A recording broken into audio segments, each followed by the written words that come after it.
Bowser. It's me, Mario. Hello.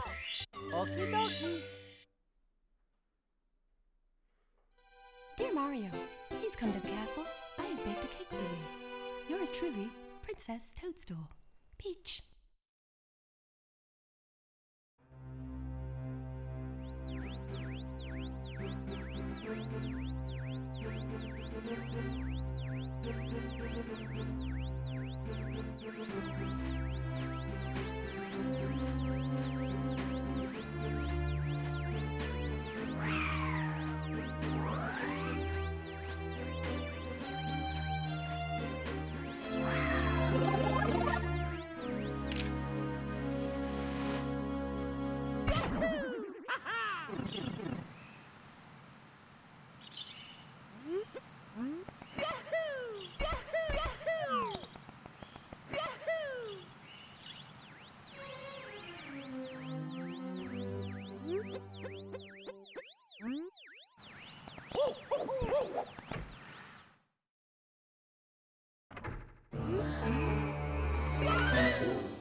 Let's go.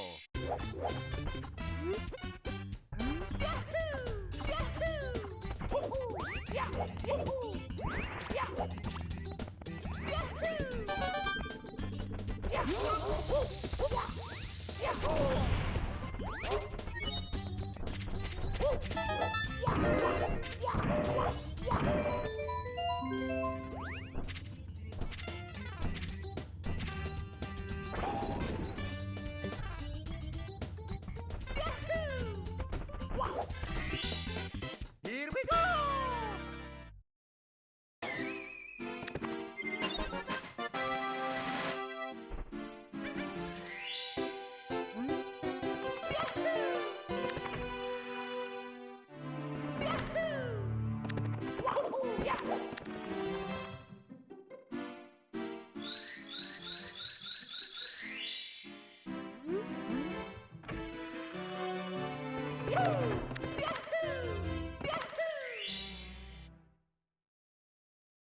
Let's go.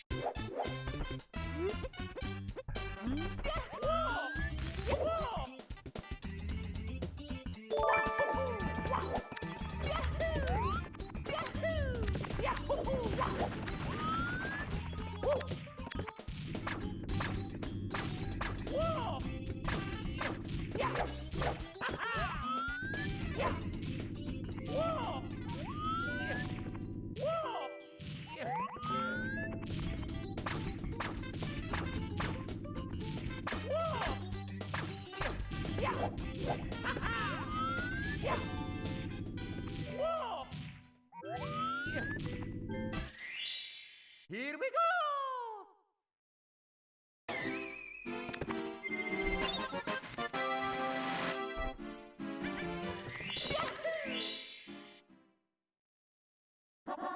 Let's go!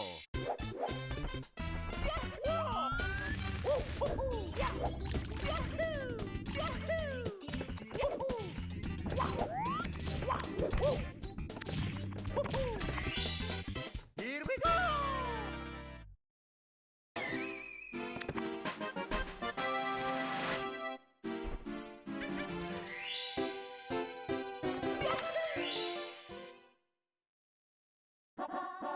Let's go!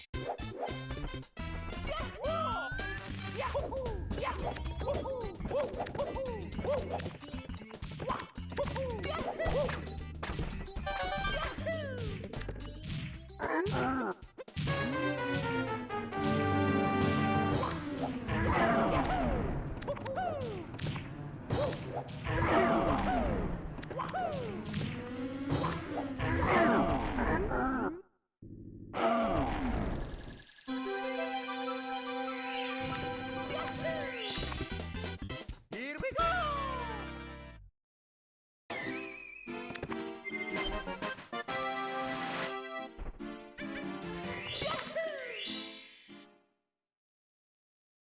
Let's go!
What up? What up, what up, what up, what up, what up, what up? I know, no Super Mario 64 speedrun. I know, chat, type 1 if that's why you come to the stream. I know. I accidentally reset it. Trying to make the timer. Trying to set up the timer for when matches start. I accidentally reset it.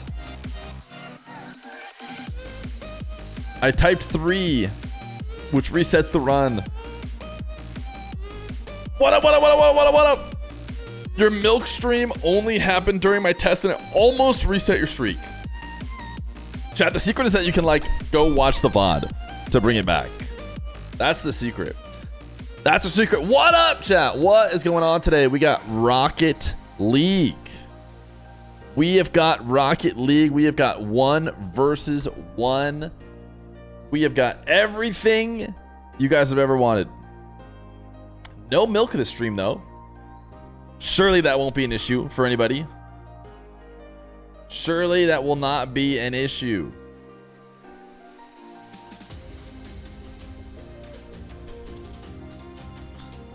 Fodder clips maintain watch streaks. How much did you spend on the milk stream? Not a ton, guys. I just bought a few jugs of milk. I just bought a few jugs of milk. I was potentially going to do more for the milk stream, but I promised to do it today because you guys let the begathon in. So, Gustavalok, why didn't I invite you? You just didn't respond, gamer. ROI through the roof on milk stream. Definitely, it made more than it cost.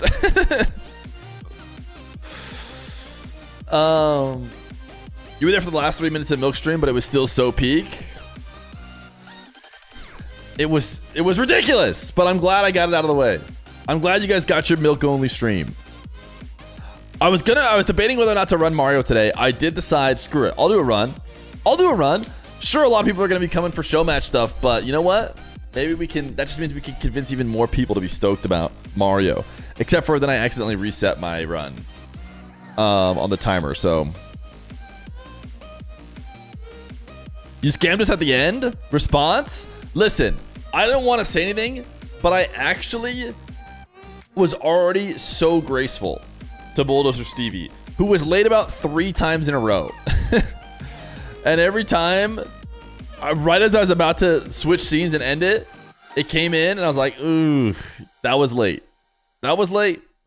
But fine. Did you like doing the milk stream? You know, it's tough. On one hand, doing the milk stream was fun to think about and set up and execute. On the other hand, you know, it didn't perform so well compared to my other streams for some reason.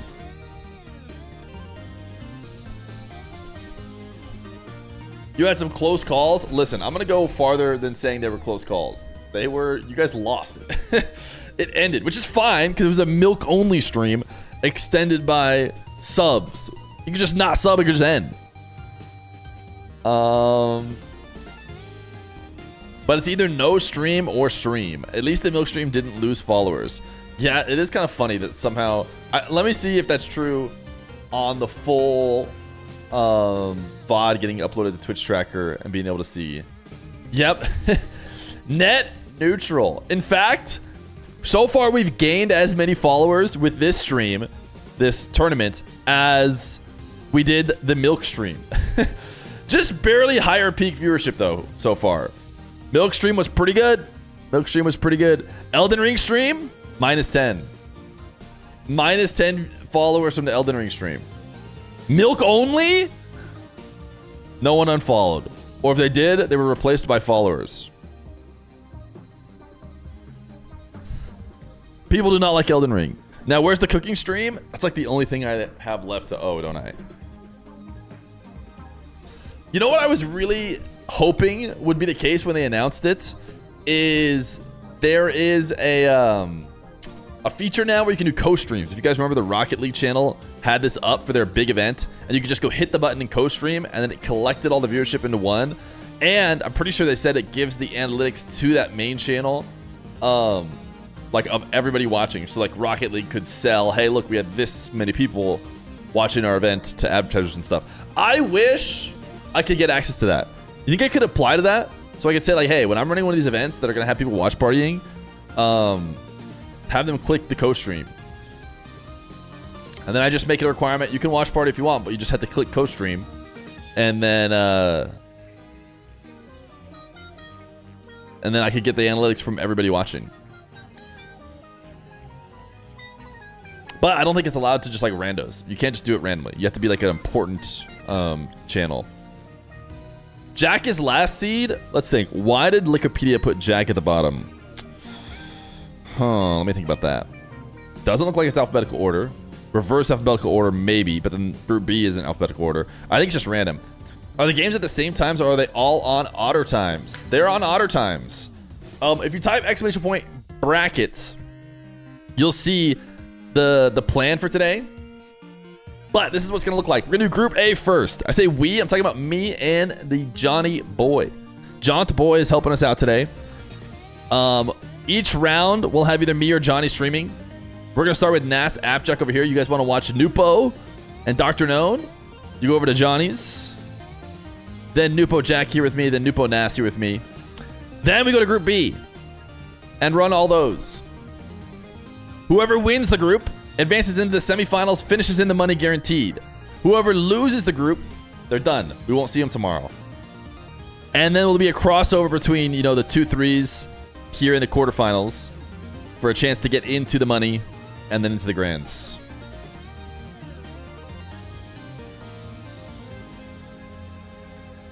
It's based off seeding, as I forgot to remove a line of code. This is the free win for Nass. I would not say it's a free win for Nass when he has literal the world 1v1 world champion in his group. I would not say it's free. Johnny Boy's not online yet though. He'll probably go online a lot closer to when the matches start. That is his normal MO. I think I'll at least co-stream or do a stream together. I wonder if I can invite him to a stream together when he's not even live yet. Is that possible?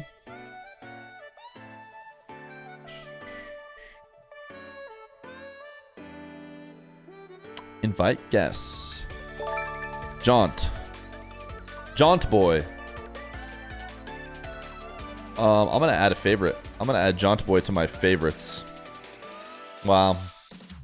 Probably gonna add CJ to my favorites, because I feel like I run tournaments with him as well. I'd add Rizzo, but he does not do Rocket League anymore. Alright, I'm inviting Jaunt to co-stream with me. Just Soup for my family, the end of 22 months of tier 1. Can you add chat to your faves? Why didn't Rezears participate? It's a question for Rezears. You never really know why players do or don't participate. Sometimes it's a, you know, communication issue, or you can't get to them in time, or, you know, but Rezears did decline. Zeusy, they were the 18 months tier 1. Birds are dope, they were the 17 months tier 1. Appreciate you, gamer. Let me pop up our beautiful sub count DSC. So Rezears, he hasn't really played show matches or auxiliary tournaments for years. Is really, I think, a safe way to put it, because he hasn't. That's not true. He maybe played like a couple tournaments, a couple of show matches right before RLCS last year. These are best of 5s. Quarterfinals, I think, I'm also going to be best of 5s, and then the final 3 might be best of 7. That's the plan right now. Not a best of 1439, believe it or not. Chat, if you wanted me to run a best of 1439 one day, who should play it? How long would a best of 1439 take?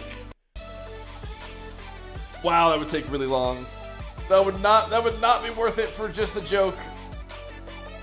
That would be impossibly long. It'd be like a week of Rocket League. It'd have to be Moxy. It'd have to be one of them, because he's one of the only people who'd be down to grind a ridiculously long best of.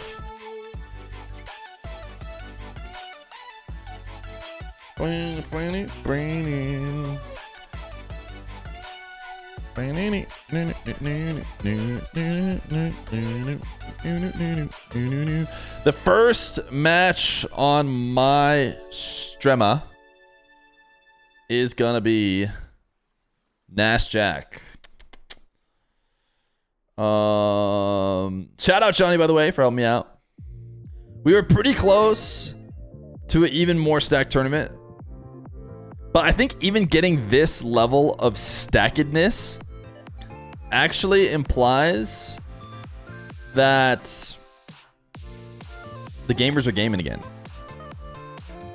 The gamers are gaming again.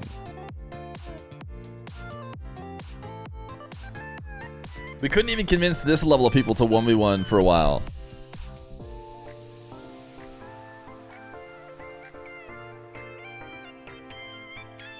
That was an excellent milk only stream, even though I lost 5,000 points on the Gamba. Slater versus Slater at 10x speed. Last time I saw Rawasi 1v1, he was his RLCS Mina final versus Nwpo. That's probably the last time he played. I'd expect him to play a couple show matches again before the RLCS, at least. Assuming he does ones again. Question is whether or not he has such a strong lead on the rest of the world that he doesn't even need to worry about playing. He is still, I think he got reset to 1600, so he played like one game this season. So he's not playing 0 games. Somebody asked why no Diaz. Diaz is just NA, so he'd get pretty darn bad ping. He's actual NA now, so he'd have like 140. I actually don't know where he is. I knew where he was when he was playing for Complexity, but now he's playing for Space Station. He's clearly with Reveal and Chronic, but now Chronic's out. They were all at like a team house or something. Does anyone know where that is? Maybe North Carolina? Wow, actually, Maryland, I know for sure. It might be, you know, in a bit of a better spot, but North Carolina's, it's all the way over there. There's actually a chance he could get decent ping to EU. So maybe I actually need to double check with him for future events and stuff. While he gets, you know, worse ping, no doubt, he'd at least try it because he's used to it more than other players.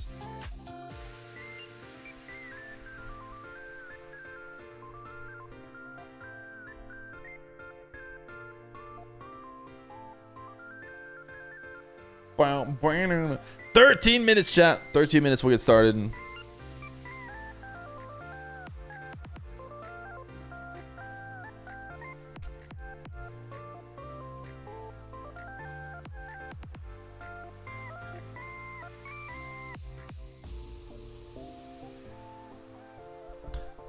Did you invite Rawasi? Yes. Nash is winning. Are you a Suns fan?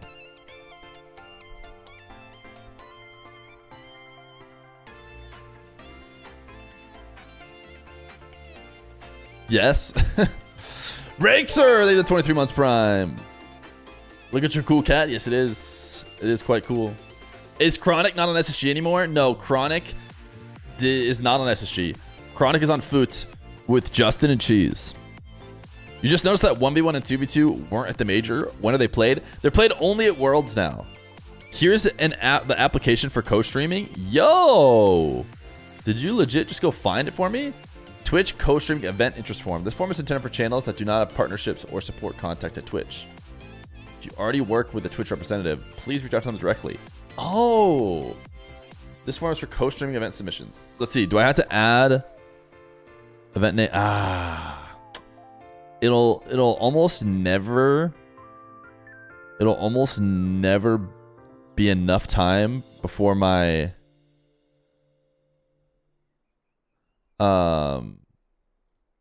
before like my event. Like this event's been like a week. You think Twitch responds within a week of all that? That'd be so sick though. Who's on SSG? Oh, guys, he doesn't know. He doesn't know. Release Rope gets all of his news from me. This new player named Zach is playing with SSG. So Zach, Reveal, and Diaz. We could just troll him, dude. We only have to tell him the truth. I mean, that is the truth, but it's hiding the real truth.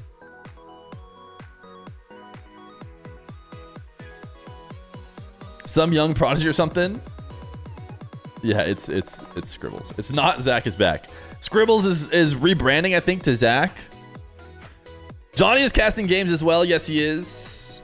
He's gonna have DrKnown, all the DrKnown matches for Group A, and then he's got the bottom row. He'll have Moxy, Rezears, Moxy, Toxic, Rezears, Toxic.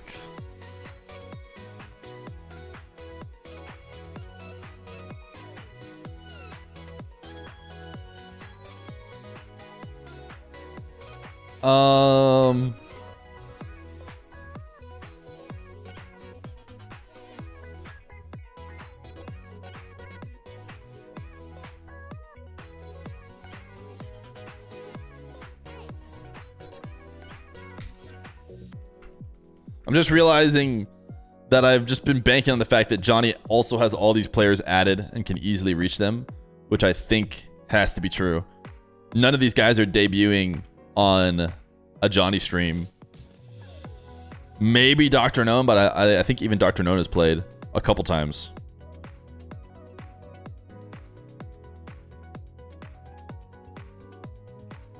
Who is DrKnown? The player? DrKnown is a Saudi player who's not even necessarily really a young gun anymore. I'm not sure you can consider him a young gun, but he is a 16, 17-year-old player on the fringe of qualifying for majors. I say the fringe, not really. No one's on the fringe in MENA except for R8. But he's been like a top 4, top 6 RLCS MENA player for a while. Came onto the scene playing 1v1s. Got compared to Khaled when he first started playing because he's maybe a good defender. A little bit of ground game, but he doesn't play like Khaled anymore. He's incredibly aerial based, if you ask me. I do think it's funny. Nwpo won the Worlds for 1v1. Says, hell no one can beat low ping Rezears. You doing any NA1s tourneys? We might do NA. Hey, what up, Royalis? Might do a bit of NA. We'll have to see. Right now, the problem with NA is that it's, if I did like peak times, like post scrim times, which is what this is going to be for EU, it's too late for me. I have to watch the kids at that time. So I'd have to do like pre-scrims for NA, which usually NA is not about, or they have school or something. So I'll have to figure out what NA tournaments look like in this new era of children and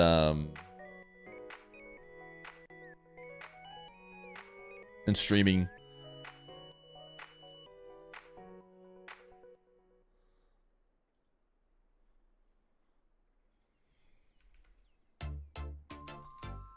Any other major team moves you missed? There were lots of team moves. Tempo to GK instead of Seiko. Seiko just goes and takes Tempo's spot on Man City.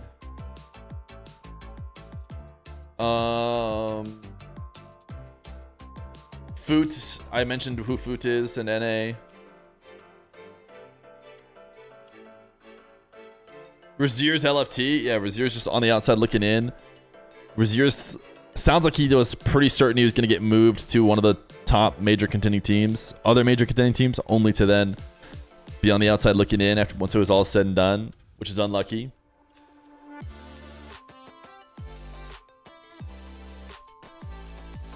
Rezears was supposed to go Man City, but they went with Seiko, I guess. Unlucky, dude.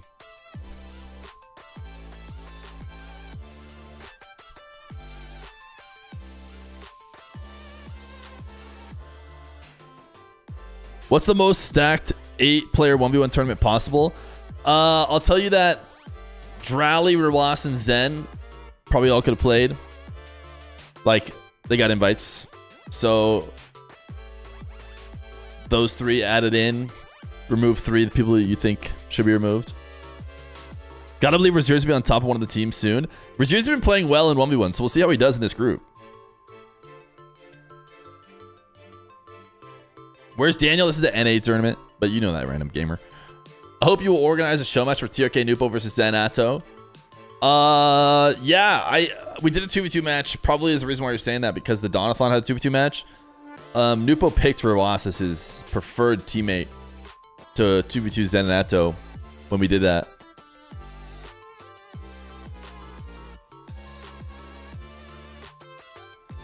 Where's Rezears? I think he's just waiting till closer till... I mean, this is all speculation. I haven't really heard from him. But I think he's probably just waiting until closer to RLCS 1s. Because I hope he plays it again. Just kind of assuming that he will play it again.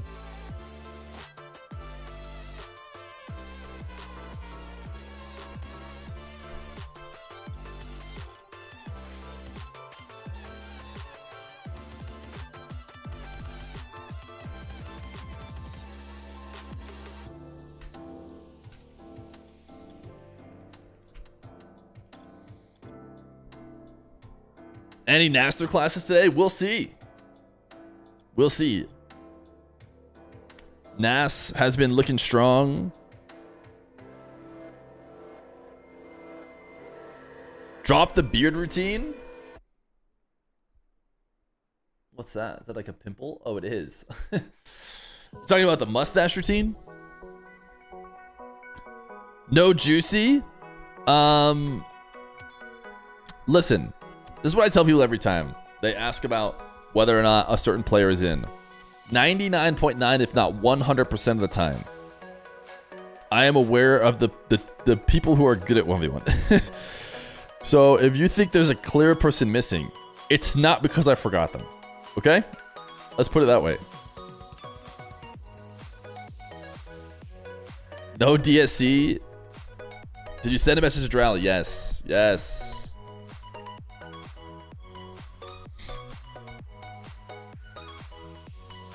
Is Milk RL playing? Yes, but did you forget Juicy? No! That's what I'm trying to say! No, I didn't! There's this upstart in the scene named Zen, who you should give a chance to. I didn't invite DSC. Why don't you compete? Did I send a message to AppJack, the guy who's about to play in the first match? Is that what you're asking?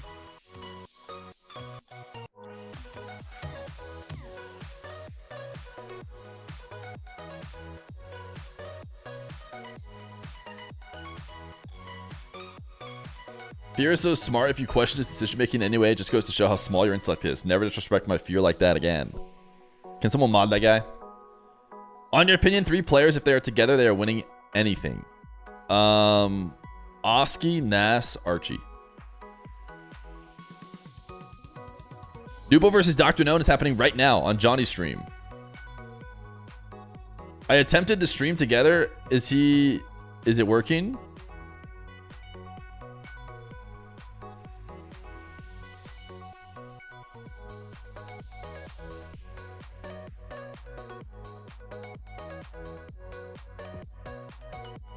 Fear, pretty sure you forgot Juicy. I can't lie.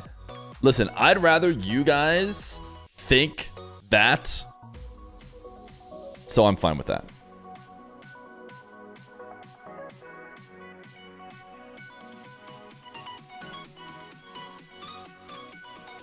Johnny's stream is so peak right now.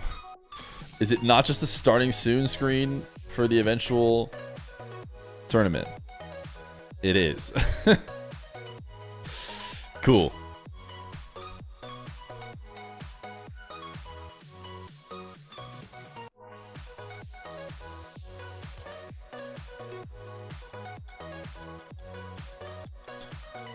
Let's invite some people.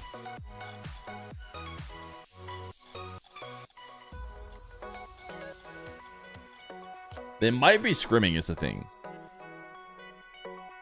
Are you ready to address the allegations between Iron and Juicy? Nass is in match, it says. All right, chat. We're running a couple minutes of ads on this last 2-minute timer before we get started.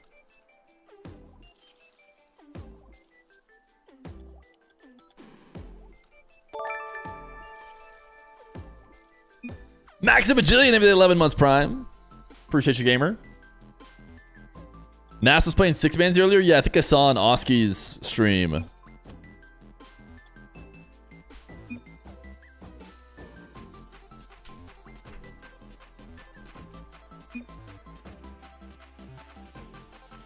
Did you hit record numbers on yesterday's stream? That was the most viewed milk-only stream I've ever done. Can you guys believe it?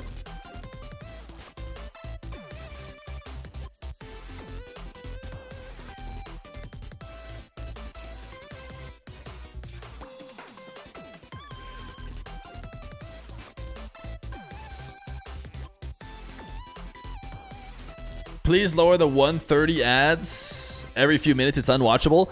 Xphil, I have great news for you when you come back. There'll be basically no ads the entire match because of this.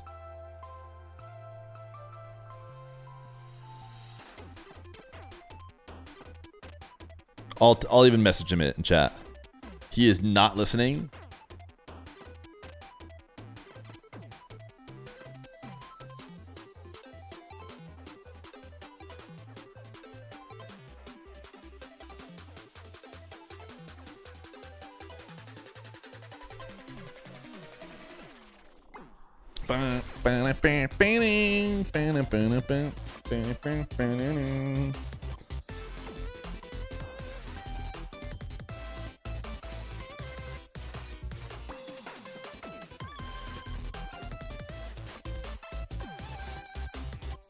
What's the other stream's Twitch name? You guys think this dude legit doesn't know about Johnny Boy?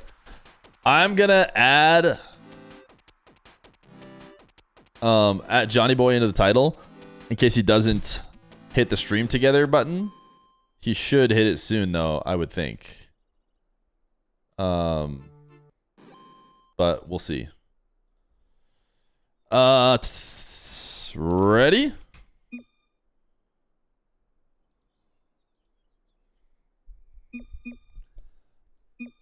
All right, let's run it.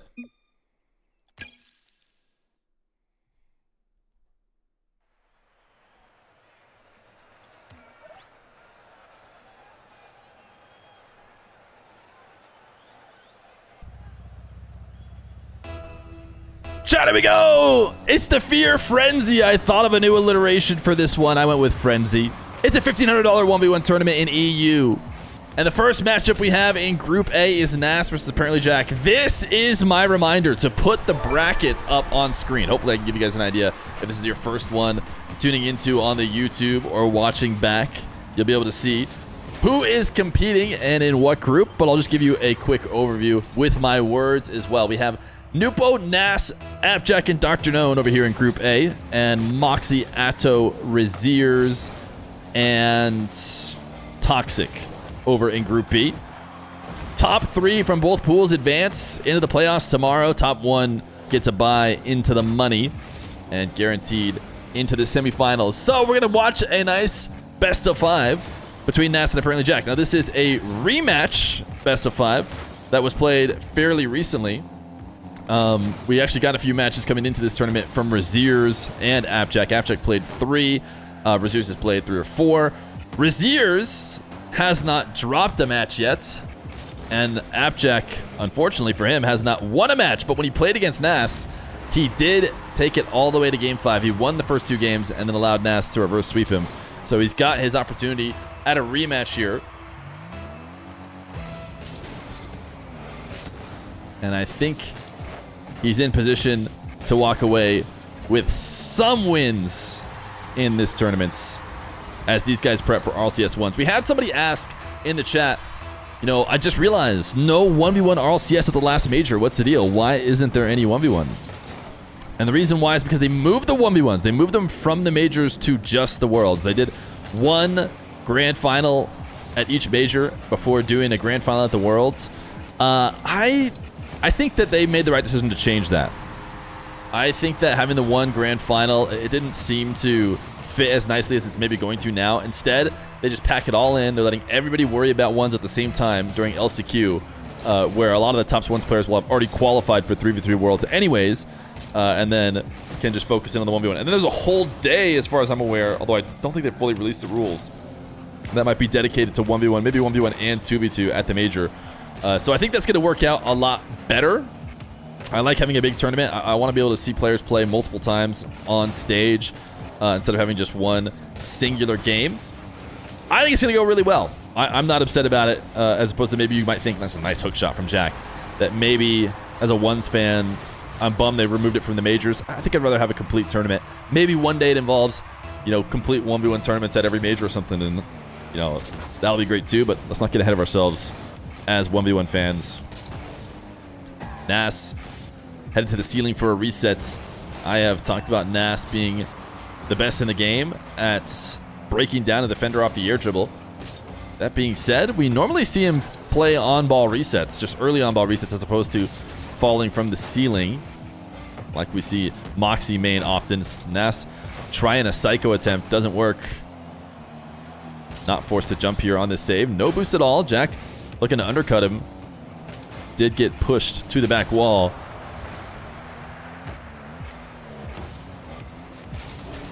Jack trying to capitalize. Maybe with a strong enough flick, he could have punished Nass for creeping out towards midfield in the respawn. But it wasn't strong enough. Now he's going to punish instead with Nass chasing him down. Jack's going to make it 4-2. Reminder to everybody that Johnny Boy is streaming some matches today as well. Half the pool play for both groups is going to be on Johnny's stream. I don't think we got the stream together thing working, but I did throw his channel in the title. If you want to click that and head over there. Nwpo versus DrKnown is happening right now on Johnny's, or at least it should. Are they having any issues? I haven't checked Discord. I just hope everyone has shown up. Looks like I can. I'm going to try and invite Johnny again.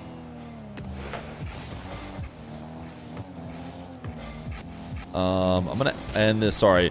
I know I'm not focusing on the...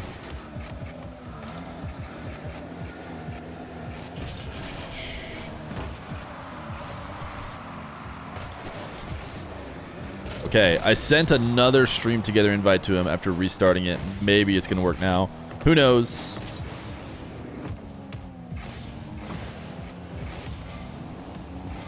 Nass catching a demo and earning himself tons of free space. He actually goes heavy touch back towards the net. Probably just a bit too heavy. Allowed a 50-50 is the follow-up to that touch. Which you can't imagine is what he wanted. He did want to try and, you know, put a lot of pressure on the respawning Jack. Another psycho attempt that isn't going to connect from Nass. He is down 3 at this point. It actually makes sense to keep going for the psychos. First time he did it, probably not. I think the game context was such that he could afford to be a little bit more safe. Now he kind of needs a flurry of goals. And maybe a psycho might have been the start of that. Jack, side flip flick. Saved by Nass. Nass, 45 seconds, or 40 seconds exactly, really, to get 3 goals. Air dribble, only 17 boosts to finish it. Seems like he maybe thought about a pogo landing on the tail end of his car to try and get heights. It's not going to work. Almost expecting a go next here based on just Nass's car movement, as he seemed like he let go of it here and just let himself roll up the sidewall, but maybe he's just getting in water or wiping off hands. Chat, do you guys need to wipe off your hands when gaming? I get sweaty, but not that sweaty. And I feel like I actually don't see a lot of players on LAN that need to wipe off either. But I watch speedrunners, and the best speedrunner that I watch is like wiping his hands off all the time. Nass, easily going to get a 3rd. Don't think he's going to easily get 3 more, though.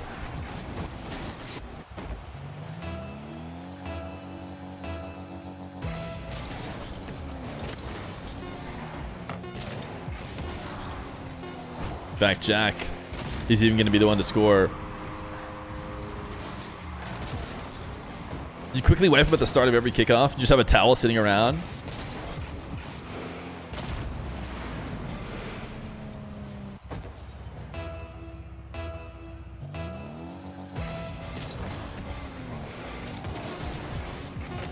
Last time Jack and Nass played, Jack got the first couple games. We'll see if we're on the same track here today as we head to game number 2.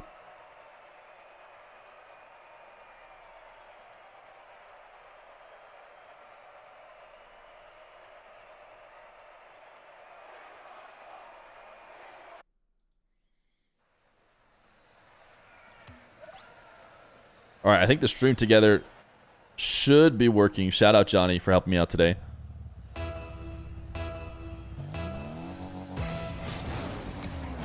Game number 2. Nass with a direct kickoff win to the side wall. Starting it off right here for a comeback. Jack just needs to throw the next game so that Nass can't reverse sweep him. Type 1 in chat if you think it'd be wise for Jack to throw this game. That way, eliminating the opportunity to be reverse swept. Jack, great floating behind the ball. Soft touch, and instead of trying to follow it up close for the 50, hovered away. Reason why players do that. is if you try and force a 50 through right on top of the other car, you likely cannot get around them. But if you back off slightly, then the bounce back usually finds its way to sneak around. Apparently Jack gets a demo. Heavy first touch. Off the post and in. Nice. Initial shot. Bad post bounce. Might have been a nightmare, but really just good capitalization on a demo.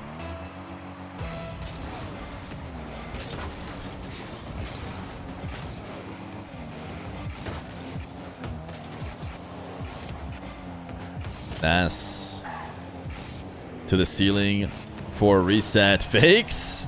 Bounce was not quite in. He's not going to be able to cut this around in time. He's actually going to try to, though. And that might have been a mistake. Jack on 0 boost makes the save, picks up the midfield 100, and will get possession. I think Nass could have afforded to just play the possession play there instead of trying to greed a goal. Not enough credit to Jack on his recovery. Of course, the downside of greeding the goal is that he's no longer in control of possession, and opportunities like this will happen for Jack. Oh, respawn. Perfect timing for Jack. Nass should probably know that it got respawned as well, but if you guys haven't heard, they're adding a graphical, sign that the boost is reloading and about to come back. Nass in the future will definitely not have to question at all that Jack stole it, because you actually saw Nass followed Jack over it, saw that it wasn't there, and then passed over it again in case it was going to respawn. Maybe because he had an idea that it was about close to being back, and ultimately it was not. So in the future, Nass might never do that, because he'll be able to see right before Jack picked it up that it was very close to being back, and he won't have to waste his time pathing over it again. It's interesting, the little implications, even at the pro level, that change is going to make. Nass trying to fake him didn't work at all. Jack sends it straight down the center of the field for a goal. Because everybody talked about how little impact this will have on pro players, and it's true. It'll have the least amount of impact probably on pro players because they're so good at timing it already. But, I already noticed a single time that behavior would have been slightly different with the new change. Nass, stealing reset, front flip shots, connects.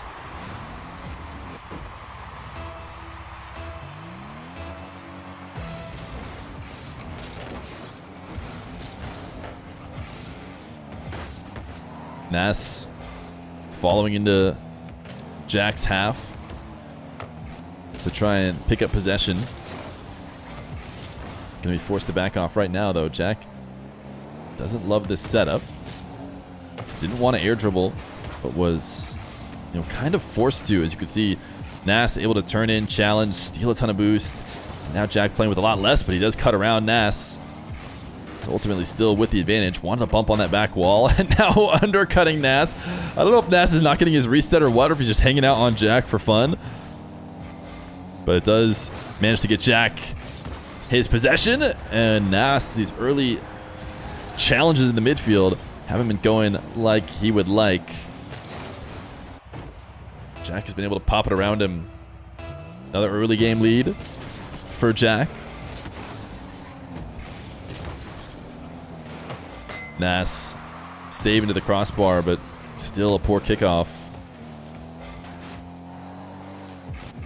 Because it is going to be a Jack possession.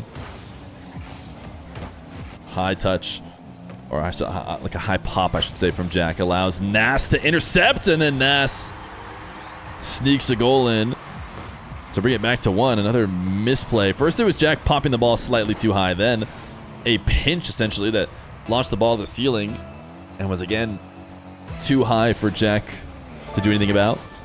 Mirage Steezy Boy, name of the 15 months. Nass, air dribble possession. Jack challenged early. Nass got the reset right at the right time and got it around him. You watch from Jack POV. We've seen him shadowing playing later. This time wants to intercept it. Really strong immediate flip off the reset from Nass.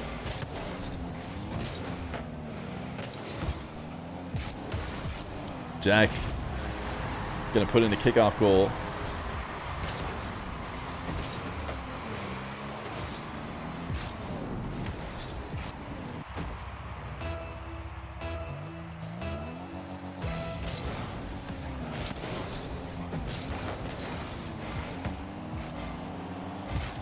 Jack forcing in another one as well. Nass really needs to work on shoring up the kickoff.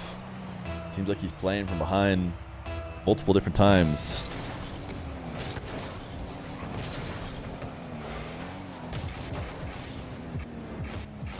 This time Nass gets control. Irritable bump's gonna work. Looks like Nass thought about resetting, but ultimately decided the best play is to just get out ahead of the ball. We've actually seen more irritable bump saves, I feel like, than we've seen irritable bump success recently.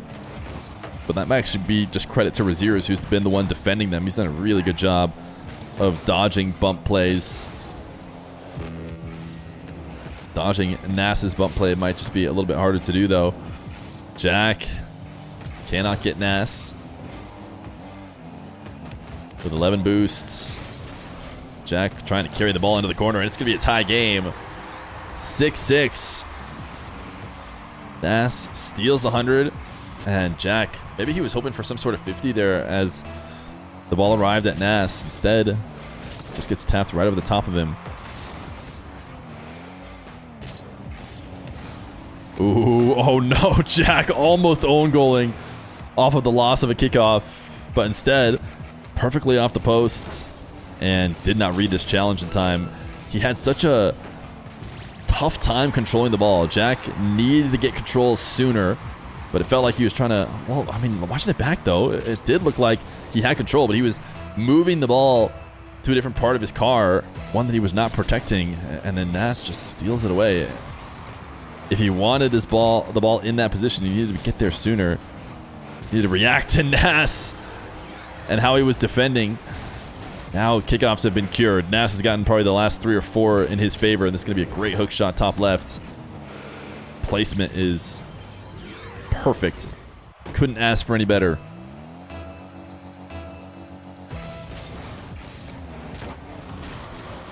Nass faking the kickoff now to try and ice out the game. First touch reset from Jack. He wanted a double, but instead he shot it behind him. 10 seconds, has boost and possession, needs to rush it to net and go for a kickoff high in the air, or to get the kickoff high in the air. Oh my goodness, Jack, I'm talking about the next goal. It's time to talk about this one. Jack needs to clutch up to give himself a chance. He has the reset and sends the musty 96 kilometers per hour. Very rarely do we see players hit that consistently. They usually send it way too high. Jack puts it right on target. And now needs a delay. It will delay side flip.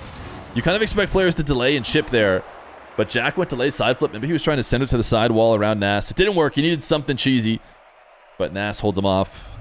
8-7 to equalize the series.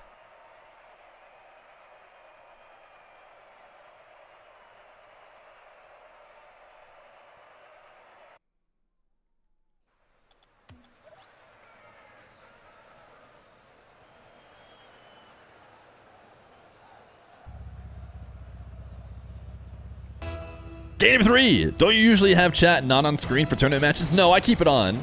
It's just tournament matches that the YouTube complains and wishes it wasn't on. So if you guys could just be cool, we'd be fine. I only ever take it off when I get official Epic sponsors, because they want to censor you guys. You hear that? They want to censor you. They don't want any officially Epic sponsored YouTube videos to have the crazy stuff you guys type. So instead of censoring you one by one, I just turn it off. But as most tournaments are, this one is sponsored completely by Feer Productions LLC. Me, myself, and I, all 1,500. So chat stays on. Just be nice to each other and the players. If you're thinking about saying, wow, that guy sucks and I hate everything about him and where he's from, maybe just instead type a cat in the bag, you know?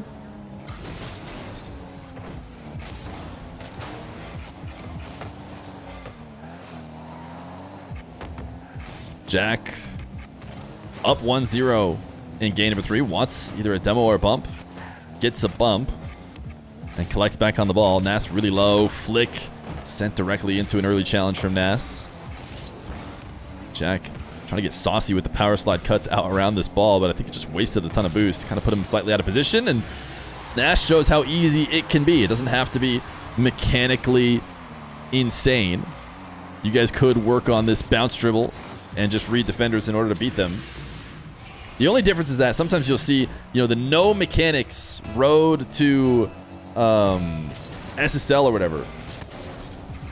And that really undersells the mechanics of controlling the ball and getting perfect small touches like that. Like, it really is still mechanics from Nass, even though he's not getting quad resets or whatever.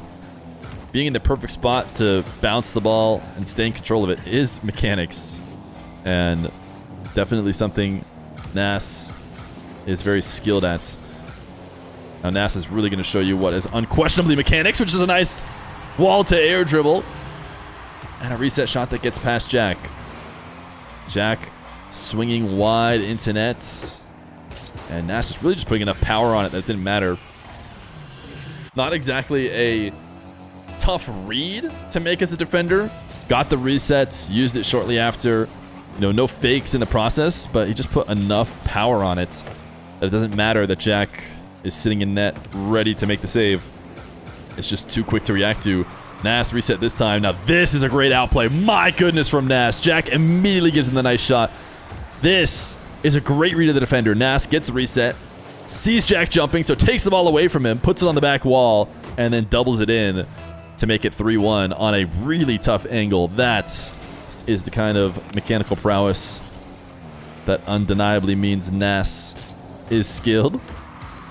Jack is gonna, oh no, oh no, oh no, there it is. I'm pretty sure Jack has a meme on some open net misses. That felt like that was close enough to call it. Really felt like that should have been a goal for Jack after he stole the ball away from Nass. Instead, he brought it across the net, got nothing for it. And now we'll get a great open net, much farther away from the nets. Who cares about hitting it in when you're near the nets? It's all about slamming it almost the full length of the field.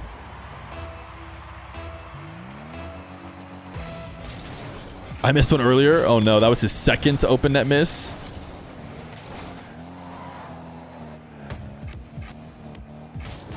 Jack, air dribble, wants the bump, gets it far away from the ball as well. If you ever want an idea of how good the bump is, an air dribble bump, whether or not to fully cringe or just slightly cringe, take a note of how far away from the ball the bump connects. That usually implies it was a pretty difficult one. And Jack got him pretty far away from the ball. Jack did not pick up the 100. He went pixels close to it though, right? Nass pulling off of the air dribble into the reset. Oh no, that didn't seem like the touch he necessarily wanted. It seemed like he was going to try and put it towards the net with power, but instead flubbed it.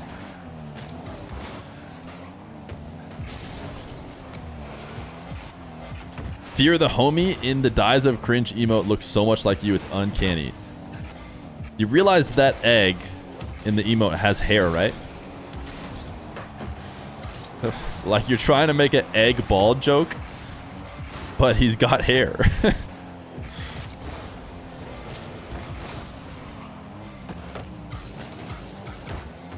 Nass trying to go top left and doing more than just trying. Another great bounce dribble. Again, very mechanical, I would argue. You're definitely closer to repeating what Nass just did than you are his air dribbles, but still a mechanic all the same.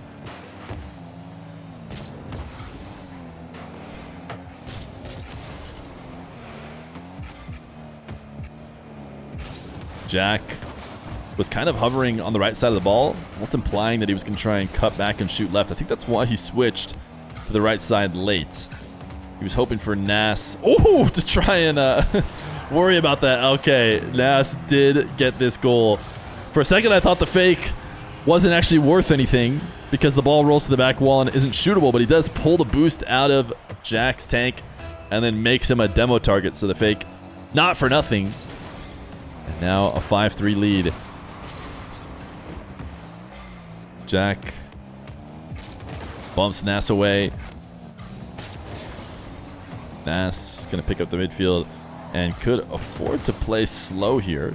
Jack recognizes he needs to play fast, turns directly on the ball, tries to dive and win a 50 at 0 boost, and might have been just a little bit too soon for that. It's tough to say.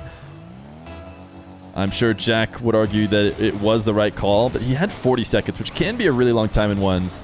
But the problem is if you back off and you allow Nass full boost and possession, players are so good at playing safe, playing keep away. Almost getting to the next kickoff might be better, which is what happened after he lost the 50.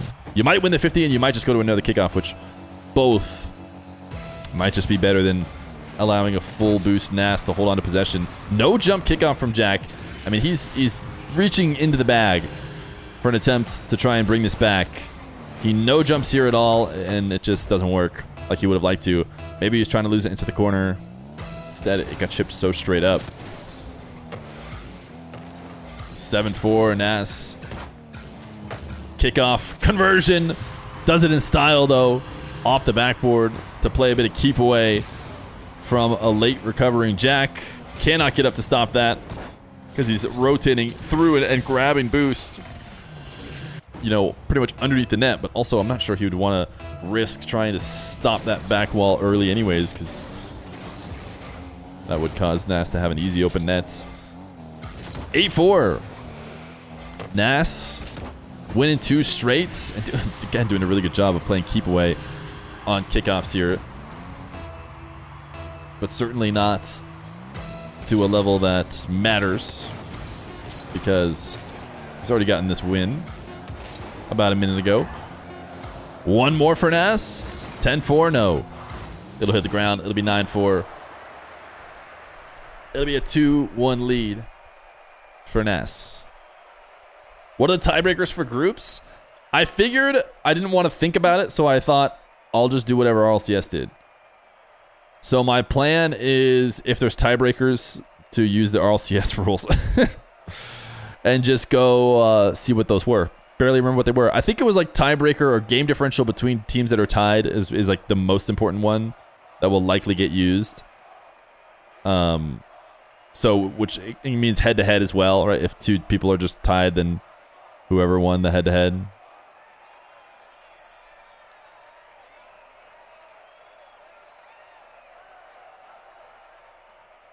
Do it based off vibes. Sounds good.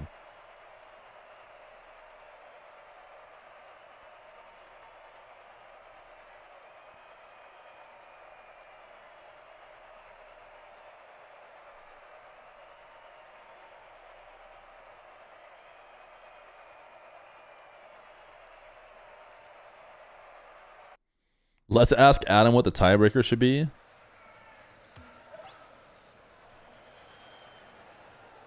He would say, let's make it chaotic.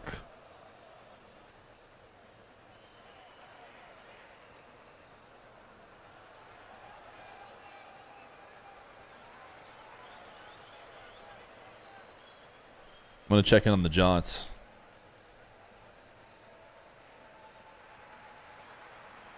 Oh, Johnny's got the throwback. The throwback overlay, dude. Let's go. That's what I'm talking about.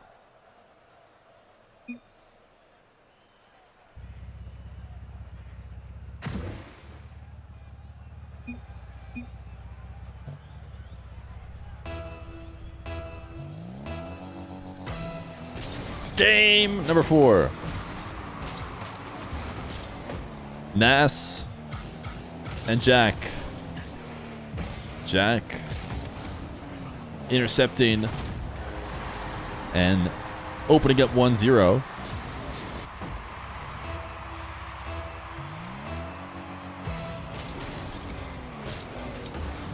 Early jump, looking for a wave dash kickoff. I see a lot of players use this. I don't think I've seen Jack use it too much, where you almost try and get the wave dash on your way down to the ground.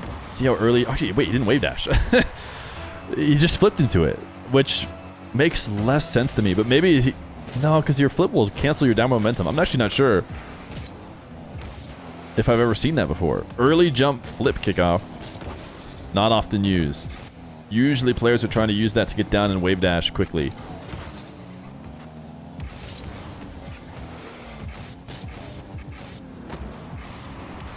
Jack. Nice reset around Nass. Doesn't need any help. It's going to fall in on its own.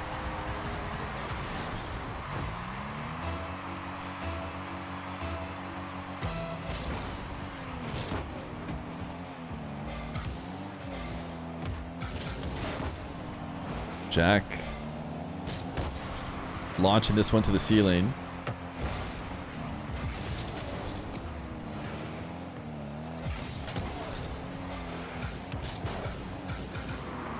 Nass has a reset ground pinch.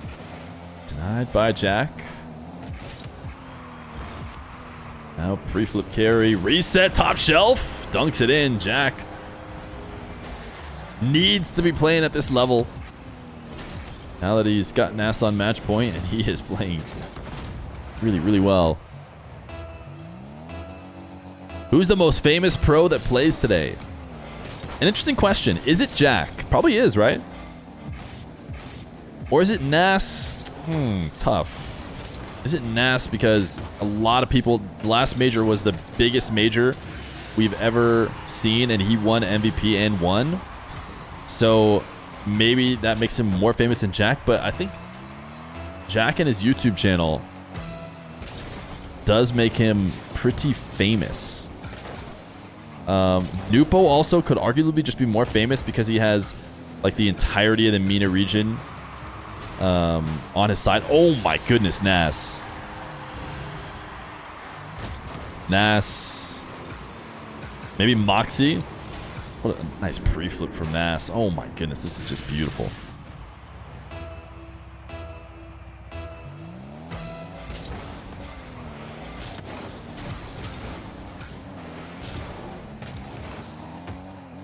Nass getting an assist here from Jack, who maybe thought he was taking the ball out of dangerous way. Nass did not want to be the only one to score a musty in this series.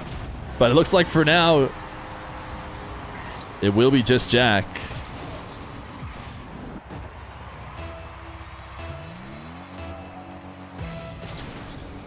He said, who's the most popular player in the tournament, not period. So these people are listing off people who are not playing in the tournament. Jump Stadier, they have the 8 months tier 3. Yes, the Begathon for February did get us into Partner Plus. Nass flip through doubles as a setup and a demo. We just have this last month to get it.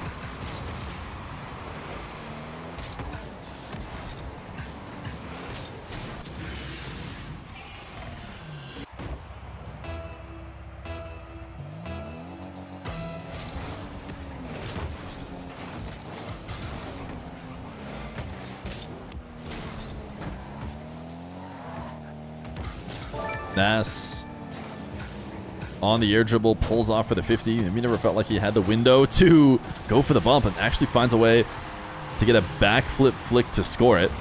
We watched from Jack POV. He was defending from underneath the play, which is why his 50 didn't go as well as he would have liked. He had the wrong momentum. Didn't have the ability to follow up. Oscar, they have the 8 months prime. Much appreciated.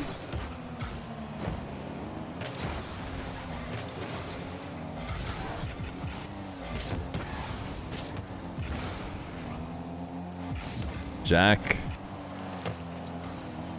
hooking the ball into a bump or into a collision with Nass. Now counterattacking. He's had some strong counterattacks. Nass has been beaten to net multiple times. Might have a little bit to do with how all in Nass is going. Looking back at from his POV, playing with absolutely no boost at all. Chaining multiple boostless flips together to try and recover. That is definitely not the fastest way back. Nice reset on the ground. Going to the wave dash. We saw DrKnown defending from this backboard really, really well in his matches yesterday, or his match yesterday, but it's so hard to get back down and stop a wave dash low.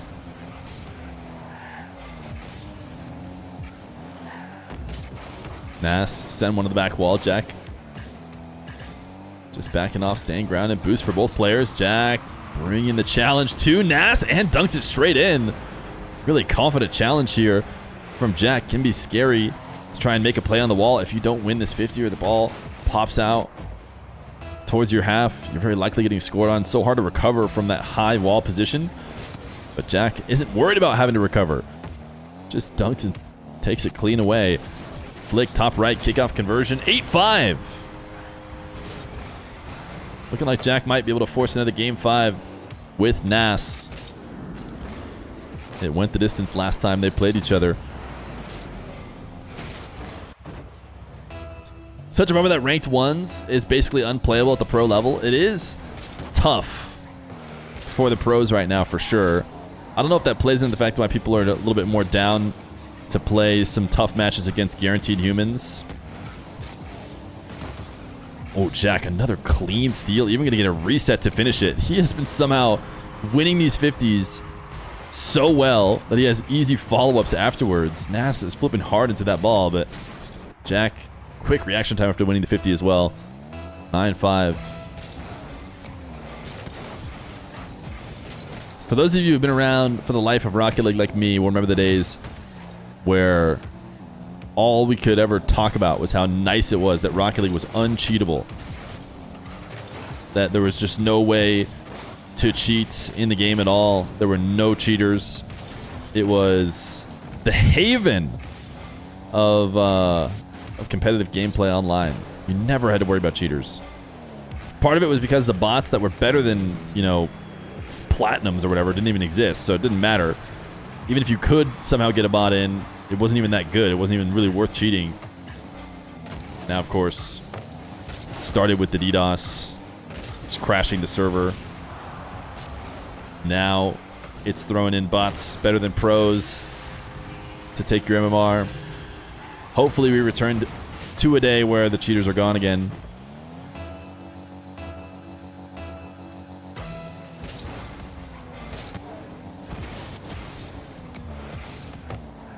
Surely the anti-cheat will work. Aga is the perfect summation of how we all feel. 6-10. Jack is holding off Nass to force this game 5.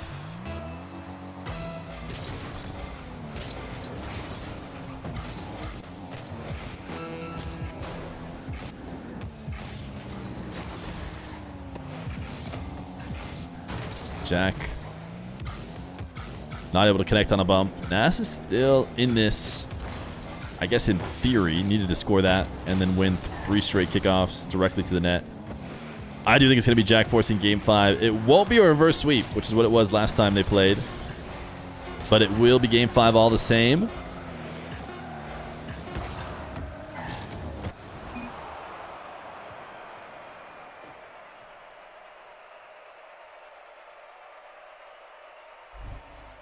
We do actually need 1 minute here. 1 minute break. As the ads caught up to us.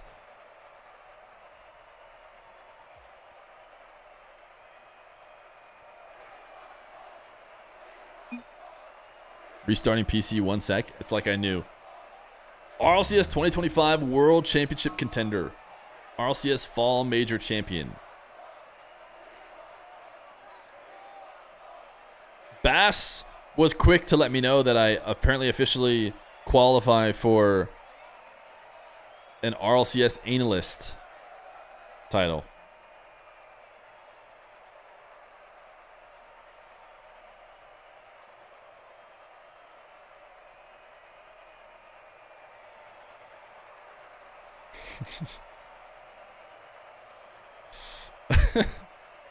What? Did I say it weird? I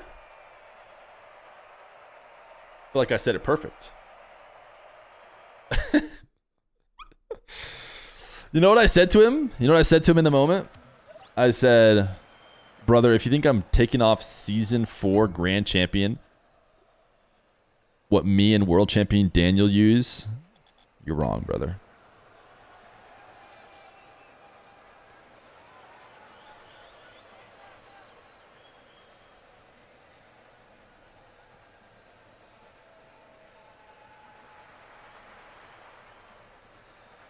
Bro was GC during the Nixon administration.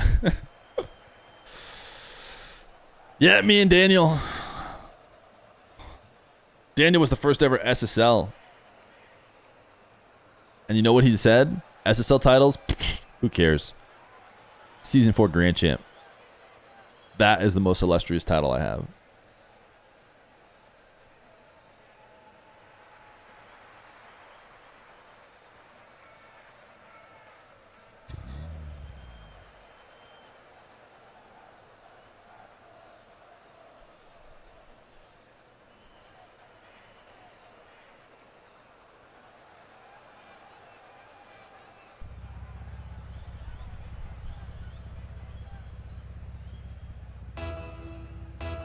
Game 5, Nass, AppJack.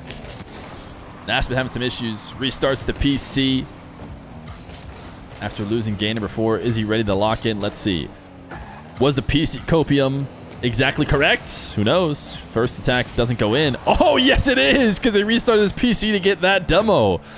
He put his computer into priority on the Epic servers for demos and got that demo somehow.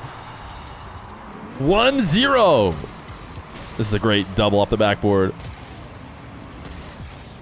Jack actually had a great read to him where it was headed. Did his best to pre-flip out there.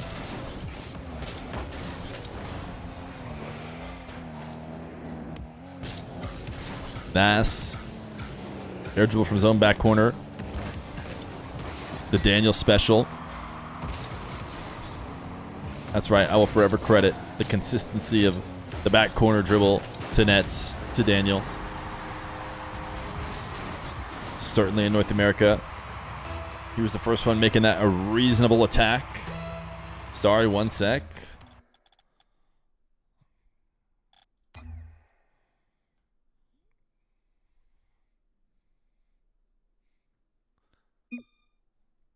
Back.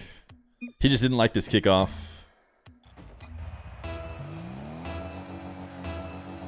Start the drama. Jack was not a fan of the slightly offset to the right kickoff, which I'm pretty sure is the one we had, and instead would rather have the slightly offset to the left kickoff.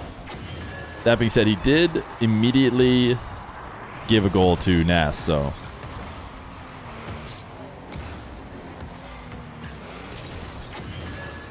And he's also not skipping, which makes you think he maybe needs more time than he admits.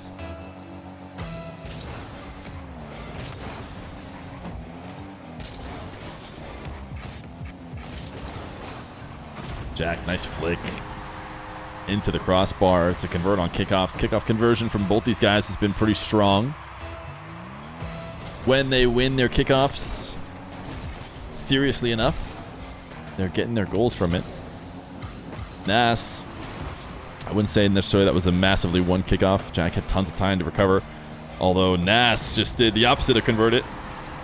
Allows Jack to get back and steal it away. Someone from the future tells us Nass is winner. Ha ha ha ha ha ha ha ha.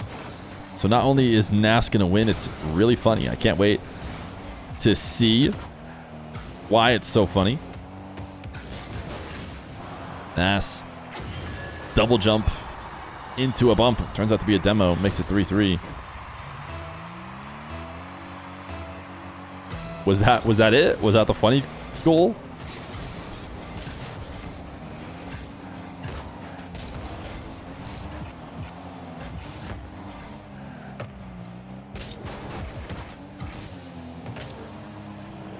Nass, nice follow-up. We saw Jack do a few of these earlier. Much tougher, it felt like, to follow up 50s, but Nass just takes this clean off Jack's card. Does get bumped, so it is a bit of an and one. Able to double it in for the lead.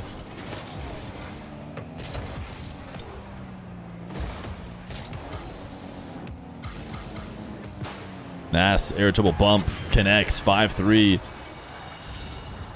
Dangerous in this final game to let either one of these players get some separation. Chat is loving. They're laughing every time Nass scores.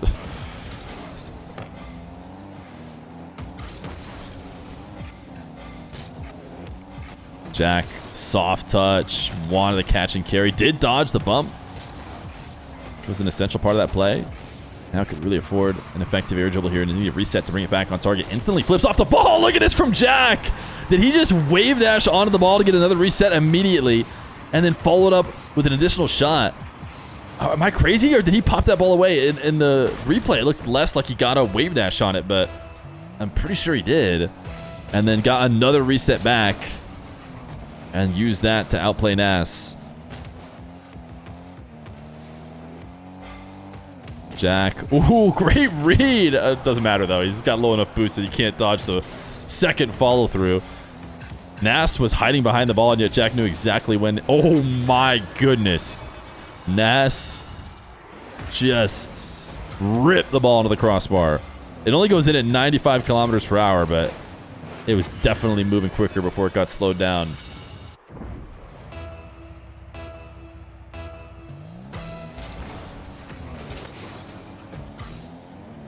Nass, kickoff win to the sidewall, zap dash to get there quickly. Jack waiting on the back wall. Nass, reset, rolls it over the top, dunks it in.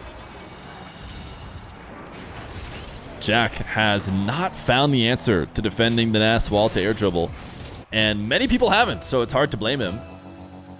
But Jack transitioning down onto the ground with a wave dash, and right at that moment, Nass uses his reset to keep it high.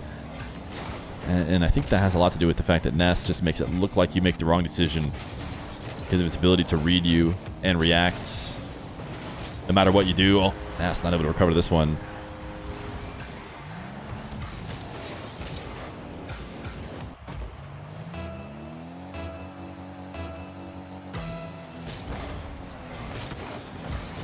Nass, wave dash kickoff, 2-goal lead. Tons of time on the clock, though. Definitely not time for Jack to go diving in or doing anything crazy. He does pre-jump really early, but actually throws Nass off of his rhythm potentially without putting himself really far out of position. Sometimes those pre-jumps can look silly, but the resulting attack was probably way easier to defend against than what Nass was going to get if he hadn't done that pre-jump. Jack, reset, wave dash, goes low. It's 6-7 if you read it backwards.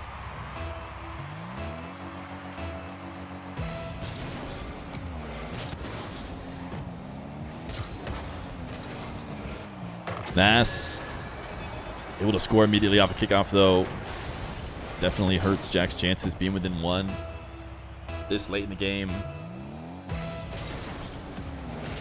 Really allows you to just play whatever you want in terms of your style, but being down a couple means we are seconds away from Jack having to get desperate if he wants to bring it back, needing to save himself a bit of time in order to get that additional goal he'll need. Dodging Nass, trying to pre-flip to the 100. Gonna be in trouble here. Nass is just gonna score. 9-6. Now, Jack is definitely in trouble. Certainly gonna have to start diving all in to try and not repeat the results he had against Nass last time he played him. Nass has no interest in getting beat on the kickoff. He's gonna back off. Jack is not gonna outplay it.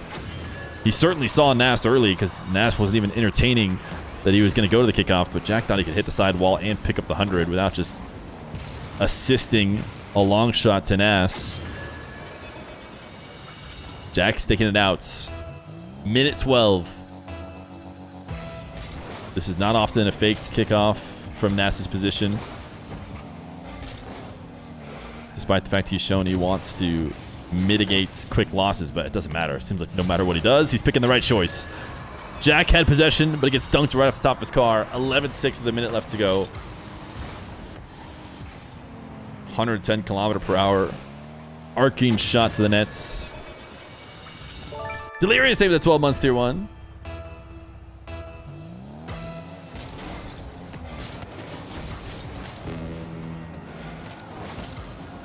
Nass, first touch reset. Trying to get fancy with it here, it would seem. To end. Oh, again, tried to get the musty. But Jack will be the only one to score with one.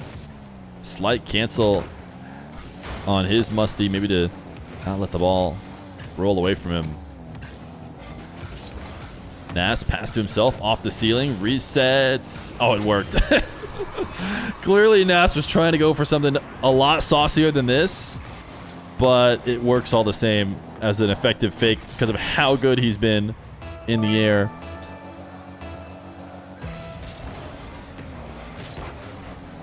Oh, 13 Sky. How do I always forget to say that? Thank you for the 14 months. I feel like I call you Sky, and I'm not sure that makes any sense. Nass again.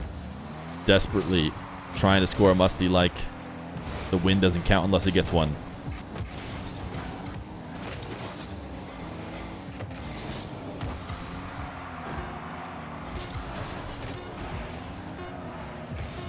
Jack not trying to go to the net in the final moments. There's the GG's. There's the GG's.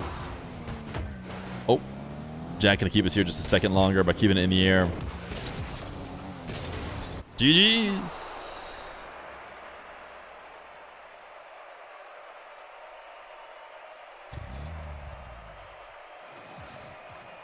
All right, chats. We will continue with Nwpo versus Nass over here on this stream.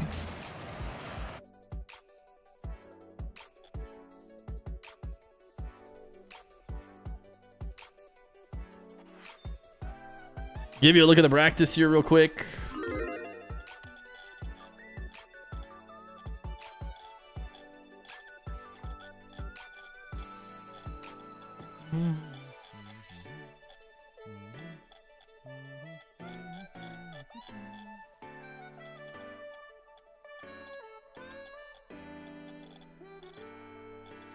I don't see Mr. Nwpo online.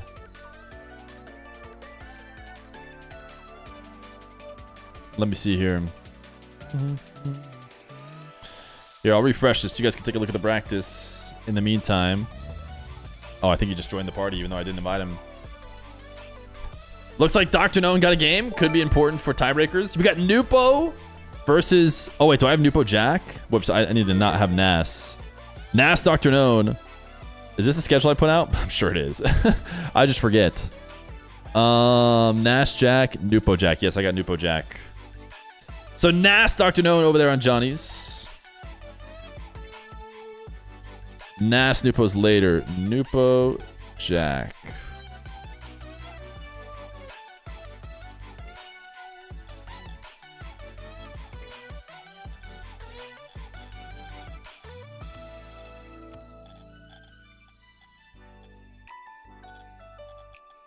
Problem is I don't see... Is Nwpo displaying offline? It's like a potentially Nwpo thing to do. There he is.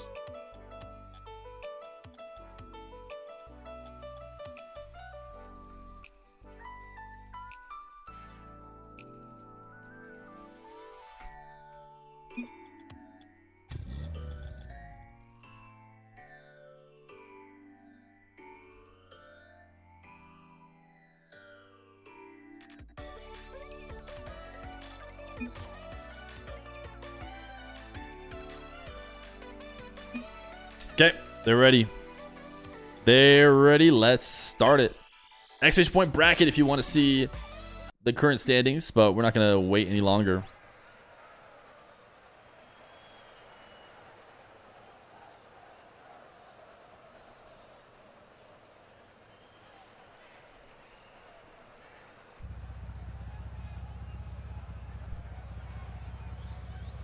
Here we go. It's Nwpo versus apparently Jack. It's the Feer Frenzy. It's a $1,500 1v1. And in this group, I don't know if Jack thought test. Sure. Is it good? Okay, we're just gonna... I don't know why no one's playing.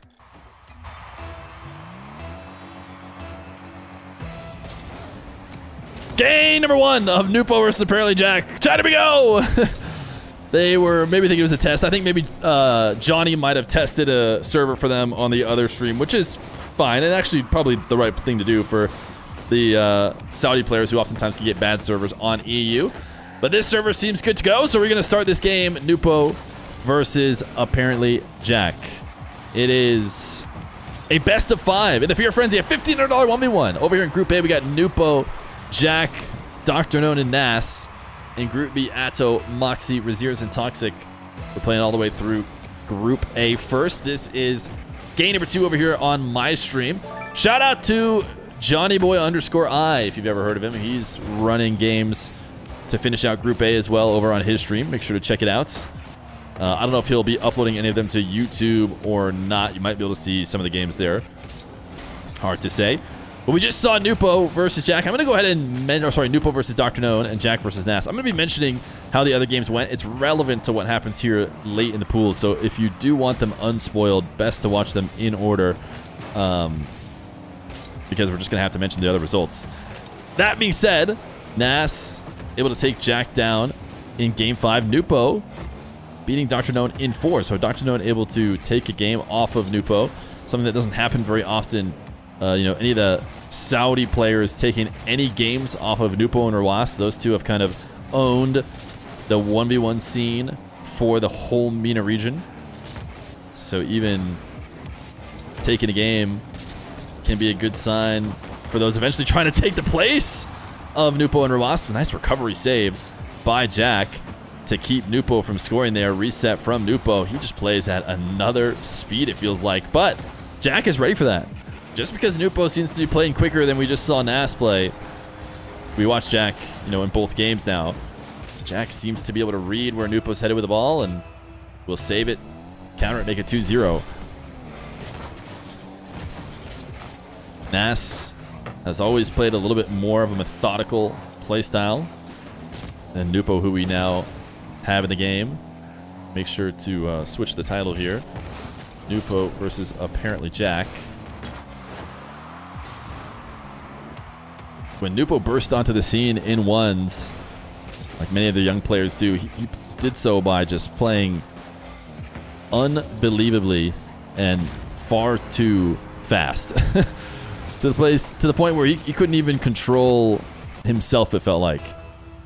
And sometimes it would lead to games that could snowball his way, but way too often it led to open nets and easy opportunities for his opponent. Nice fake.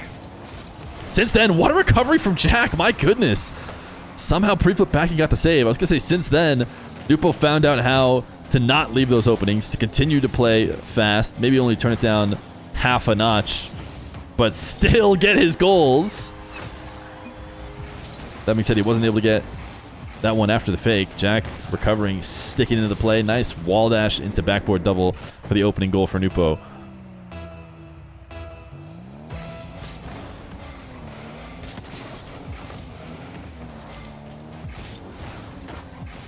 Nwpo instantly pulling out of his aerial with a backflip as he sees Jack going to take it away. Now passing to himself off the ceiling. Jack steals it clean and gets a strong enough touch that it will be a goal. This is not an easy long shot.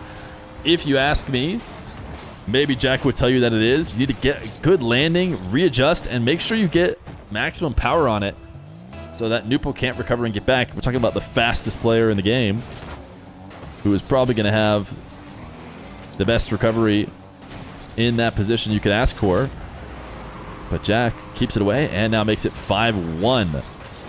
Building up a bit of separation against the guy known to snowball. Probably need to do that to make sure you snuff out any chance of a comeback. Jack is on fire right now, pre-flipping and dunking this one in. Nwpo wasn't able to make contact there and was prioritizing picking up boost, or maybe just assumed he would be able to get some sort of disruption, because with no touch at all, retreating to the corner means just wide open net.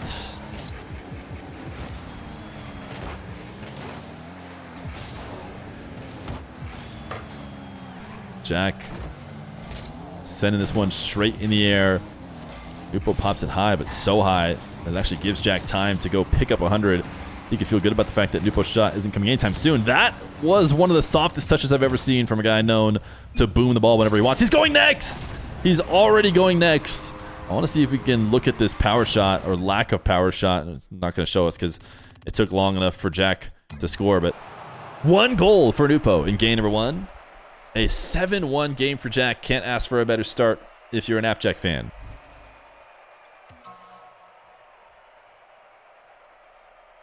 10 shots, too. 11 shots to 10. It wasn't that Nwpo wasn't getting his chance on net. Jack was just saving like crazy.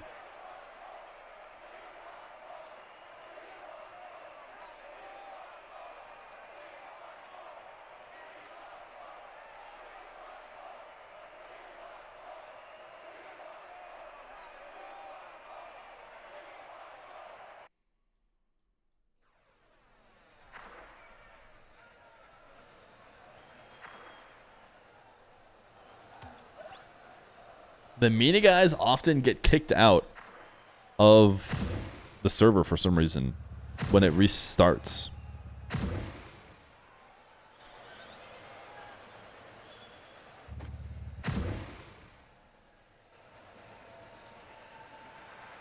Why does Feer hate AppJack? He knows the track record. Mina owns Jack, and yet Feer decided to put the man against 3 of the greatest. Every series, it's game 1. He looks solid, but the end truth is evident. Mina owns Jack.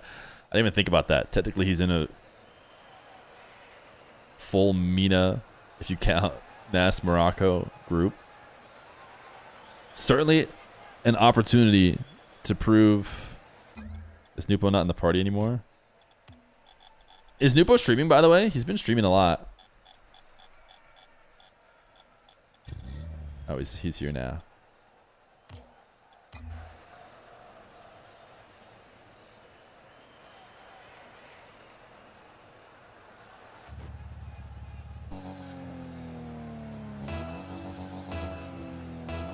Nwpo with the heresy, rocking the Falcons decal with the Twisted Minds sponsorship. Somebody make sure to not tell the Twisted Mind execs.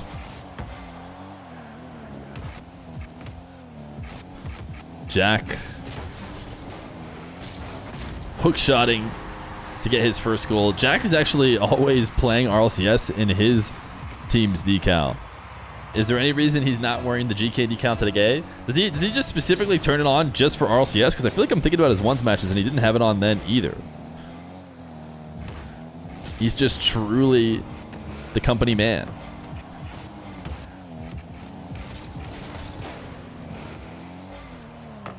Jack wanted the psycho, didn't get it. Wanted the clear, sent it right back into Nwpo.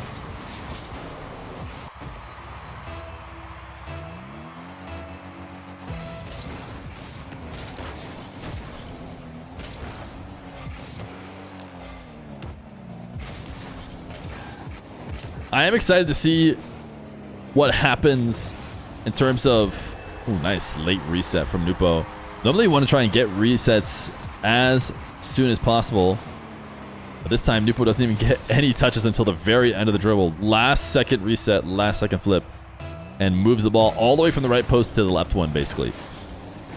In order to convert for a goal. Already doubled his scoring of game number 1. He forfeit out of Brazil in game 1. And has now made it 3-1. Tripled his scoring within a minute.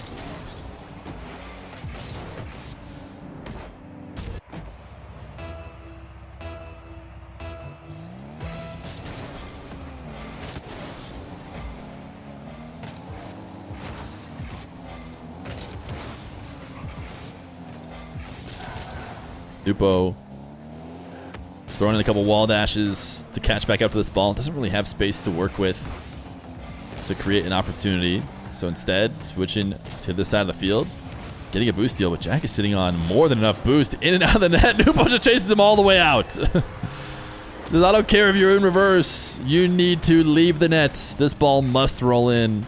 I don't care how slowly. There probably was a world with enough attempts. Jack could actually reverse out of the net and get that save. But he has to line up the perfect direction in reverse to head towards the ball and jump back down. It's just not going to be easy. Probably would take him a few tries even in a training pack type setup.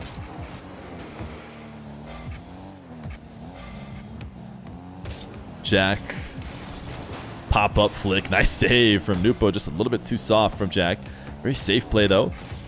Results in a boost steal and another attempt. Pulling off for the 50 can be really tough to try and score from the attacking corners, where you see so many players getting good at popping the ball out to the midfield, basically nowhere towards the net, and then using resets to bring it back, just because having that wide attack angle is just that much better. Nwpo is going to send one into his own nets for Jack's second goal. Nwpo finding himself in too deep on the back wall of an opponent's. Needing to recover, not an unfamiliar position for him. But this time, he sends one into his own nets. Nwpo first touch reset, Jack dunks. Nwpo deciding to completely leave. Just felt like The ball bouncing off the side wall was not going to give him anything solid, which I didn't necessarily agree with. I thought he would stick around and try and make something out of it. But maybe because he had lower boost than Jack, he just felt like any tussle play would actually not go his way and just didn't want any chance of them bumping around with each other. So just left, and now getting a nice pre-flip out of his own corner. The 50 is good enough to get him a goal.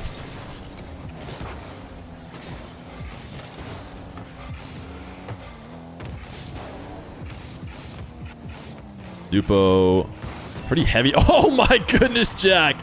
See, pretty heavy touch with the end of that. Oh wait, that's actually too much. Oh no, it's gonna be fine. Did Jack get a bad spawn? So much has happened there. I want to see if Jack got a bad spawn. It felt like popping that ball up was dangerous. Ooh, Jack just immediately went for 100, and he spawned far. If he spawned close and didn't immediately go for 100, maybe? But Jack not able to convert on this kickoff. Goomba stomping Nwpo. Neither one of them going for boost. This is the highest level of 1v1. These two just zero boost, both recognizing it's not worth it to go to get the 100, but Nwpo just not power sliding enough, not touching the ball, just allowing Jack a third goal. Jack slow playing here. I would say these slow plays haven't necessarily worked for him on these kickoff conversions. Now doing that dribble I just talked about. Oh my goodness, Nwpo makes the save. Jack got such a good attacking angle, and Nwpo still kept it out, kept the last few pixels from going in. Now launching this one over Jack. It almost feels like he earned this goal with that save. Felt like when you get a save like that, it leads to an aggressive, almost frustration type challenge often, where the player wants to regain control and make something out of their strong possession instead of being willing to just completely give up on it. And so Nwpo rewarded. What a turnaround. Again, lost game 1, 7-1. He put up 1 goal in game 1. Has completely made up for it with his game number 2. I like this from Jack. I like the heavy touch. See, this is not what he was doing earlier. He was trying to slow play it against Nwpo after winning kickoffs, and Nwpo was handling it. This time, Jack powers it to the back wall, gets a Nwpo mistake, and gets a 4th goal. He'll need 4 more kickoff goals probably if he wants to bring this game back. Wait, Nwpo mistouched. Jack, how did he know that's where he was headed? You'd expect Nwpo to clear this one away, and Jack went up to the ceiling like he knew that's where Nwpo was going to put it. And that is such an awkward misplay there. Not only did Nwpo tap it up, but he jumped himself off the wall, made himself fall to the ground. Minute 4 left to go. Another kickoff to the blue half. Jack has caught this one, forced to play this one slow. Don't blame him for that. Nwpo's still low on boosts. Faked like he might backflip challenge in order to get Nwpo to take the ball away. Or hit the ball away, I should say. If you look from Nwpo POV, he's hitting this one because he's thinking Jack is going to reverse and he can tap it over the top of him. But it was all just a bait, a fake challenge to earn possession. 49 seconds is more than enough time. Nwpo trying to cheese kickoff. Doesn't work out for him. This ball bouncing towards net. He gets the first save. He's going to get a big clear on 0 boost. It should just be a Jack possession, though, who was hook shot to the back wall to try and play quickly. Nwpo is looking to see what he can get with 0 boost, which is sometimes the right play, but sometimes over-aggressive. What a cut from apparently Jack. He is within 1. Breaking the axles of Nwpo on the field as he slices it around him and is able to catch it and bring it back to net. Now he just needs a kickoff that earns him possession. He doesn't even need an immediate goal. He could be in trouble if Nwpo gets boost and ball, which is what he's going to get. And I feel like Nwpo's going to be so good at baiting Jack into a bad challenge. But here Nwpo goes. Big air dribble. Probably going to save boost and go low. Very likely. In fact, fakes. Maybe the safest way to end that air dribble. Jack didn't panic, though. And now has a carry. Flick towards net. Nwpo, soft save. Wanted a follow-up. Jack tried to cut off that follow-up by bumping him where he would need to be. Chain dash. He's not going to be back. Jack's going to use the boost. Get underneath it. Pop it. It's an easy take. And it's a tie game in game number 2. This was 8-3, I think, with maybe a minute left to go. Nwpo tried to use chain dashes as a way to ice out the game. Thought he could chase down to the ball and just slam it to no man's land, but it went over the top instead. Now needs to win it in overtime. I think he just did. No, too heavy. He can't get back to it. He still have advantage. Jack playing off pads. Nwpo to the ceiling. Ground pinch. Nwpo wanted the fans to sweat, but he drops the mic and takes game number 2 in overtime.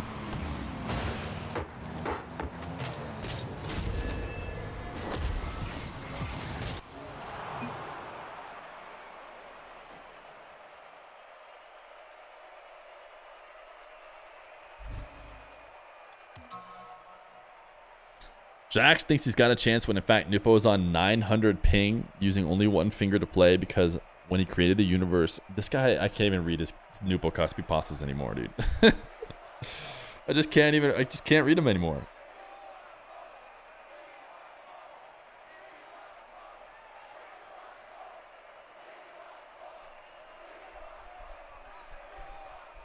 Oh, AGX Jet, thank you for 15 months prime. Mr. Halves, have you shared your prime? Oh, Mr. Halves, that 8 months prime. Thank you. I'm sorry if I missed any. Escalade, thank you for the tier 1. And then AGX Jet, thank you for the 15 months prime. I think that's all of them.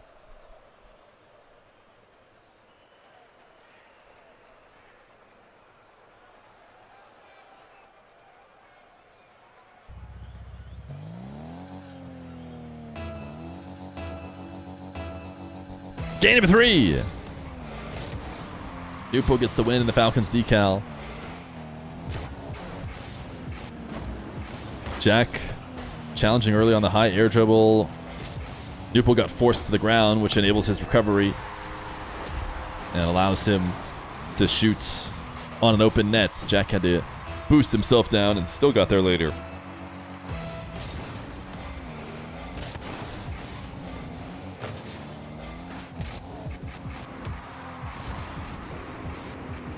Jack, double reset. Interesting use of the second reset, just to empty jump to try and catch the ball and cut it in when he didn't have the angle. But despite how interesting it is, it's still going to be a Nwpo goal. So he didn't do a good enough job of keeping it in play, and then a little bump leads to the open net.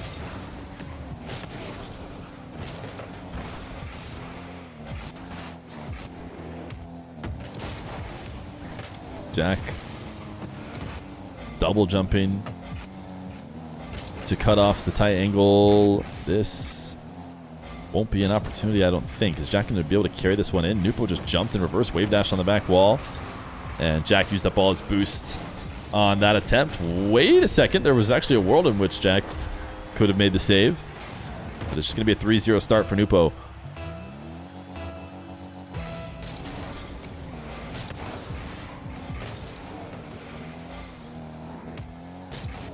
Jack could really afford to get going. He's going to bring it back to classic 1v1 here. Instead of going up the wall for the wall to air dribble, brought the ball down to the ground for a little ground bounce dribble to try and cut it past Nwpo. But Nwpo challenged early, didn't allow it to get set up. Very rarely in ones now do you see players not accepting that they're forced to air dribble. It's a tough wave dash on the curve that Jack just got. Undercuts, and now immediately you see Jack going for heavy touches to try and counter, and he does just that. Throwing off the recovery for even a moment like this can make it possible, especially when you've starved out your opponent to convert on open nets, but you do need to go quickly.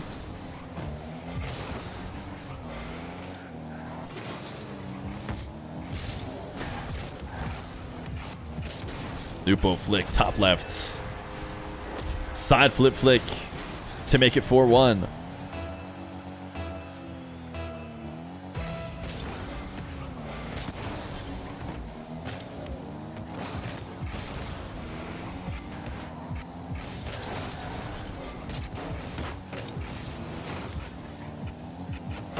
Jack picking up 100. Here's the chain dashing from Nwpo. So backs off. Nwpo did get it to bounce towards net. And Hurley challenges. How long can he get away with playing aggressive on 0? It seems like maybe permanently, because he's got 100 now. And he just let Jack miss the ball. And will shoot a counterattack for 5-1.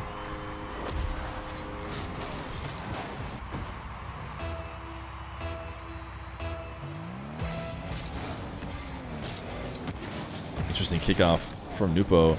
Tornado spinning into a top of car 50 wave dash. Not something we see very often. Jack jumping, resetting. Oh my goodness, look at this play from Jack. Floats up to the ceiling with his reset and dashes on the ceiling to immediately get back to the ball. Lands clean in the corner and dishes it in.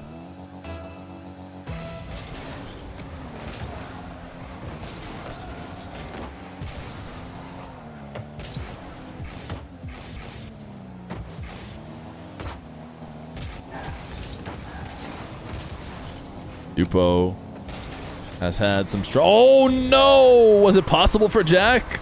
Was he trying to get the perfect clear?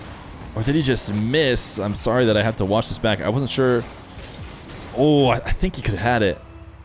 But instead he pre-flips underneath it. Oh, was there a slight lag or... Jack seems to react late.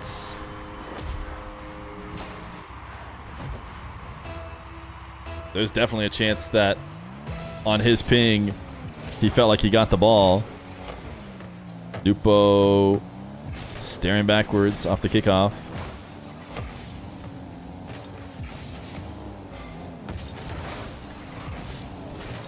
Jack getting bumped.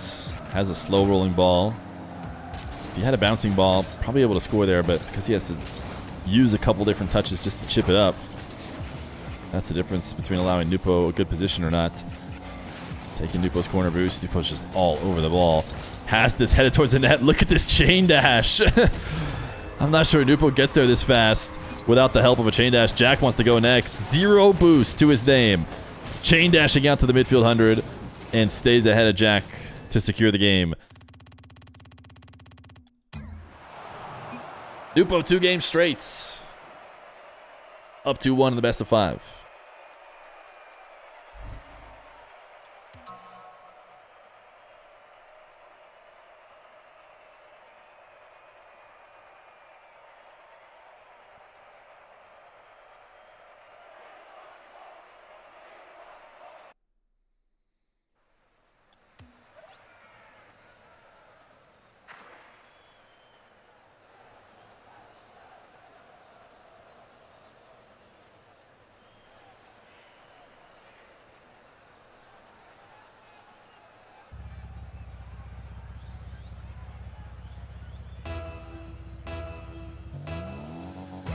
Game number 4.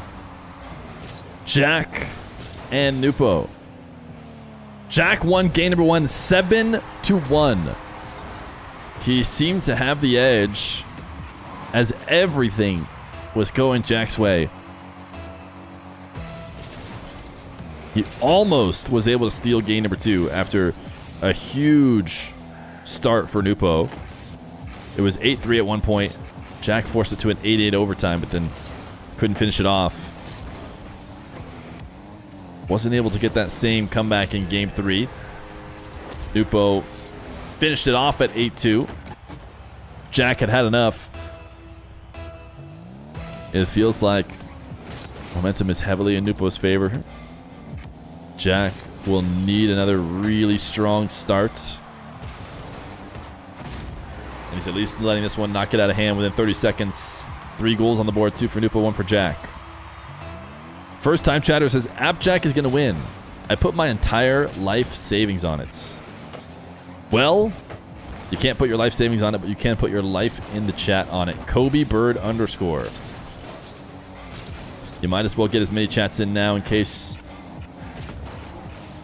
there are no more chats for you in the future.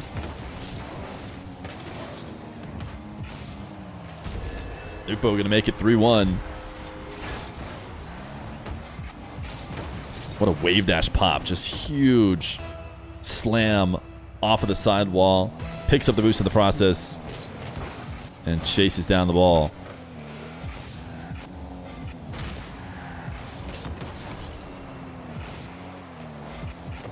Nwpo pre-flip save after getting demoed. Still in a dangerous spot. Jack forcing him to the back wall. Actually gave a little bit of extra power on that to clear it farther back into his half so that he could be the first one to it. Now another chance. Nwpo just dives immediately as soon as he recognizes that Jack is going down to the ground.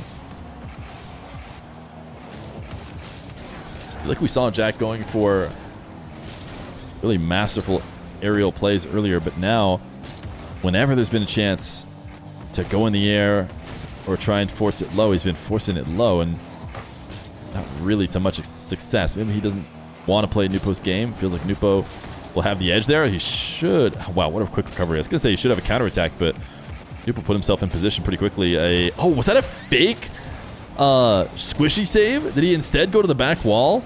It looked like he was... What is going on with Nwpo, dude? He is just 360 dashing around the field. Jack, full field air dribble. Flip reset is in. Nwpo gives him the nice one. Nwpo put himself far out of position to try and see how many, like, 360 dashes he could get. And then couldn't make the goal line save.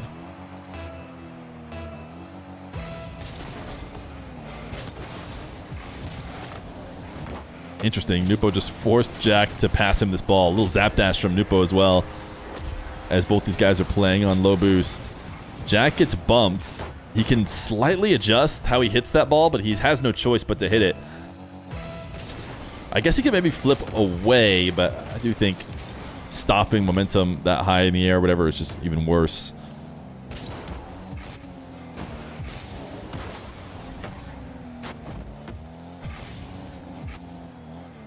Jack into a straight up high carry, reset, fake. Nwpo saves it. Made sure not to let there be a window to go under. And so it's turned down. Still stopped it. And a little soft touch. Musty gives him a 5-2 lead. Great read. Recognizes Jack is going to go challenge. And rolls it in past him.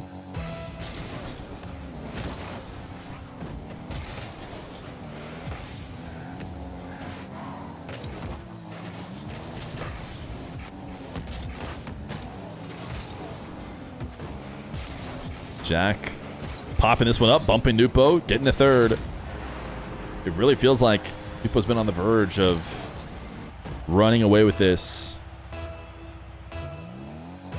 But Jack, so far, has done a good job of staying within striking distance, making it possible to think about a potential Game 5 if Jack can get a few in a row. Nwpo's pre-flip leading to a 50, not the landing that Jack wanted. I think he was trying to flip onto the wall and get out to the boost. But instead, yeah, he's trying to dash it, I believe.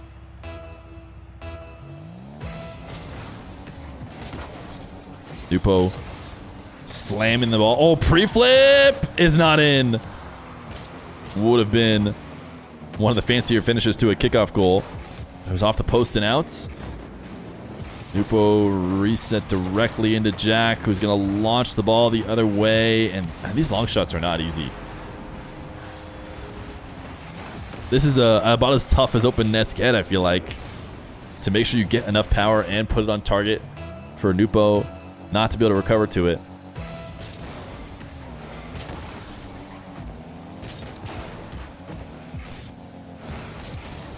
Jack not just going to accept going out for midfield 100. He wants to take Nwpo's. He wants Nwpo to be starved.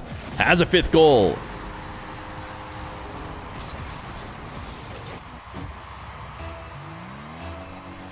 A minute 17.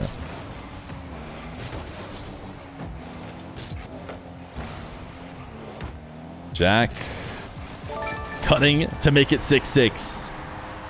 Arrows, they get the 56 months tier 1. My goodness. Jack tapped it to the left side, put it directly behind Nwpo, and then was able to flip it past him.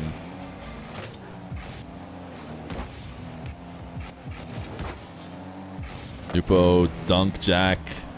Looked like he was maybe going for the bump, or just clear the ball away. Able to make multiple saves in a row. Not in a great position though with the final minute this possession for Nwpo. We're going to watch from defensive POV. Jack pre-jumps early, able to intercept it. Nwpo does not have a follow-up.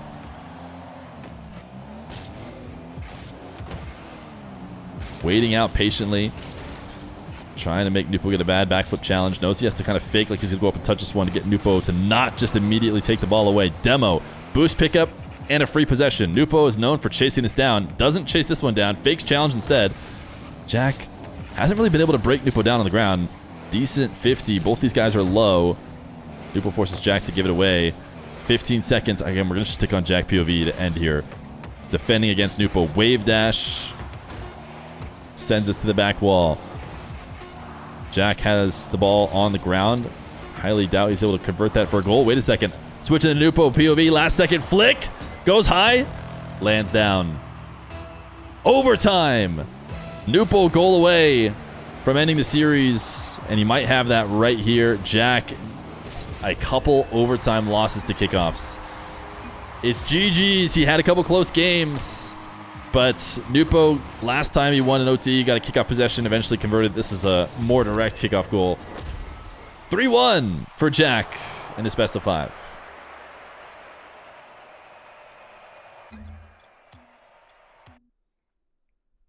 Alrighty. GG's. The tournament continues. Next up on my stream, we've got Nwpo versus Nass. Jack and DrKnown to finish out over here. I think it is going to be a battle to go to playoffs for Jack and DrKnown, most likely. Let me see if Jaunt, if his game is still going. It actually is. It's in game 5. Let's go watch party it. To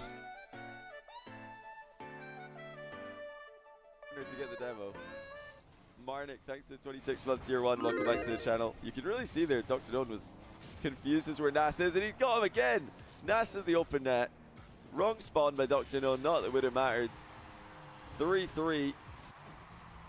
Demolitions raining in for Nass, and they're coming at good times. Eros RL, thanks to the 53-month tier 1. Wait, Eros has been subscribed to me about equally as long. Let me get some water. Call the bot is now a good thing. It's a good thing now. In the meantime, bots are better than humans. I've run into so many bots when I've played ranked 3s. Past couple nights I've been playing ranked 3s with CJ and Grog, the Shopify Rebellion CEO. And we've played bots in most of our sessions. And we're just like in GC 1. I think we're playing at like 1500 rating, US West 3s. And we face bots, which is insane. I mean, I know that they're just ranking up. It's just somebody buying the bot to rank up, but it's still pretty sad to see. Yeah, I would like to see Epic do something about it. This like a start would be disabling what you call it, disabling split screen in ranked, but I also do wonder if that would damage a lot of normal players, like people who do just want to play ranked on a split screen and they're not bots. Like, you've got to think of them as well. What do you guys think? Do you think in the lower ranks there's lots of people, like just, I don't know, kids who do actually just play ranked split screen authentically? So that, yeah, it's probably not going to happen. No split screen above plat. No, you can't. I don't think you can ranked gate it. Oh my days! Nass just powers in a wave dash shot. That looked bugged the way that it just accelerated. Like, I swear there's just something about those shots. They go so much faster than you think they should. You always play with your little bro in split screen. Yeah. See, I think that's one of the solutions being suggested. But when I think about it some more, when I'm not tilted because I'm losing to a bot, and I actually stop and think about it, I think, maybe we shouldn't take away split screen in ranked, because you are actually going to take away ranked from some humans as well. Nice shot by Nass.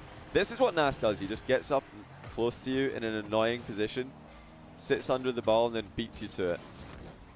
He never leaves.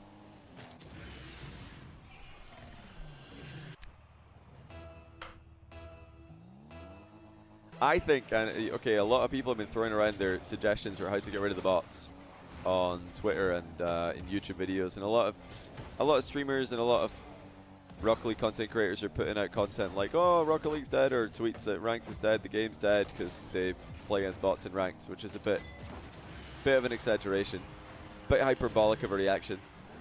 So I don't want to do that, but I do want to say that I think the most obvious way that Epic could get some positive, some good PR when it comes to the bots is literally they just have to employ one guy or assign one person who's already employed to go around live streams, YouTube videos of the biggest creators and just ban bots. Just like, oh, there's a bot in K-Dop's game, banned. There's a bot in Vatira's game, banned that guy as well. Here's an obvious bot in this guy's game, banned. You could just, even if you're not This would work. doing a lot, maybe, I don't know how many bots there are. Maybe there's so many bots that literally like every second game has a bot in it. Just going around and giving botting that bad PR would, and giving Epic that good PR, I think that would really swing. I don't know if it would give botting a bad PR, a lot more but what it would do is it would make all your streamers happy. Actually, just hiring one person. It would make all your streamers happy, and it would make it would change the discussion around botting it would still big time. be the ones that everybody sees that are getting banned. So, if you think how many people are watching a stream, seeing a bot, thinking, I could do that to rank up. Then, True. You know, now That would help too. Yeah, you're right. They just see, well, that's just going to get my account banned, so I'm not going to do that. That would be my number one thing I'd like to see. How's it going, Garrett? Yeah, you know how good it would be is if you could see someone who is botting, ban them mid-match and give the win to the streamer. If you did that every time, just a guy who that would be huge. all the big streams. If you could basically not even let them get the win. Screen red zone style. Oh, this guy's got a bot. Maybe he could have keywords in chats. I don't know. He can just really quickly take a look. I mean, it's super obvious. You could just tell if somebody's botting immediately. Like, you don't need to look for more than 10 seconds. It's so obvious, so blatant now. Anyway, final minute of the game here. Let's see if Toxiic can get something done. Got a bit distracted there, but there is still somewhat of a comeback. I see what you're doing. What do you mean? But Nass from 3 goals up is or they could just ignore the problem. Up by 6 because he is not going to give his and make the streamer pogo. He's just going to keep making them work for everything. Because they've won the game, they have to pogo. He can't. I think he needed to shoot that one first. That would be rife for matchmaking abuse. Yeah, okay, so what you're saying is streamers would get someone with a bot to queue against them so they could get banned, so they could get one win. And they'd have to do a new account per ranked win? Like some of his best I've seen him play. Is this what you're suggesting? For ripe for too good, and he's flexing on him at the end as well. That was nice. Little pop at a wave dash. Yeah, I like that. To the side to give himself some. That doesn't feel. I love that. Pretty cool move there. Looks like I love. Were you guys all typing nasty? Cool. Wait, I didn't see waves of nasty. Why weren't you? Anytime Nass did something nasty, it should have been a wave of nasty. Not stuff that the normal Rocket League players like us can do. That one, I mean, yeah, sideways wave dash, hold power slide. I like it. Create some distance for a run up. Very smart. But GG's, Nass takes it in 5. And that means that... So DrKnown and Jack are going to be 0-2, fighting for playing in the playoffs. And Nwpo Nass are going to be 2-0, fighting for a instant money securation and going to the semifinals. Does that make sense, chat?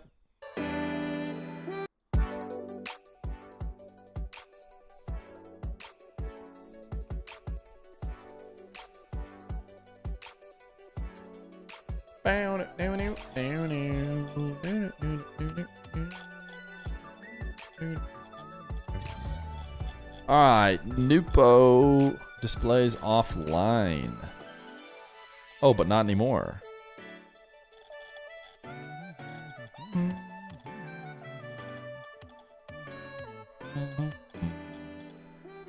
Nwpo versus Nass, everybody. I'm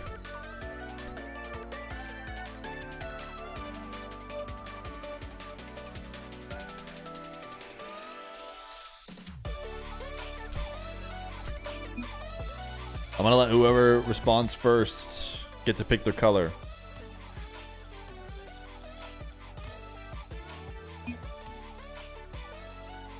Nass quicker says he wants blue.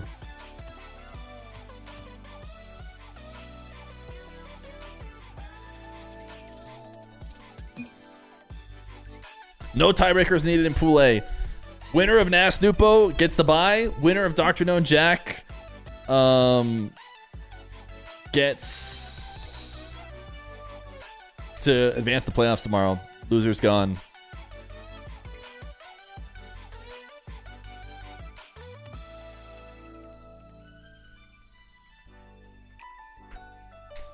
We'll see if we want to test.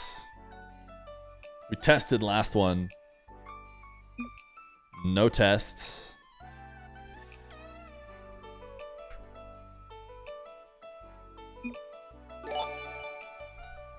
Jordy's saving the rate of 78 million viewers. Jack, though, not to say that Jordy's viewers necessarily have to watch Jack.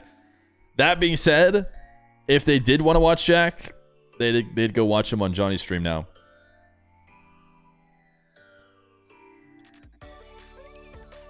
Thank you for the raid. We do? Okay, well then, then you want to go to Jack. Or you want to go to Johnny, I mean.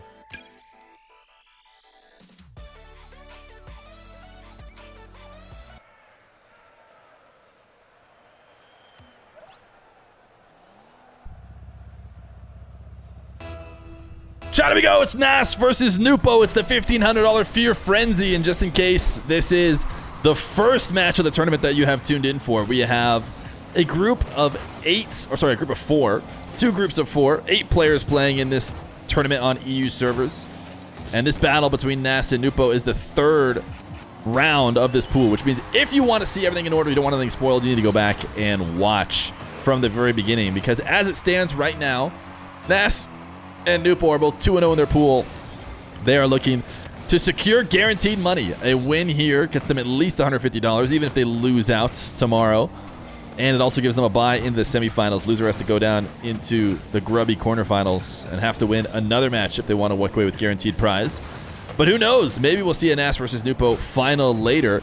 The way both these guys have played, it wouldn't be surprising to see this rematch in the Grands tomorrow. But Nass has opened up with a couple scores. And a nice wave dash fake away will make it 2-0. If we take a look at how you can type exclamation point in practice. Sorry, practice. I'm so used to saying the joke one. Type exclamation point bracket, and you can get an idea of how the bracket works. It should be somewhat intuitive looking at Wikipedia. But as it stands right now, Nwpo has had a better game differential than Nass against their opponents of Jack and DrKnown. But it's not really going to matter because all that will matter is whoever wins this series will be 3-0. The other only 2-1, as Nwpo will get his opening goal. These guys are both players we've watched for a long time in 1v1. Also players we've been really excited to see how their careers blossom in threes. And you could argue that Nass has fully blossomed, as if you haven't been paying attention to our RLCS last major, the Boston major, the Gentlemates won the whole thing. Nass, your MVP of the tournaments, living on top of the Rocket League world, and could add to that with a tournament 1v1 win. Going into the RLCS 1v1, Nass was just kind of coming off of a one's peak. I think a lot of people had him as a favorite going in. Apparently, he was sick or just not feeling well at the very least the day of the RLCS 1s tournament. And the thing about RLCS 1s is you have to be locked in for that one regional. You get the flu or something in the one regional, and that's it. That's the one time to play ones all season. And then that defines you and your ones ability for a full year. So it's possible that Nass didn't feel great, led to a little underperformance, and then never got his chance in the Worlds. It's not like other RLCS where you're going to have 2 more regionals. You're going to have also 2 more teammates who can maybe make up for your sickness week anyways. So who knows, maybe Nass could be the next EU champion. I was also just thinking about how Nwpo and Nass, these guys are both high on my power rankings for most likely to win a Triple Crown. In fact, Johnny is helping us stream this tournament. You can go watch Jack, DrKnown, who are playing for playoff position. I wonder what Johnny's list is. I wonder if he'd give the list to you guys right now. His list of most likely players to win a Triple Crown. Now, the reality is none. And if that was his answer, he'd be fine to say that, because almost no way someone wins 1s, 2s, and 3s Worlds. But if there was a player who could do it, it's maybe Nass right now. His 3s team showed they could win a tournament. He's always been at the top of the 1s game pretty much since he surged out and won his first Salt Mine. And if he gets, you know, an Oski pairing in 2s, the way Oski's been playing, not unheard of to win 2v2 as well. That being said, his opponent on the other side of the field is somebody who I had as the most likely to do it before. He's a 1v1 world champion. We know he can win that mode.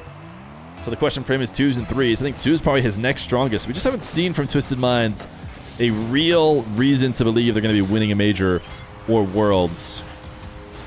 The talent is there. Previous world champion, Monkey Moon. Major winner, TRK.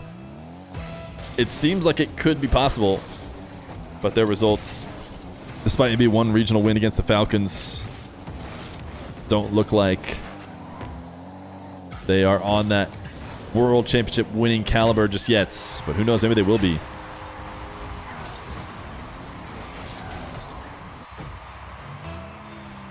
He said the 2 crowns, said Nwpo and Nass for 1v1 and 2v2.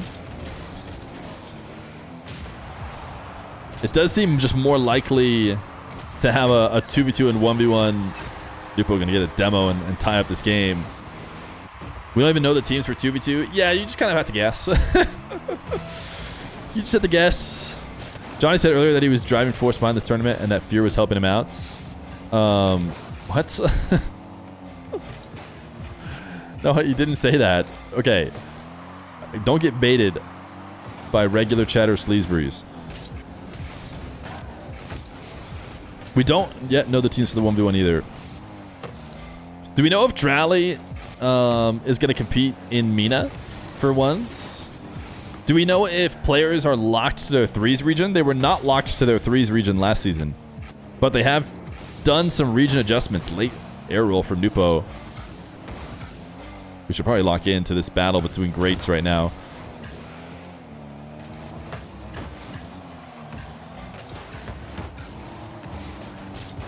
Nass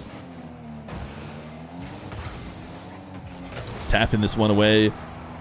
Able to pick up the 100 boost, but gets demoed. And pick up on the 100 boost actually might be enough to give himself a chance to make this save. Nwpo dribble out of the back corner. Reset. Pre-flip. 6-5. Nass led the start of this game, but Nwpo has clawed his way back. And now with a magnificent pre-flip reset, fell so far away from the ball. Able to pre-flip that at speed and shoot it with the tip of his car. Nass challenging from the ceiling, sends this one straight down, has 45 boost to work with. Gonna use some of that just to get back to the ball. Nwpo's actually backing off. Nass gonna have a wall to air dribble, of which he is very good at executing on. Ceiling for the reset. Fake! Nwpo falls for it. Nass just so good at reading defenders. You can't let him get to this spot. This is like letting Moxy carry the ball towards your nets to threaten the flick. It's just so tough to stop his ability to flick top lefts and everything else. Nass is that good as well at how he breaks you down in the air.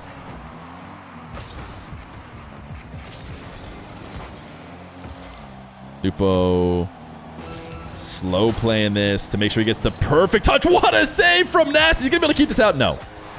It'll be 6-7. But it almost felt like a miracle for Nass. 16 boost to work with. Jumps down off of the top of the net in order to get back and make a follow-up save. Problem is the ball sticks around. And Nwpo just sends it in on the other side of the nets. Nass throws this ball to the ground. Is he going to be able to pick up? Oh, no, he didn't pick up the 100. I was going to say he's going to be able to pick up the 100. He tried to power slide through it, play it as clean as possible. Instead, he cut too early, didn't get it, lost the game because of it.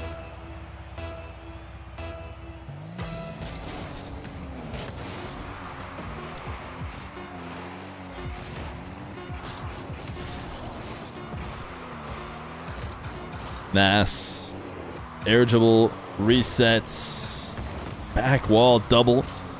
Trying to just get one for momentum, but does not.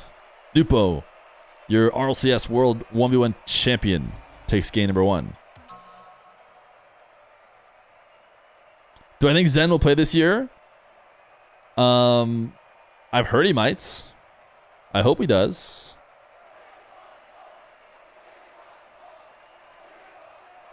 Nass got sick halfway through that game.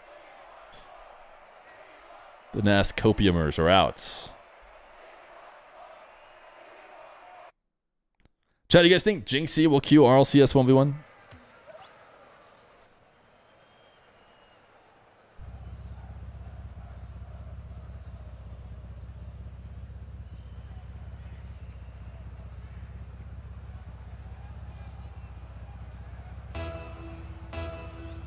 Game number 2.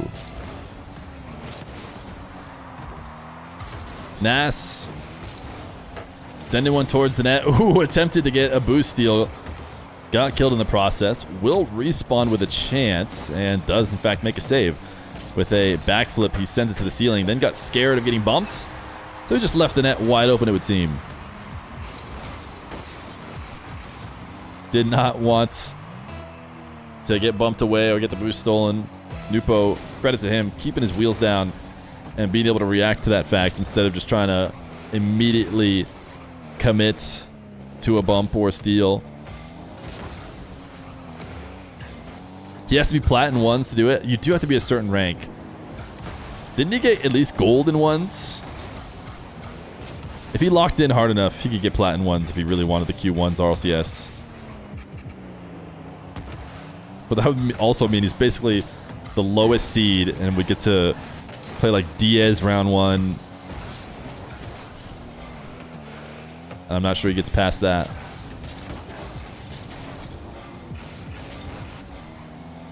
And then like an SSL round 2 in lowers or something. Probably not worth queuing up, but hey, you never know.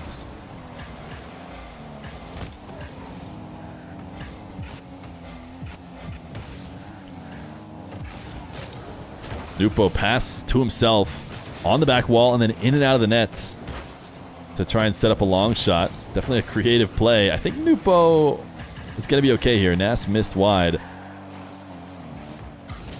Low boost for Nwpo. Nass picking up pads. Back into the corner. Got Nwpo to miss. Nwpo is known for his recoveries, but I'm not sure there's a recovery good enough for this one.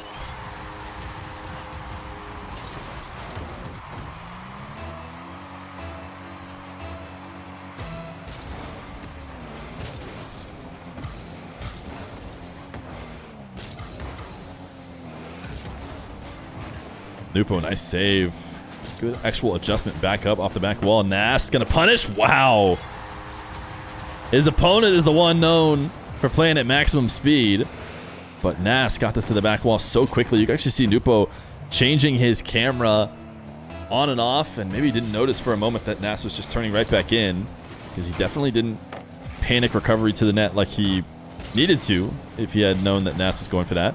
Nass sidewall, pinch to pop this up in the air and then baited Nwpo in. He made it seem like he wasn't going to go for the ball. And again, beats him with speed. Not something that happens very often. Nwpo was directly underneath the play. He tried to hang out there and move slowly while watching Nass as opposed to just fully retreating. What is this kickoff for Nwpo? Surely just a mistake. It's going to favor Nass. Nass air dribbling. Reset. Oh my goodness. Such a nice play. Brings it out to the midfield. Gets the reset right around the center line where he can attack anywhere in net.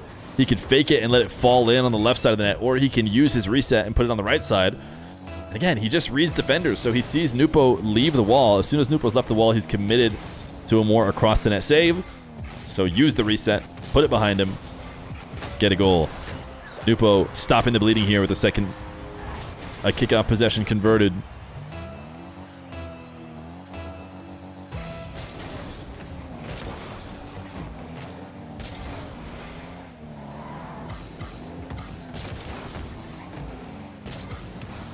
Nass canceling that flip to land clean on the side wall. Is going to, not enable him to get a shot because it's going to bounce off the post and lead to a Nwpo air dribble. Is he going to go 50? No, he goes reset high. That's a pass. Can he recover from it? Nass does pre-flip and uses his boost immediately to make sure he doesn't land and allow Nwpo to demo him. He plays keep away. Makes it 5-2.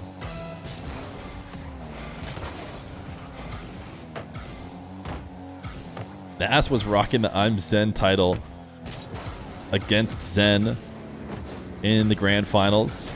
What a shot from Nass. Air dribble reset Musty. This time he's using his world championship contender. I doubt they've given him his major winner just yet.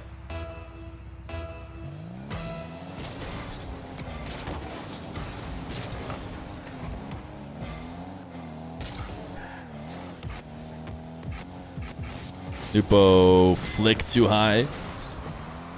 Crossbar down and out. Nass fakes the squishy save. And even pump fakes a follow-up save and ends up getting it off the post. Nwpo trying to pass to himself. Nass able to get a boost steal. Got so much out of this. Bubble Snout leaving the 25 months tier 1. Has Nwpo scared as well. He left the midfield 100 though, and he actually might have just let him score.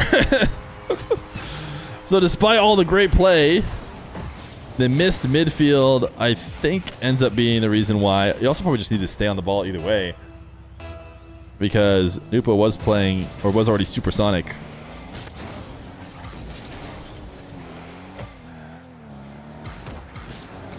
Nass. Nice flick.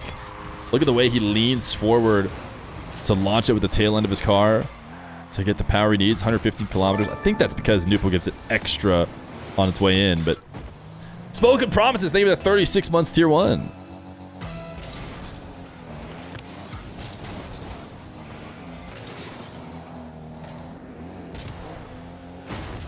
Nass leaning back as soon as he sees Nwpo pre-jumping him, trying to get a reset. Win at 50.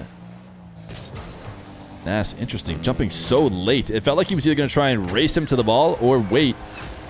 But he kind of did this in between where he let Nwpo get to the ball, then he pre-jumped and tried to race him up there. And it just feels like Nwpo is not even going to have any trouble reading you. You're not even really hiding behind the ball. It just sees you clearly coming to attack him from down on the ground. And he is certainly able to control his dribbles enough to adjust to beat you. Now a kickoff flick. I mean, he has had lots of kickoff conversions, and that might make the end of this game interesting with 47 seconds and only 2 goals that he needs.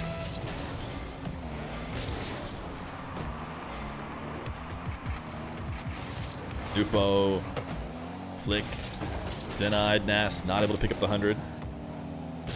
Interesting. That was kind of like a diagonal flip shot, but he didn't actually flip. He just used the roll through to pop it back. Flick top shelf.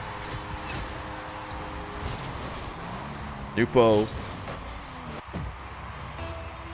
playing from behind to make it 7-6. 30 seconds. He's had tons of kickoff conversions for goals. Ooh, Nass. He just waited so long. I mean, he's playing timid. He had a great boost advantage, and it just felt like he didn't want to lose the game and didn't want to dive and make a bad challenge. Instead, he just waited way too long. 7-7 now. The Fun Buns, they've got 39 months. It almost feels like I'd expect Nwpo to win this without OT with how quickly he's been scoring. Nass launches this one away. Nass into the corner. Cut this out to the midfield. It's just going to full reset. Will we see a Diaz challenge from him? No, Nwpo's not even going to let him. He's going to take it away. 0 boost. Resets at the 100.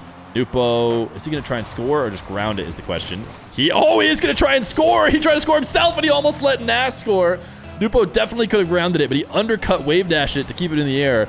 And that almost popped it up for Nass's goal. We're straight into a kickoff, though. Nass trying to get the game that he earned so early before, but it's crossbar down and not in. Nwpo patient. Nass fake challenges, gets Nwpo to bop it away. Ooh, just barely a touch from Nwpo on 0 boost. On his last-ditch effort dive. Demo, Nwpo wave dash. Not going to take a power shot. Instead, will play with boost and gets Nass to dive in. He baited Nass in. Nwpo went to the midfield to get 100.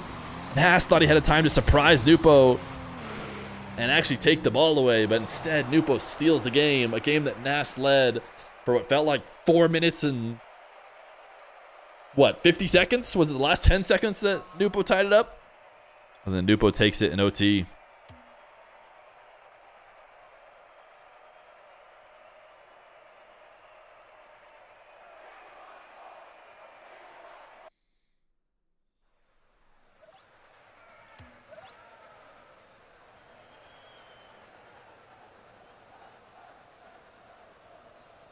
Oh yeah, did you guys see the beef?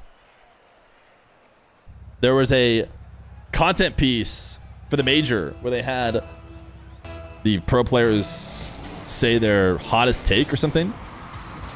Nass had one, and apparently his was that the MENA teams were being overrated. Now, in his defense, he was not saying that their 1v1 player Nwpo was being overrated. He said their teams were.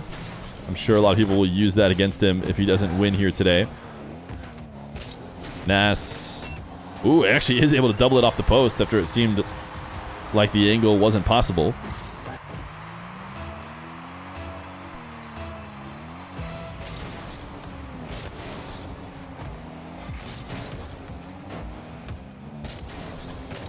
Nwpo to the side wall. Nass hanging out on the back wall. Reset. Shot attempted across the net. Nass saved it. Got a 50 and has the boost to follow up. That was a tough 50 to try and take from Nwpo POV.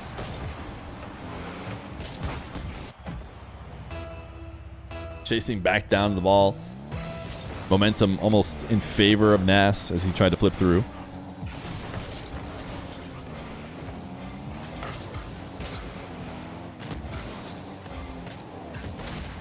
Nass creeping away, getting the demo. Oh my goodness, he sailed it. Surely he was trying to shoot that top shelf. Instead, he's forced to get a follow-up. Nwpo on 0. He's looked so good on 0, though. It almost doesn't seem to matter. Oh, he can convince players to just miss. This is what I'm talking about. He never picked up boost. And yet the aura got Nass to panic and missed this clear to the corner.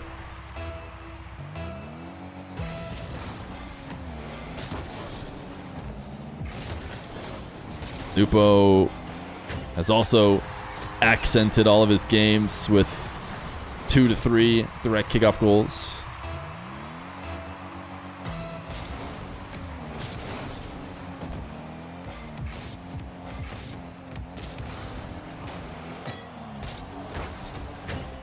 Nwpo makes it 3-2 on another kickoff.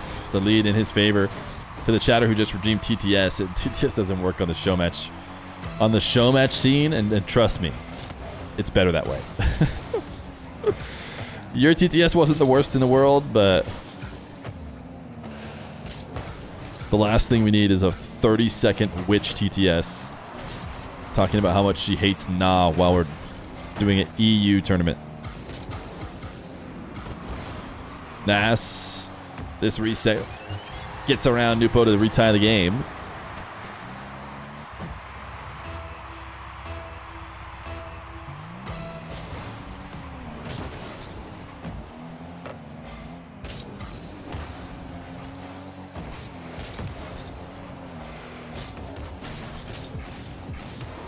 Nwpo, empty jump to continue the air dribble while Tornado spinning through. And interesting, Nass, was he trying to be patient? He didn't flip.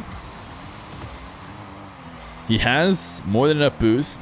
He stops here on the goal line and yet just awkward. Just put just far enough to the back of Nass's car where there's just no flip that he felt was worth doing. If you put that even a little bit farther forward, he probably tries to diagonal flip or get something to get it out of there. Nwpo is just chaining goals together off the kickoff. Goals within 10 seconds. It's a stat that they added to the major. I noticed they added that. And not a lot of kickoff goals seem to happen in 3v3. You know, it actually seemed like it was a down major for kickoff goals. For a while, we were seeing a ton of them.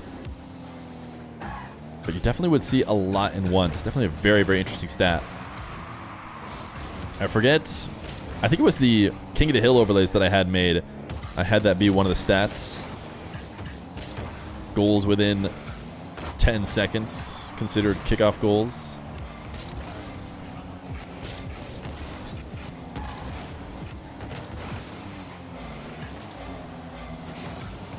Nass.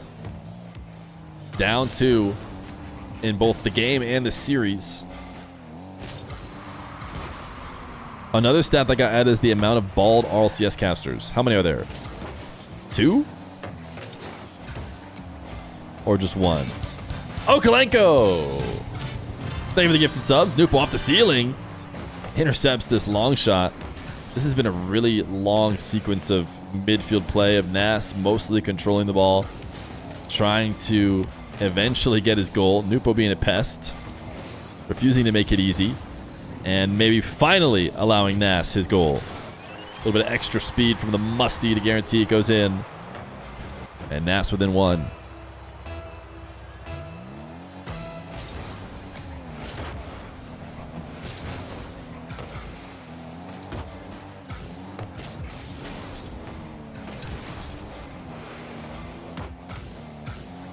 Nass flick, top left, should be in. 5-5. Nass continuing to put up a fight. Needs to prevent too many additional kickoffs going Nwpo's way. And he's got one of his own. This one's going to be saved. It's going to force Nwpo into net, which he will launch a long shot the length of the field. Nass is easily recovered for that. Both players with boost. Nwpo diving. Nass expecting that now. Backing off. This 50 favored him, but he can't quite get the shot because Nwpo undercuts him. And there isn't the angle to get the flip. Nwpo's going to get this 100. Nass yet. Recognizing he needs to just dive away. Nwpo actually went really quickly on the first touch to rush this to net. Oh my goodness, Nass. He drops a yes. He knows that this needed to be a save. Did he just front flip when he meant to empty jump? Yeah, probably. Definitely could have had that save. Kickoff goal to make up for it, but I mean, this kickoff goal could have been to take the lead if he hadn't slipped up earlier. 44 seconds. The chat holds in bated breath for a Nwpo goal. Nass might disappoint everyone though. This shot saved on the goal line. Oh, what is that from Nwpo? Didn't have the read. He's going to recover from the ceiling. Nass not going to get one. Nwpo saves the first, not the second. 7-6. Nass takes the lead with 25 seconds.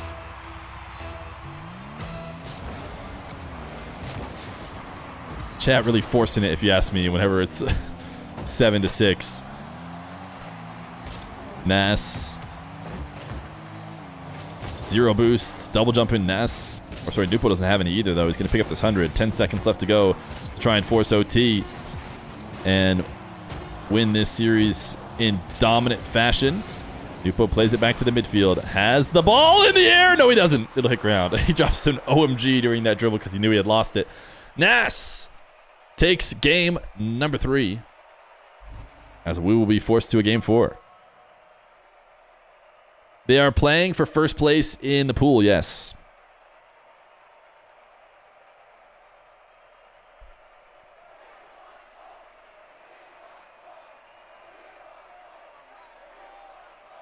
Shout out to the watch partiers. I really wish they could do... I could set up the co-streaming thing that RLCS did. It'd be really fun to just have people hit co-stream. It'd be a good way for I think to me it's just a win-win-win-win-win. I'm assuming if I asked watch partiers to do it, they would be happy to oblige because I don't think they lose out on anything, and it would just help with analytics for tournaments like this. But You have to apply for it. Maybe I'll try and apply for it in the future. Maybe that'll be faster than I think. Got to remember to apply for it next tournament. Who knows? Maybe I could apply for it tonight for tomorrow. Maybe I should do that. Maybe they're that fast.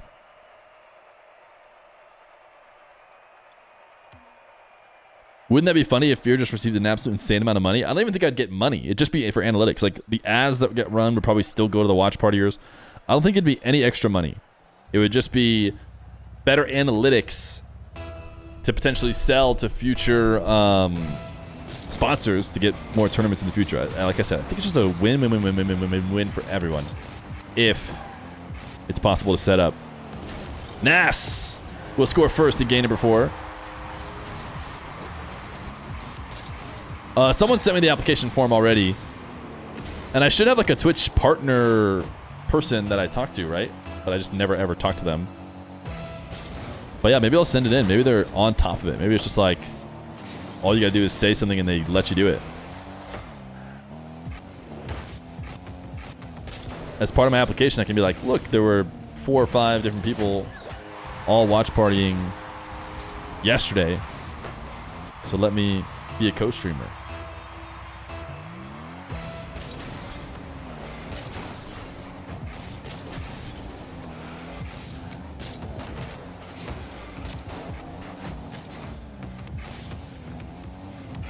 Nass. Bounce dribble. Rabid Boo's going to try and make something out of this. Got a reset on the first touch. But Nwpo clears it away.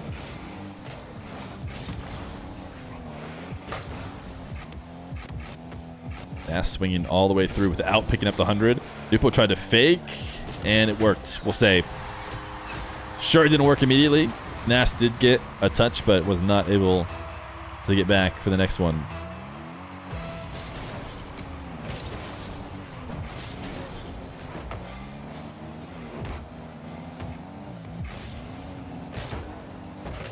Nass, interesting, didn't front wave dash so that he could reverse underneath Nwpo.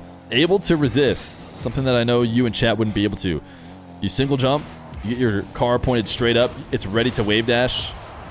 Don't lie, every last one of you are wave dashing. But Nass recognized the wave dash wasn't the play. Instead, land and reverse, undercut Nwpo. Make it 2-2.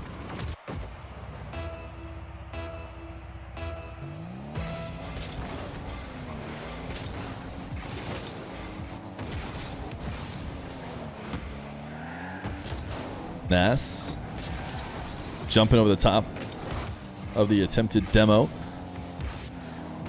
and using up more and more boost on each fake challenge from Nwpo, not dispossessing him, but just draining him bit by bit. He's able to get 100 at the midfield, though. 6 left over to work with. Front flip is so strong. He's just going to beat Nwpo out. This is a pretty far away from the net reset shot, too, especially one that Nwpo has 100 boost to defend against, but it's just too fast. And Nass, again, has the lead.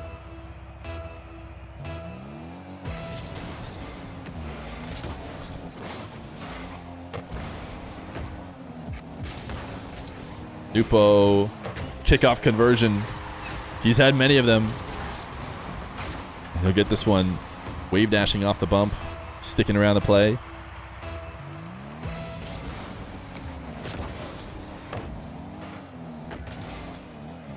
Nwpo with another chance at converting a kickoff. Nass, what a save. And jumping out of the net pre-flip. He's going to get his boost taken from him. But Nwpo maybe didn't get the touch he wanted. Oh my goodness, but he made up for it so quickly. I thought Nwpo was trying to single jump and pop the ball back towards the back wall. But what he does instead is pre-flip, reset, wave dash, takeaway to keep Nass out of the play. And then it's light work to score from there.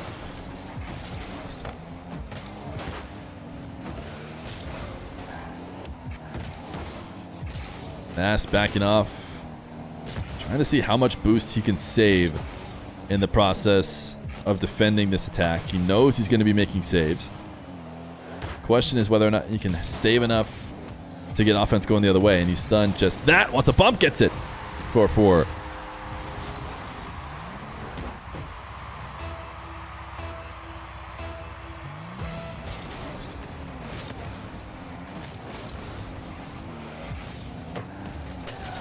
Nwpo chaining dashes into a 50, staring down, and almost left the ball for too long. At least able to guide it to the corner. Nass. Oh, goodness, Nass. For sure getting scored on here. It seemed like he tried to channel his Nwpo there. Went for something mechy and crazy, and instead just kind of got lost on the back wall while Nwpo stared at a wide open net.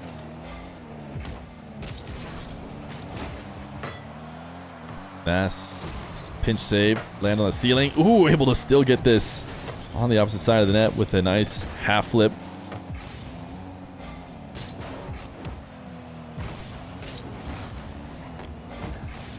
Nass dunking, returning to net now. Oh, the defensive sequence was impressive, but he does not survive.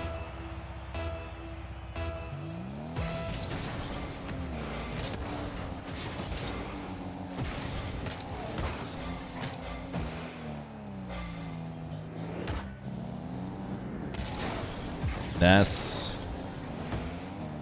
Minute 30. Nice mind games going back and forth. These guys debate what they're going to do on the play with zero boost. Nwpo tries to challenge, recovers, makes it look like he might clear it. Swings wide. Nass stayed on the ball despite that. Was able to capitalize because of it. Now within one. Nass can have 100. Nwpo far away from the play. Nass will take the air dribble this time. And tried to, seemed like he tried to go low, but then take it back over the top of Nwpo. There's so much going on, I feel like, in those air dribbles as they debate how to get around the pre-jump. Ultimately, Nwpo positioned himself well enough to intercept. He's going to go for a first touch. Can't get back to the ball before Nass will clear it. And Nass even got his own 100 and boxed Nwpo out. Great opportunity here for Nass to equalize. Air dribble bump. Nwpo gets around it, but he doesn't get the ball, so Nass doesn't mind. And we have another 6-6 tie game with a minute left to go.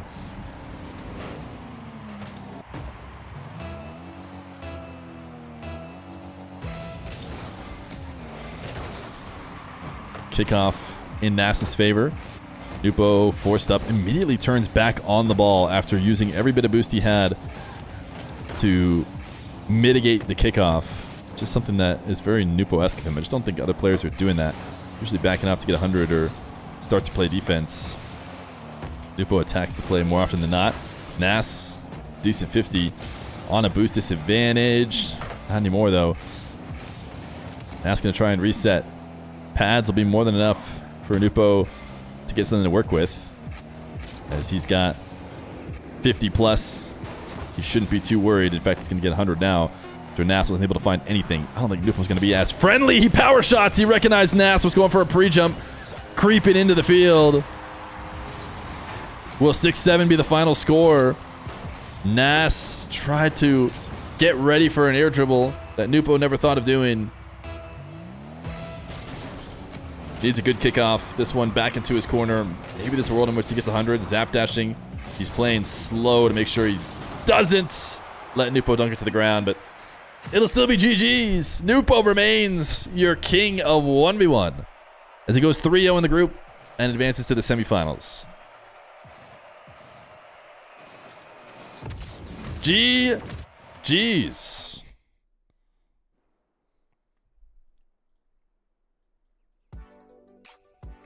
Let's go see. Is Jaunt Boy's game over? How did Jack DrKnown go? Jack 3-1.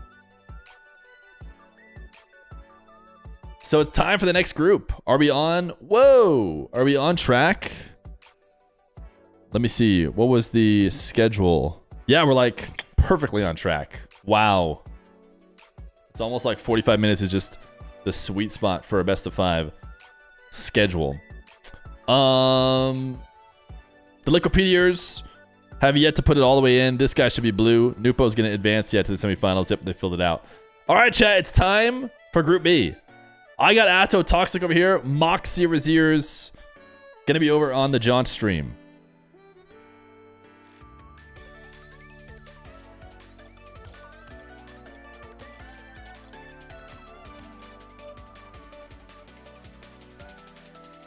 Type exclamation point bracket if you want to take a look at all that yourself. We'll take a 3-minute break, whether they're ready to go or not. So we just get ads out of the way. And then we'll start up again. I can also drink some water, rest the voice slightly.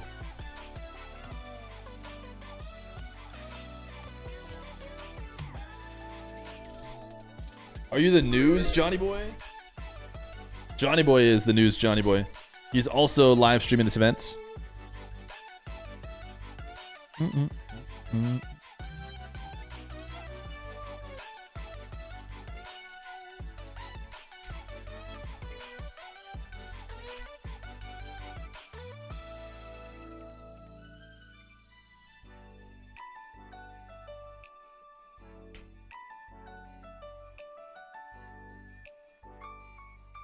After phone was your question. We'll sit on this screen while we wait here.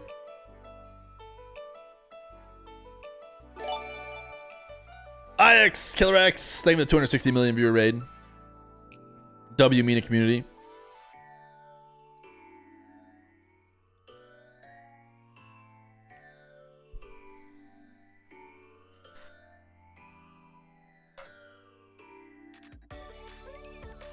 Just killers. Or killer. Maybe. You thought Atow was French? I'm sure you're not the only person to think that.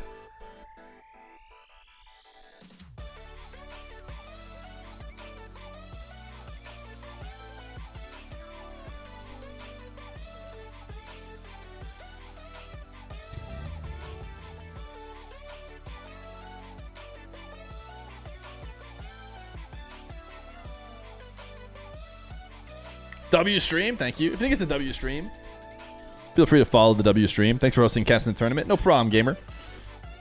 Also, subscribe to the YouTube if you want to see all the videos come out. Actually, a good chunk of people are watching on the YouTube right now, live. Still don't know if that's the right decision, but I do it. 588 of them right now. Emoji tier list stream when? Probably never, gamer, if we're being completely honest.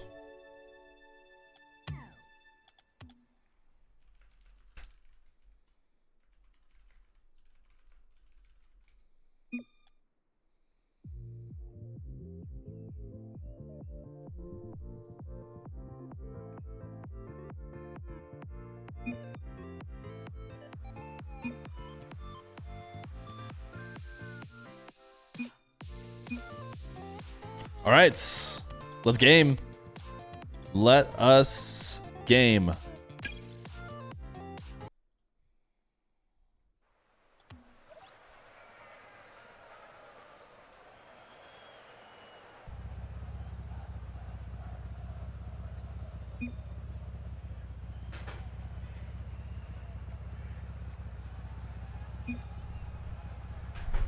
Try to go! The Feer Frenzy continues. It's a $1,500 1v1 tournament, and we're into Group B, consisting of Atow, Toxiic, Moxy, and Rezears. Winner of the group advances to the semifinals. Loser of the group eliminated early. That is what's on stake here. You should go and back and watch all of the tournament, if you ask me, as Toxiic gets a reset shot to open. If you want to see Group A, we already played it. We'll probably end up talking about the results here and there. Nass, Nwpo, DrKnown and AppJack playing over in Group A. Go back, check the VODs to see how that went.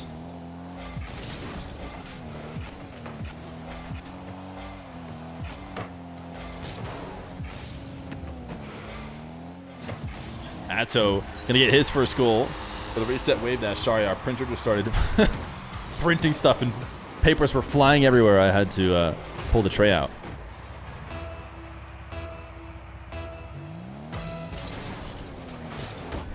Dr. Feer getting some printing in. All of the group play matches will be today. Check out Johnny Boy's stream to see the other games making up Group B. Right now he'll have Moxy versus Rezears. Is she printing the bracket? Yeah, she's probably printing out the bracket and filling out her various predictions. Type 1 in chat if you've already printed out the brackets into a physical form and filled out your predictions on the paper.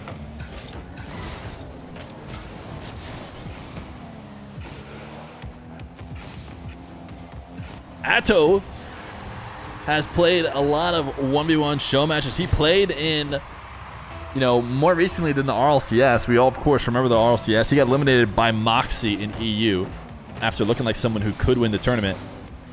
But he has played again recently because we played during the Dawn-a-thon, the double or nothing event that we ran. Atow played in the 1v1 portion, won 4 straight matches, doubled up all the way to $500, and then cashed out. So I don't think he ever got a loss. Then he did the same in the 2v2. The 2v2 was one big streak. People never wanted to quit in the 2v2. So the 2v2 continued to run in one long streak, passing between players until eventually it ended when a team hit the maximum amount of money I could pay out. So I didn't let him keep going. And that was Zen and Atow, who won $4,000 from that double or nothing 2v2. So Atow was looking really strong when it comes to 1s and 2s.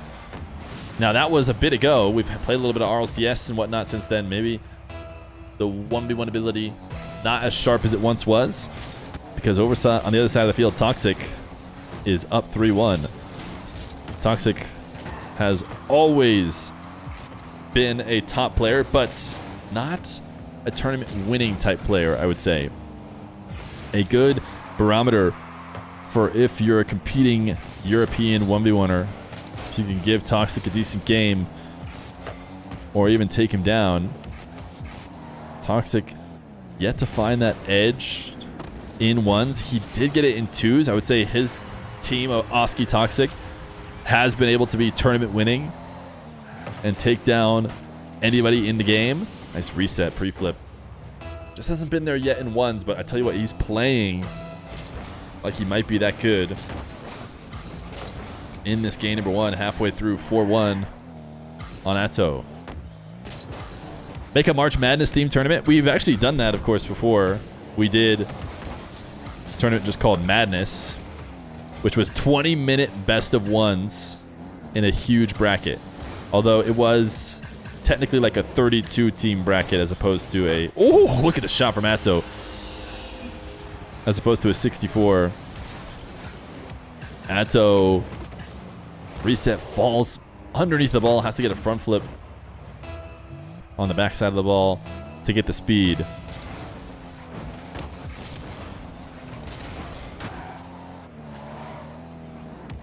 I said kind of guy in the RLCS commentary. Of course, I had to. Had to say kind of guy. Had to give the fans the shout out. Going into this last major, I think it was reasonable to have Atow as your best player in the world. KC was looking like potentially the best European team, winning 2 out of 3 regionals, and oftentimes the outstanding performer for KC was Atow. Of course, his team not able to find that same success at the major. So certainly could not finish the major still in that number 1 position. But maybe he'll be right back there in the long haul. Atow, nice power shot. Toxiic. If he had psychoed that somehow after such a strong shot. Grand finals is tomorrow.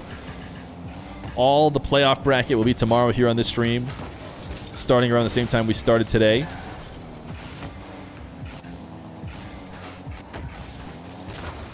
Toxiic continues to extend this lead. Fairly low scoring game based on the ones we've been seeing previously.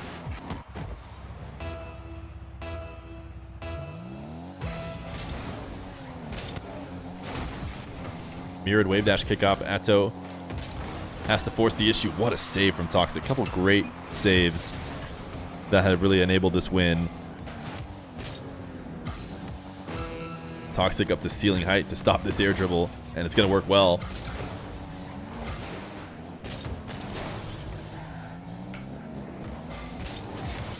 Atow limited to only 2 goals, it may seem. Might be able to sneak another one out here in the next 15 seconds. But the way Toxic's defending, I almost have to assume he won't.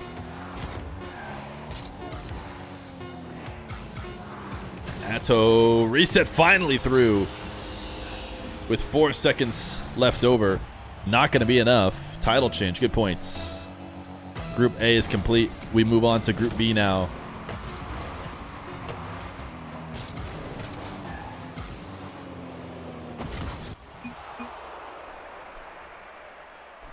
Game number 1 going to Toxic in this best of 5.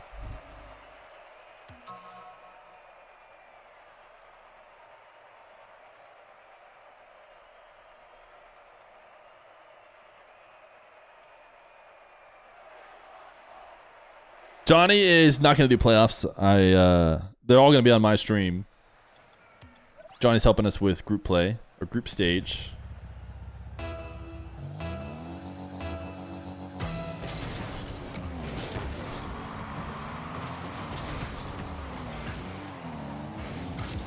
Atow. Oh my goodness. Looking like he's about to start game number 2 with a goal. Toxic comes sailing down. My goodness, Toxic. A ripper of a flick, 129 kilometers per hour. That's got to be because it went crossbar and then Atow helped it, right? Yes, yeah. That wasn't quite that hard, but still. Toxic also more comfortable using both flicks. His flicks have been compared to Moxy's, but he's down to turn right, flick left, just as much as he's down to turn left, flick right. And he definitely did the opposite Moxy flick there. I also like Toxic's consistency with the Saturn goal explosion. It is a unique one, I would argue. I don't know if a lot of other people... It is Saturn, right? Or is it just a planet? Or Cosmos goal explosion. Oh my goodness, Atow scored there. I actually thought Toxic was going to bail off because... Oh, is it just a black hole? Because that's Earth. Oh my goodness. I didn't think Atow was going to be able to get the angle. Supposed to be a black hole. Got it. We'll get to see it again soon, I'm sure. No way the guy who put up 5 goals goes scoreless for very long after I mention his goal explosion that he's always stuck with. Ooh, Atow dodges the bump play by going up to the back wall, evading it, getting back down, countering, pre-flip. Second goal for him.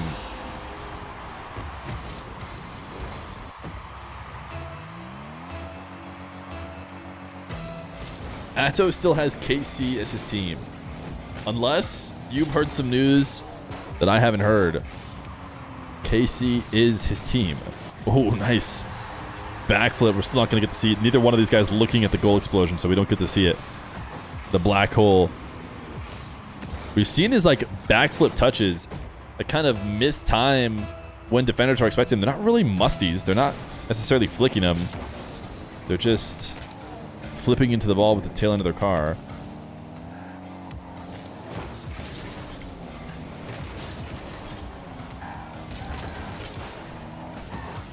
Atow off the ceiling. What is Toxic doing? How is he getting all these saves? Toxic gets another one.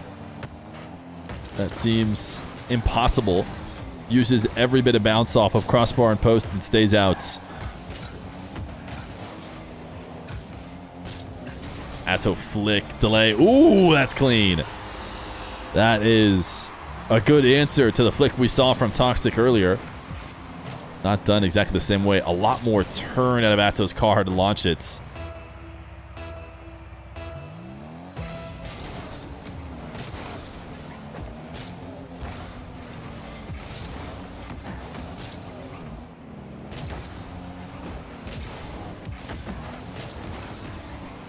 Atow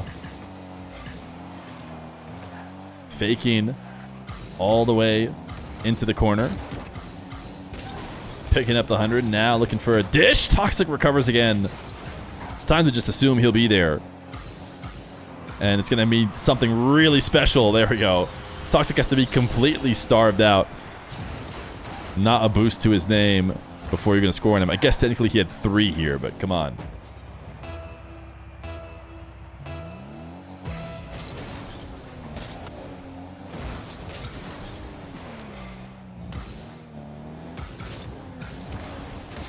Atow maybe trying to mix it up after launching tons of great flicks. This time he does a turbo flick.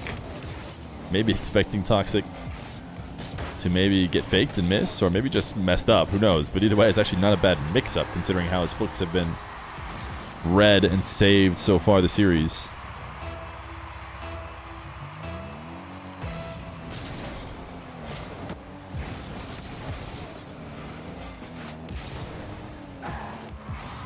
Toxiic.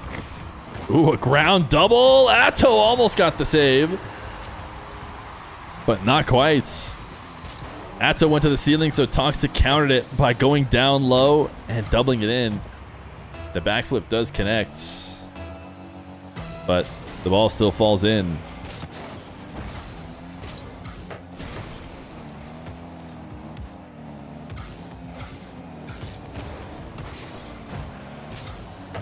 Atow double jump into 50 now.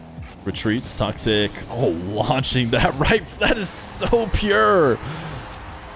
The turn left, flick right. It's not what Moxy likes. It's what Toxiic likes. And oh my goodness, just 106 kilometers per hour out of nothing.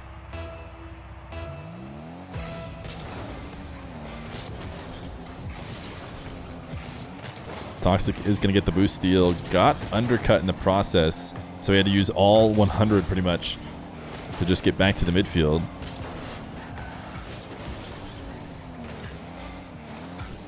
Toxiic pre-flipping.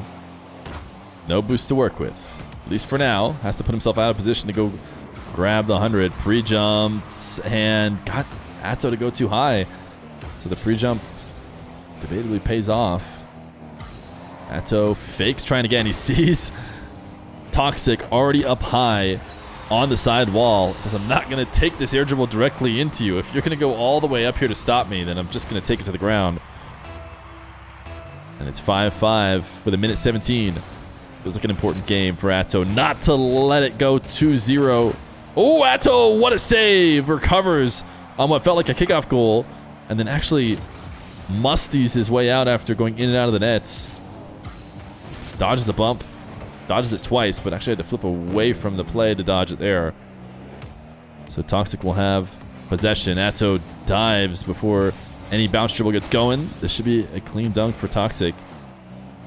And decides to just reverse out of the demo path. Atow diving underneath the play for the 100 and has to be careful not to let Toxiic have a sight at the net. And he managed to do so. Just cost him all his boost that he just stole to get back. Now he'll have a true advantage. Toxiic on very little. Atow really solid at these air dribbles and getting the ball to the net. He goes for a reset shot early. A slow shot. The one that keeps the ball fairly high and on that near post. Toxiic jumping, clears it away. Atow was worried about a fake there from Toxiic. Tried to stick around. But Toxiic did flip into the ball. Now Diaz challenge for Atow. Starting on his own back wall. Falls very short. Is just going to leave the ball to bounce and maybe try and get a cheeky diagonal backflip. Now, will he try and keep it in the air? Atow, one last chance. Is bringing it back towards his half. Does have the dribble. Pops it up. Air dribble bump. Toxiic to the back wall. 9 boost. Pre-flip out. Lets it hit the ground. Overtime.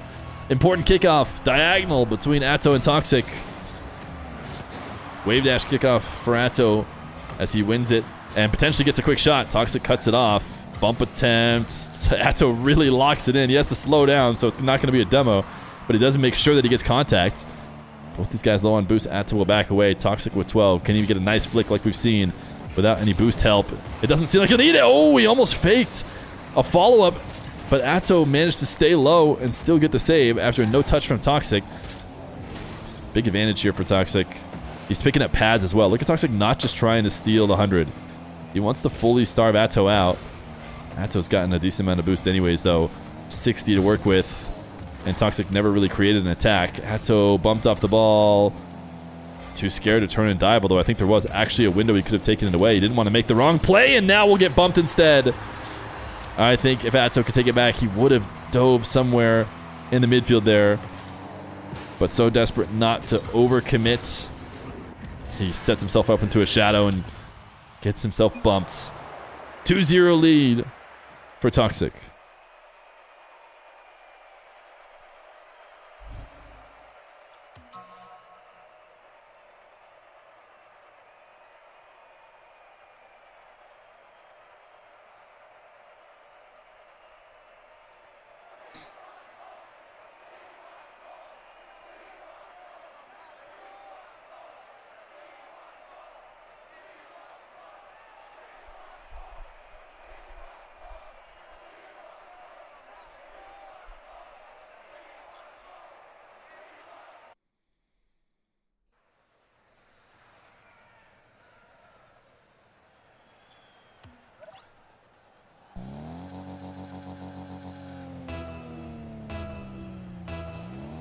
Game number 3. Toxic and Atow. Atow is not playing with these camera settings. They will fix here soon, hopefully. Atow, air dribble reset. Maybe if we switch POVs, it might trigger it to, yeah, fix itself.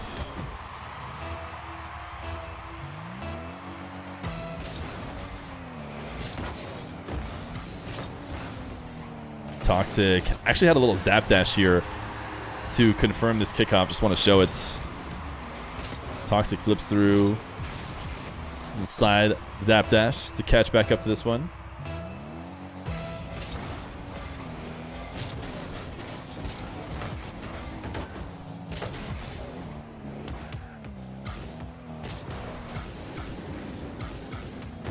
Atow fakes the air dribble. Toxic fell for it. Went sailing over the top of a dribble that never happened.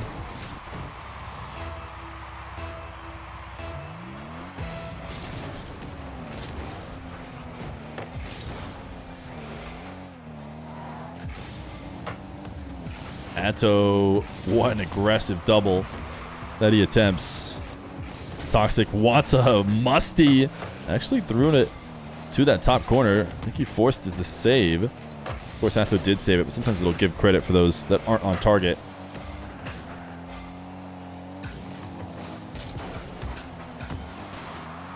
Atow, save in and outs. Now, reset. It doesn't look like he's aimed at the net at all, but he's going to try and find ways to get there with resets. Demo's Toxic. Decently far away from the ball. Now, chip up. Resets. Shot is in.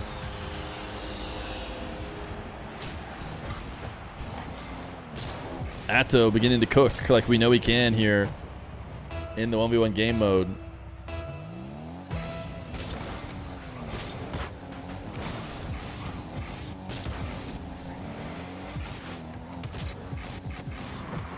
Toxic. Double reset is in. Atow gives him the nice one. Toxic, once upon a time, considered a ground game player. He says, take the double reset on your head if you think that's.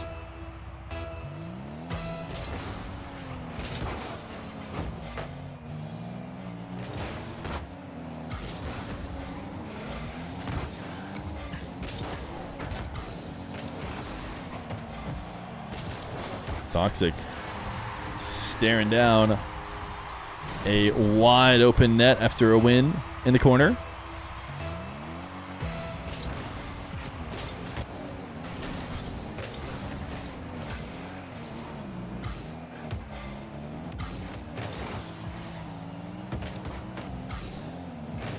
Atow, low 50 now. Trying to be careful. We got a reset, I think, on that 50. Maybe could have wave dashed out of it.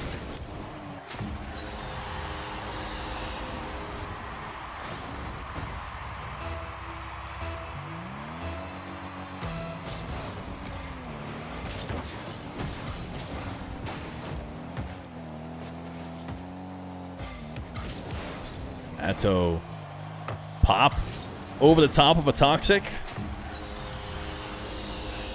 And it's just over 2 minutes in, 2-goal lead.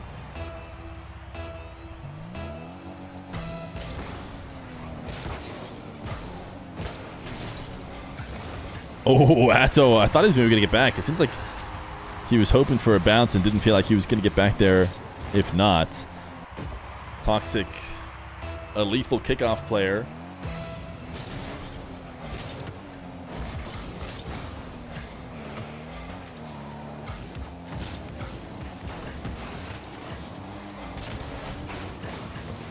Atow starting a full field air dribble that he has challenged. Seems like he can make it to the net. He would have. But the shot is to the top shelf. Toxic had it read and countered.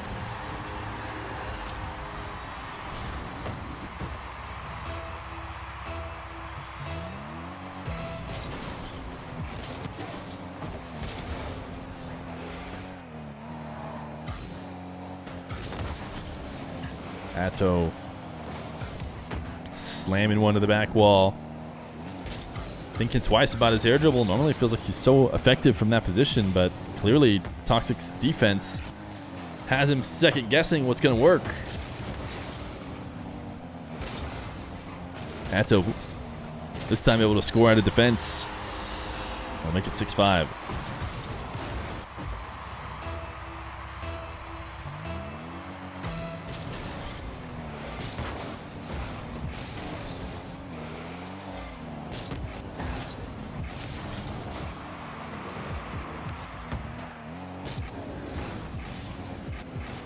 Toxic floating underneath the ball. Very slowly approaching the net. And certainly not going to be able to approach the net at all with this dribble. Atow just demos him. Says, you have to come down to the ground. You're going to be an easy target. Now, maybe trying to bait him in. Toxic stays patient, but maybe not patient enough. He did creep in. And as he tries to intercept this dribble, he's playing from slightly behind. Nice hard first touch from Atow to guarantee he got out ahead. Put Toxic in a tough spot. Ooh, Toxic maybe expecting a challenge because Atow faked it. That early flip. I think Atow, I think he was jumping out and turned back down to the ground.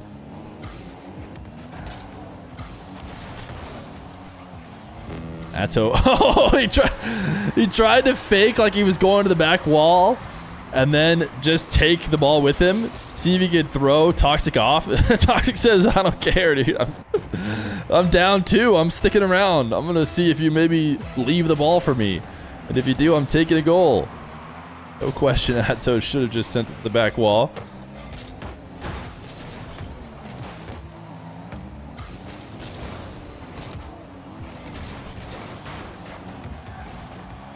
Three boosts for Atow to work with. On his back line. Toxic is really trying to get something out of that. Pretty all-in play for what was a long time on the clock for Toxic to reset here and just try another way to get the goal. He saw all the marbles in his eyes. If he just got a good power slide landing and side flip, maybe he could sneak it in.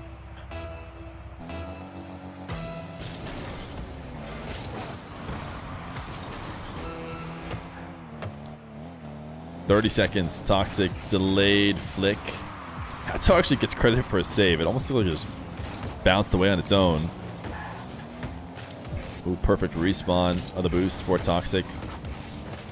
Dunks again. Is going to be able to steal boost again. But he's just running out of time. He could even half flip, take this one away, and bring it to net. But he couldn't even get it there quick enough. Atow not going down in the sweep. Going to try and bring this series back. It all starts with his first game in game number 3.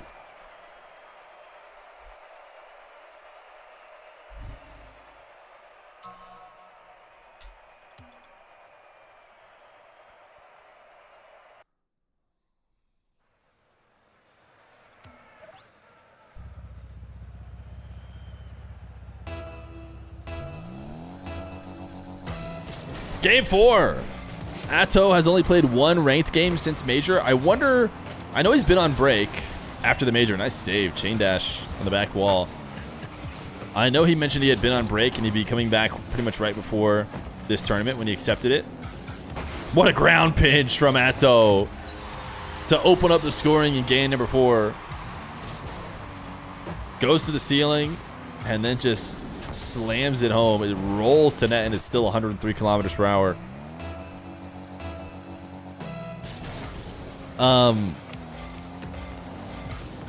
I know that there's probably less ranked being played by pros in general due to the botting situation, but I do think that Atow was also on a break.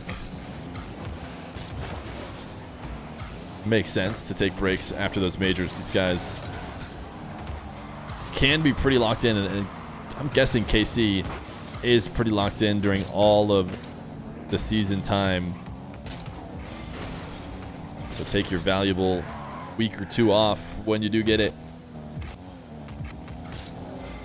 Toxic just staring down Atow. I thought maybe he'd go for a bump play, but he actually went for a Low flick. Something that's not likely to work.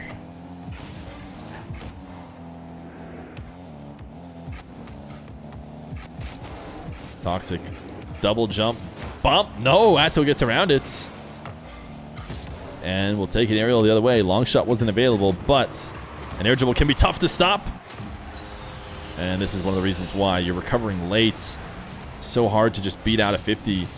When you need to win 50s, you need to be attacking directly into the ball, forcing it out towards the offensive half, not retreating back into your own defensive half.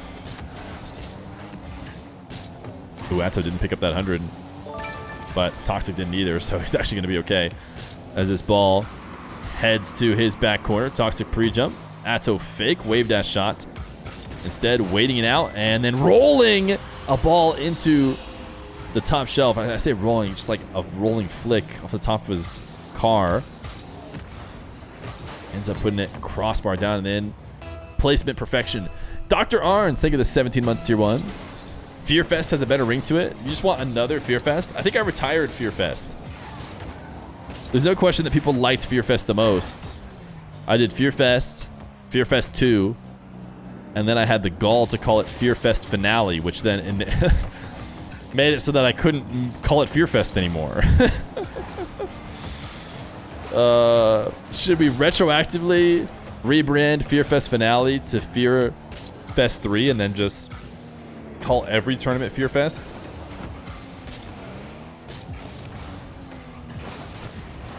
Fear Fest Finale 2?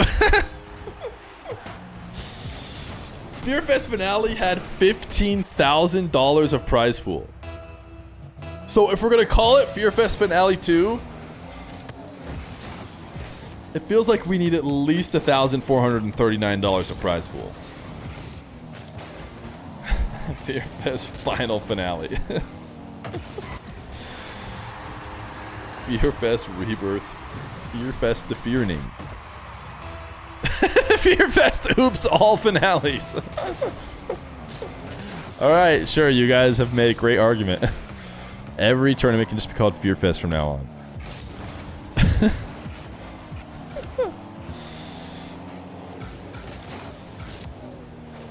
Toxic. A missed sign wall challenge. Gonna make it easy on Atow.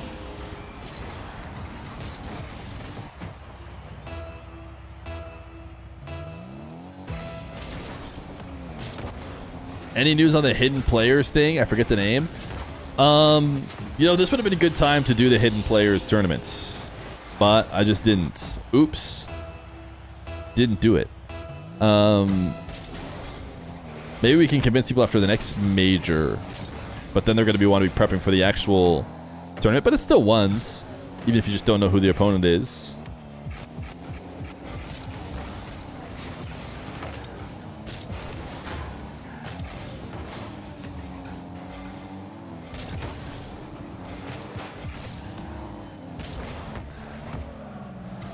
Toxic, double jump. Ooh, oh wow, what a save from Atow. I was gonna say somehow got it to perfectly float in, but this does not feel like a likely ball to score. I will be impressed if Toxic finds a way to make it happen, but he didn't. So color me not impressed. Atow and his ball cam on behavior. Just interesting how much more he does that than everyone else. You can just tell right away that something feels wrong as soon as Atow gets a dribble going. Why is that ball cam still on? Toxic, living on a dream, wanted the psycho, probably needs it to bring this one back with a minute left to go in a very stagnant midfield gameplay that has arisen here, probably to waste out a few more seconds or result in a turtle Atow goal. 6-2, there's the next. Toxic's had enough. Atow wins in game number 4. We're going 5 as Atow tries to reverse sweep Toxic.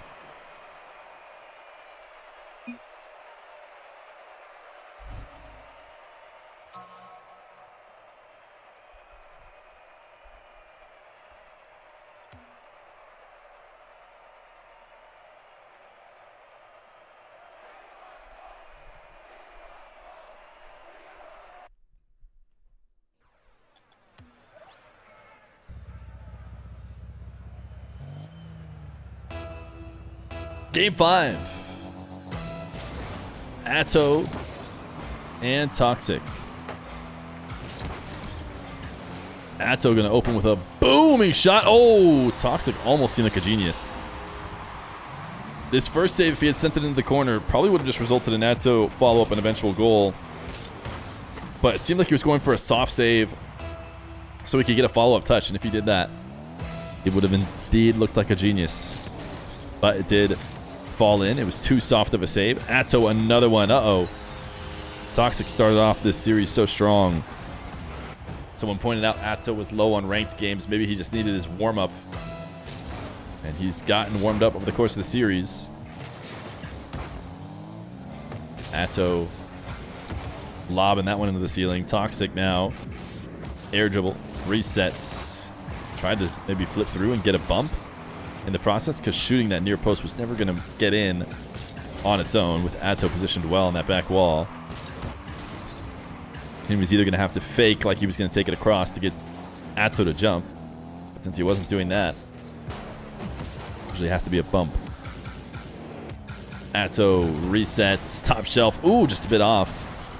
The way he's been playing recently, I was actually expecting crossbar down and in. It's crossbar and outs. Double jump bump. Oh, reliable? No! But I think he backed him off with that. Had Atow worried about it. Single jumps like he might be going for said bump. And then you can see Atow instantly jumping because of that. He's trying to get out and above the bump he thinks is coming. Instead, Toxiic gets around the ball and just shoots it away. Good mix-up from Toxiic. Toxiic trying that diagonal backflip at top shelf heights off the kickoff. Double jump. We'll do it. We saw the double jump.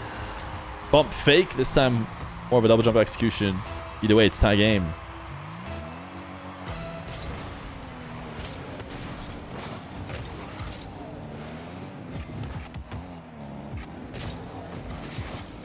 Toxiic. Low 50. And another goal. 3 straights. Toxiic trying to end the slide.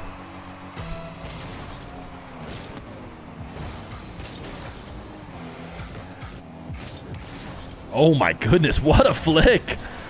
These are always so impressive to me. It's one thing to carry the ball, jump it up, and get a flick, but when you need to jump up, caress the ball, and then immediately flip as you catch it, so much more impressive. And look no further than Atow, who agrees it's worth a quick chat as he drops him a nice one. And it's a 4-2 lead for Toxiic.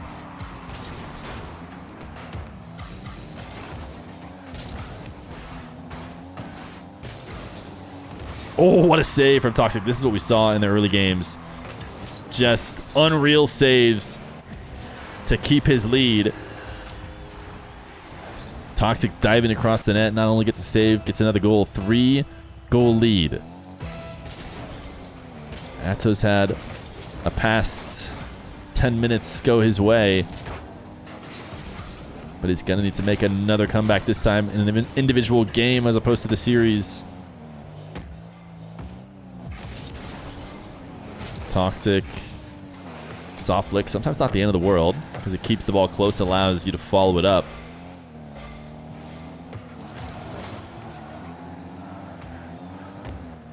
Atow hanging out close. Trying to read Toxiic. Does get a backflip that touches the ball. Toxiic was trying to get a full, clean flick over the top. Toxiic is able to get his own boost, and he even convinces Atow to send it back into his own half and borderline own goal. Gets demoed. Easy touch for Toxiic. 4-goal lead. 2 minutes, 16 seconds. Not impossible for Atow to clutch up.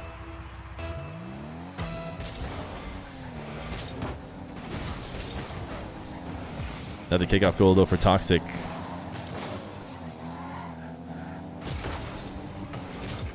Toxiic dodges Atow's bump, makes it 7-2.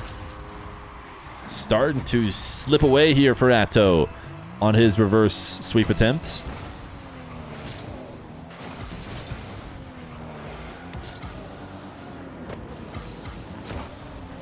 Toxic steals this air dribble away clean. I mean, he's just back on game 1 form again. Not able to score this. Panic mode. Ooh, I was going to say, panic mode is maybe going to start settling in here for Atow if he doesn't get something soon.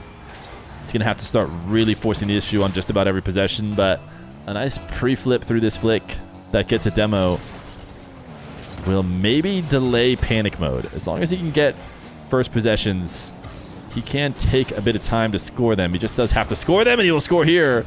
You know who's in panic mode? Toxic! Toxic's in panic mode. What happened here? Big lead. He just pre-flipped out to the midfield after trying to intercept the ball. He's getting way ahead of himself.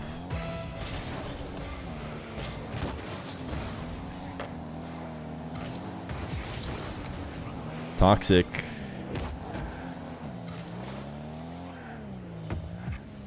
Staring down. And now flicking.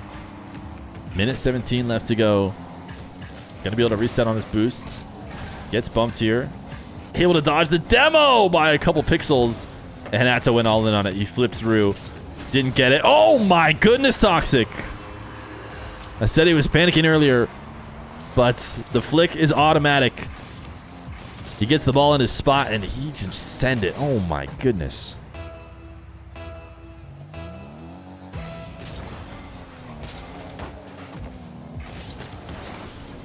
Toxic. 9-4. Minute left to go. Atow needs a goal about every 10 seconds, which, I mean, again, happens a lot in ones. It doesn't usually happen when one player needs all of them. Now he needs 6 of them.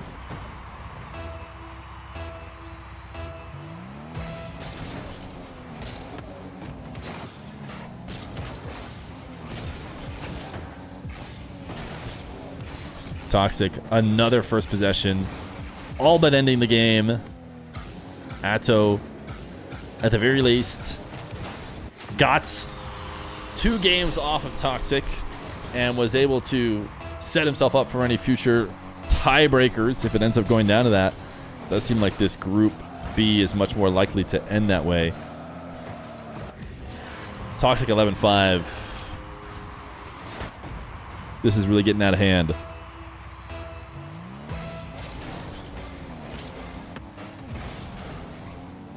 Toxic just glued that to the ground. Atow not giving up. 6-11. 24 seconds.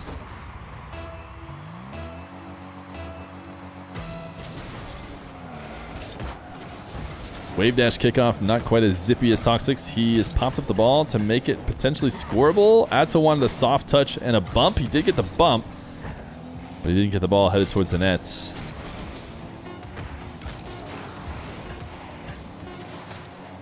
Chat, don't just type 6-11 like it's a meme no matter what number comes after 6.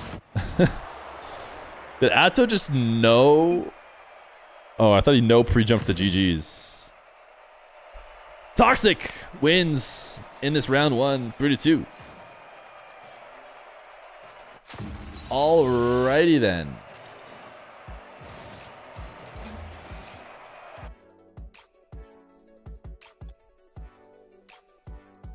Quick check of the practice. Quick ad break. It looks like Rezears has now done it twice in a row in terms of beating Moxy. We got Atow Rezears over here. This Rezears Toxic might be a match for first in the pool. Who knows? Sorry, Toxic, kicking you.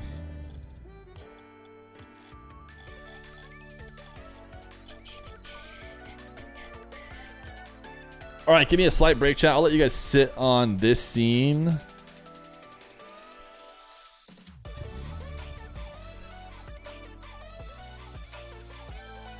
You look French today?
Yo! I just got gifted a subscription in Rezears' channel.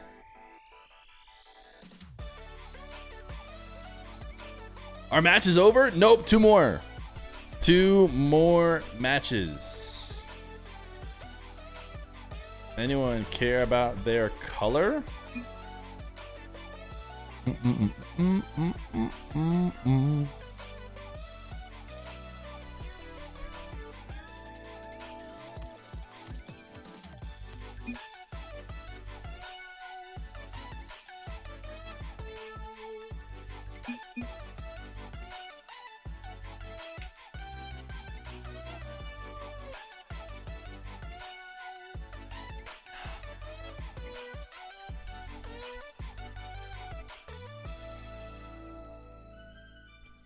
Payout prediction. Toxic wins. Start a new one. Look at me go.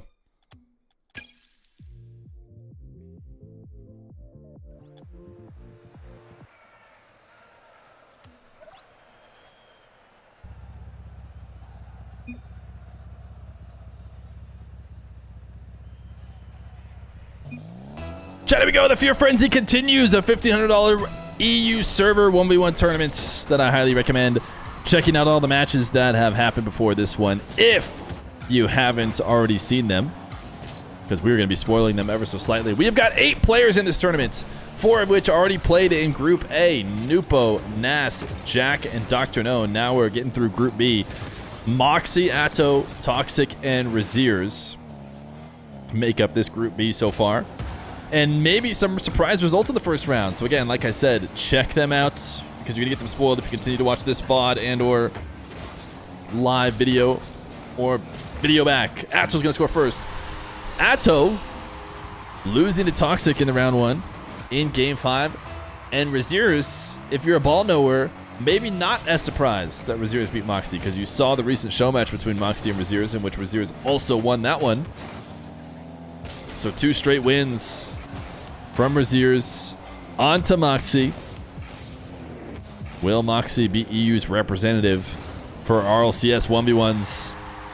Or is it time to start talking about somebody like Rezears? Nass played well in Group A, but the way Rezears has been moving, I mean, he hasn't taken a loss in quite a long time. He didn't look good in the Dawnathon. We talked about the Dawnathon, Atow playing in it, the double or nothing 1v1s. Atow ended up cashing out 4 straight wins for $500. Rezears played in it. I don't know if he ever won. I think he was just a victim to other people's streaks. Definitely wasn't playing to even the level that I was, I'm used to seeing from him. I would have expected him to grab one of those wins here or there. Now, it seems like he maybe has elevated to a whole nother level that he hadn't reached before. And he can prove that with a group win in this Group B. Irritable bump from Rezears. 2-1 in his favor. Rezears is stuck in roster mania, which is unfortunate for him. I feel like that's been a situation with his career for a long time. Ooh, nice reset. Faked and then went low on the wave dash. Sounds like Rezears, who's been streaming a bunch and therefore has kind of let some of the roster news get aired out publicly when maybe otherwise wouldn't, was on his way to Man City before Seiko was available and taken. I have class soon. Can you pause the event? Oh yeah, no, I didn't know you had class. You should have told me you had class. Type 1 if you have class, chat. I'll just pause it.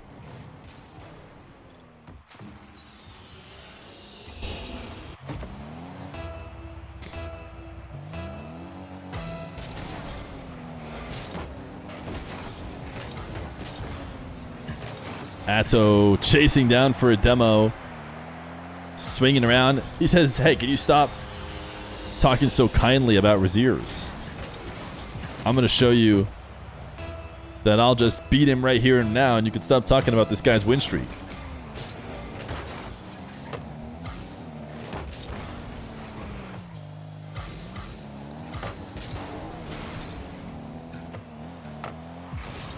Rezears, long clear, will make it 4-3 as he bops the ball up to the back wall. Atow gets a touch, but not nearly enough.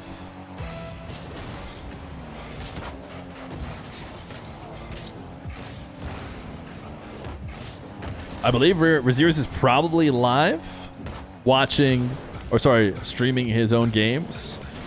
He has been streaming a lot recently, and it seems to have been very successful for him. So I'm excited that he has been streaming. Make sure to check out Rezears POV. He does have just his straight name on Twitch, Rezears, nothing special.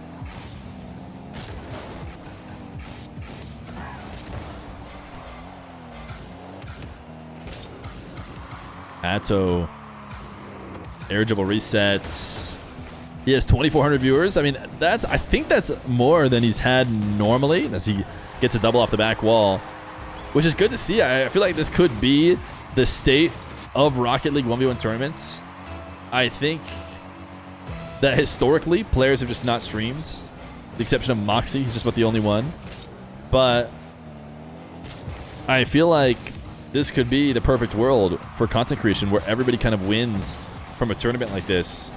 You know, Rezears gets even better content than maybe he normally does. The tournament organizer and the person who's putting up the money gets better content. Everybody gets better content. More viewers are more interested. Everyone all around. And it's just better. Ooh, Atow sniping the post and in to make it 5-6. You should just gatekeep, Aga. Oh, okay. Wait, what if I just instead said nobody else is allowed to stream their gameplay and they have to watch it only on my stream? Surely every last one of Rezears viewers will all come to this stream and it'll be a mastermind play by me, right?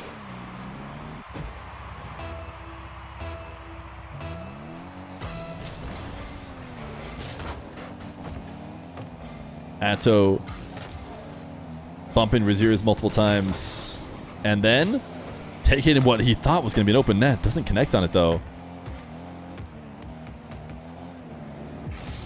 Mind games back and forth as Atow fakes a couple different challenges. Rezears stays steady.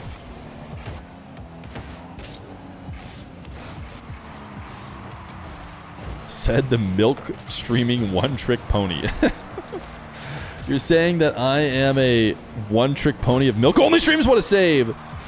Atow only delays the memery for a second as Rezears gets the follow-up. Atow seemed to claw back, but now is behind once again.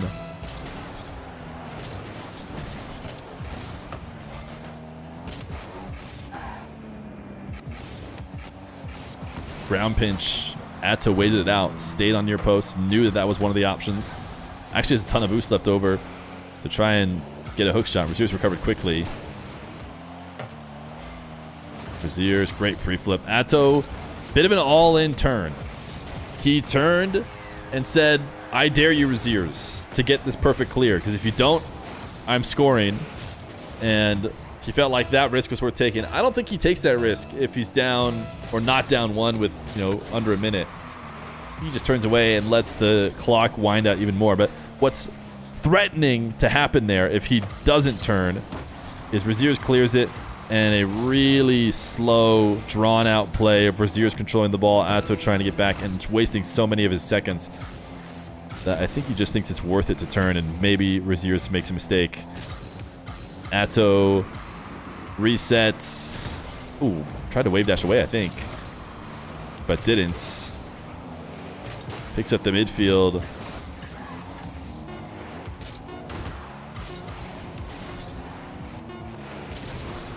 Rezears redirects. Nope. 7-8 at 0 seconds. Rezears tried to get one for the fans, cost them a goal, but didn't cost him the win as he takes game number 1. This will be on YouTube on this channel.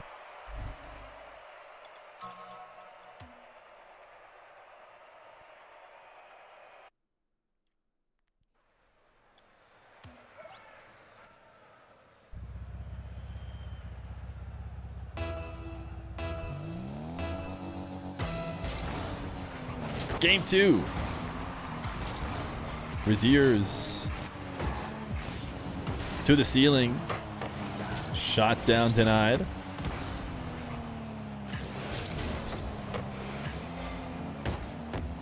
Atow, if I remember correctly, got off to a decent first couple goals. Rezears had a few straights, and then we talked too nicely about him.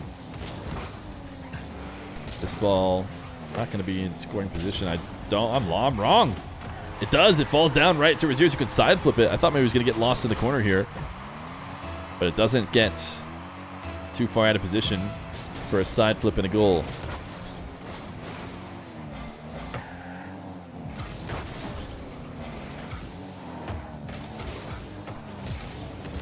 Rezears playing this around Atow to make it 2-0.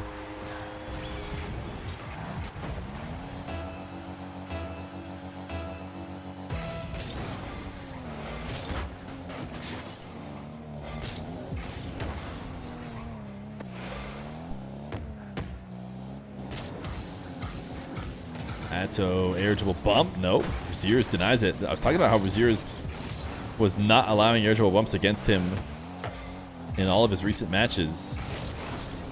It looks like that's going to continue even with Atow trying to bump him, and now he dodges a ground bump by hitting the brakes, letting Atow go fly by.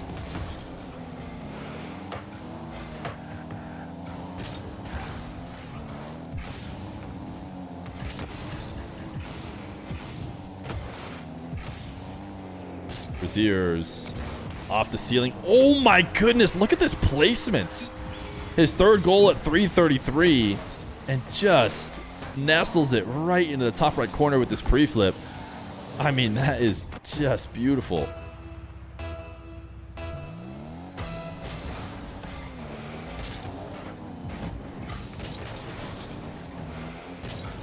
Atow finally going to connect on a bump goal.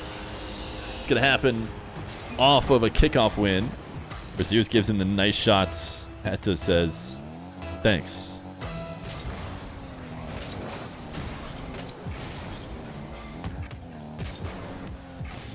Rezears. Air dribble resets. Atow. Easy save, but didn't get the counter that we're used to seeing from him.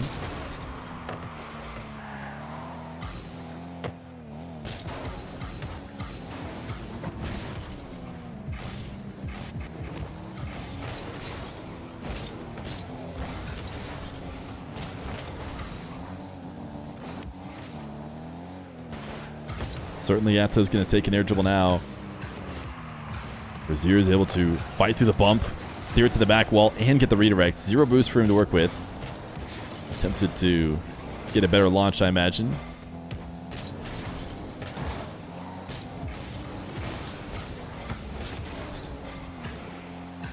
Atow seemed like he thought about getting a demo. Musty? Oh, nice save. I like that idea. Tough to score at that angle, but launching it top shelf with a Musty wasn't a bad idea. Rezears just still had the save.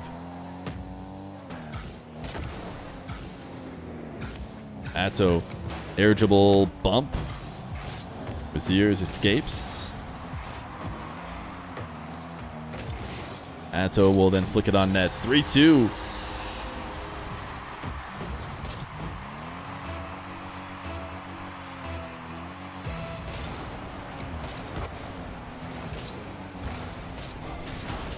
Rezears chaining some dashes back into defense. Has to not pick up that 100 boost in order to dodge Atow's demo. But Atow actually also had to not pick it up as well. Rezears. Demolition to reset possession.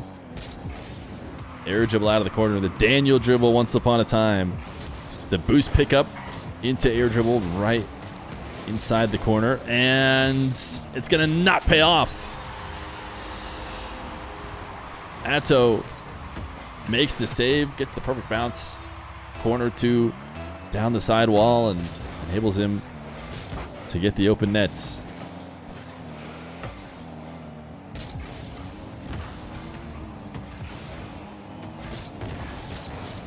Rezears, wave dash to start this one. Has a reset. Musty, oh my goodness, Rezears. Atow gives him the nice one. That's because this was no regular Musty. A cannon was shot here. And I'm not even, that had orange trail. I don't even think Atow accelerated it.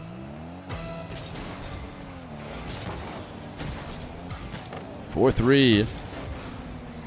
Atow down 1. Minute left to go. Probably wished he got a demo there. Only got a bump. Oh, Rezears just left the net open, so that's going to be free.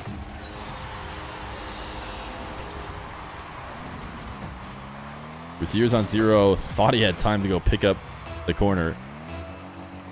It actually looked more promising from Rezears' POV just now, but having watched it from Atow's, it's like one of the freest nets he's gotten all game. Fairly neutral 50. These guys are both going to reset back in similar spots. Atow's up on the sidewall, trying to carry this one in. Rezears denies the wave dash. Boost steal. Now looking to keep the ball high. Ooh, did get around Atow. Atow was not a believer. Atow could have made a play on this ball, but he sat here saying, no way is Rezears going to dive, or no way do I even believe that you'll go for it. Yeah, he thought Rezears was going to fake there and go to the ground. That's not what Rezears did. Rezears just taps it over him. And another one for Rezears. 6-4. Going to be tough to fight back this 22 seconds 2-goal lead.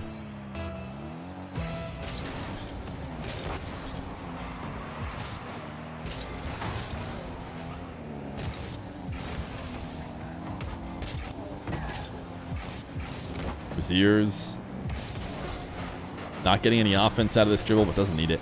Just needs to waste time.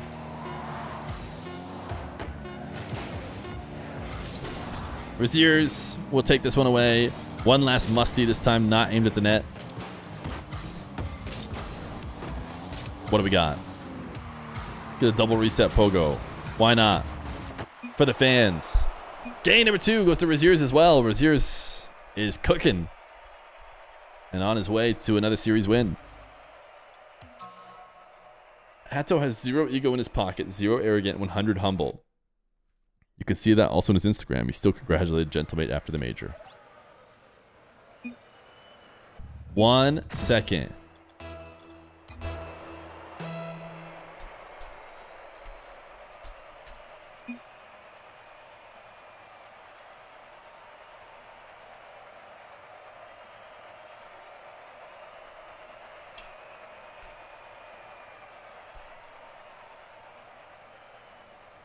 Atow is American if you really think about it.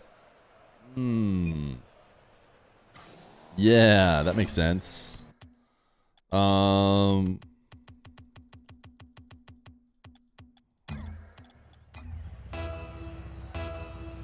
3.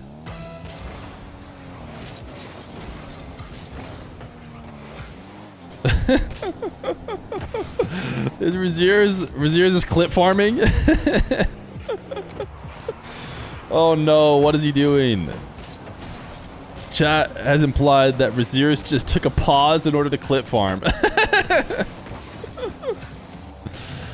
don't know exactly what he's doing, but see, this is exactly what I'm talking about. The players can be content creating as well. Rezears dodging the demo, pre-flipping will make it 1-0. It sounds like he's playing music that I can't listen to, so I know chat really wants me to check, but if I pull up his stream, it just looks like he's got a hood on, demon mode playing, probably has interesting music on.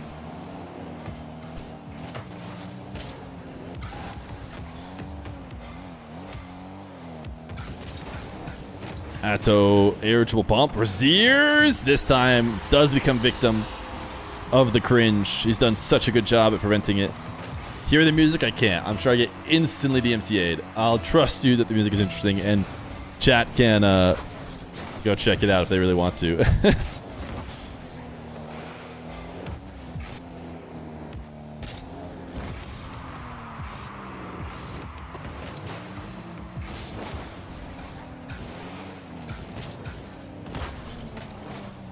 Atow gonna make it 2-1.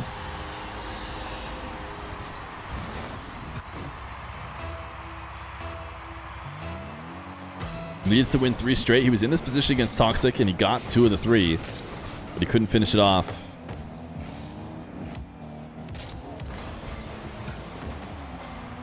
The way Toxiic was playing, there could be a world that our final match of Atow Moxy could be to just advance in the brackets.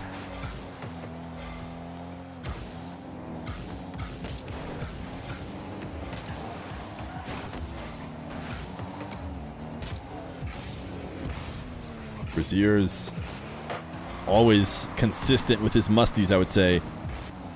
Put him in the category of Joyo. Trying to think of who else was a big mustier. For some reason, Justin comes to mind, but I can't remember if he was really going for them or not. There was someone else who just farmed goals through musties exclusively.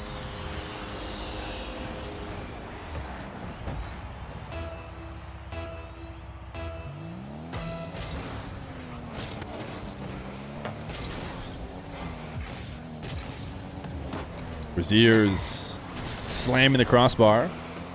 It was not Musty himself. Rezears double reset, another slam on the crossbar. If he was trying to farm clips, it's backfired. Halfway through game 3, he's got 1 goal, and he's down 3.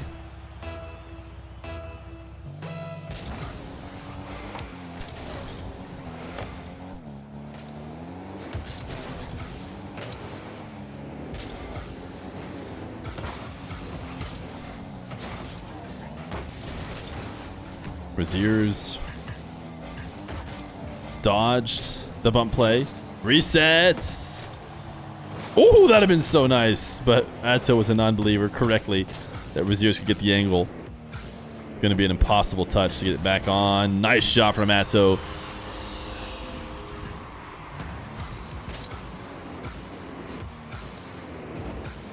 Atow is just controlled game number 3 in its entirety.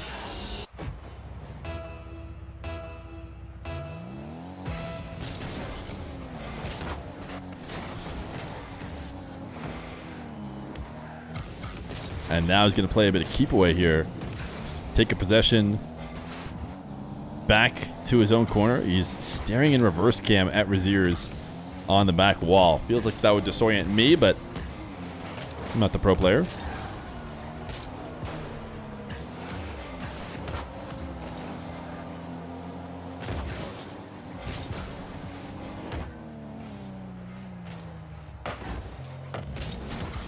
Atow able to easily backflip this one away, and then he stared down Rezears to see when Rezears was going to turn in so he could demo him easily.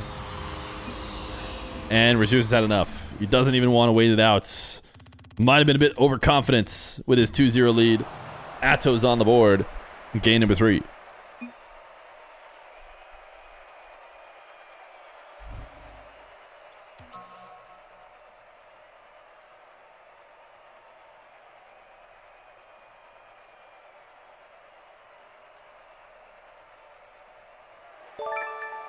Cybershot, maybe the 22 months tier 1. Much appreciated. Game number 4. In order to not have to think about the tiebreakers, I decided we'll just do whatever LCS does. Which I think is head-to-head first. Or it's like game differential between tied players, which is equivalent of head-to-head if two players are tied. And if all 3 players are tied, or 3 team players are tied, you take out the games played against whoever isn't in the tie. And then if they're still tied, we have to go to some other methods. But I'll just read through the RCS rules if we need to get that far. So far, Group A was nice to me, very kind. No ties, nothing to think about.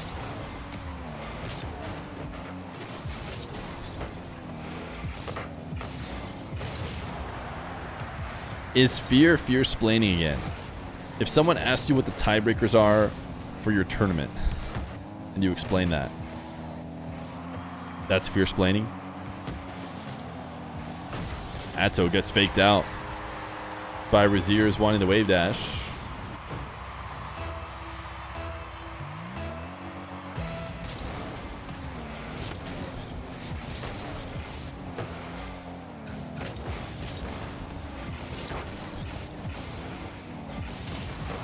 Rezears. Oh, he wanted to pick up 100. But because he missed it, he now has to play this back to his own half. Might have worked out. It's funny how often this works out. This was not Rezears' plan. Missing the 100, having to pick up the midfield, and then take the ball back into his own half.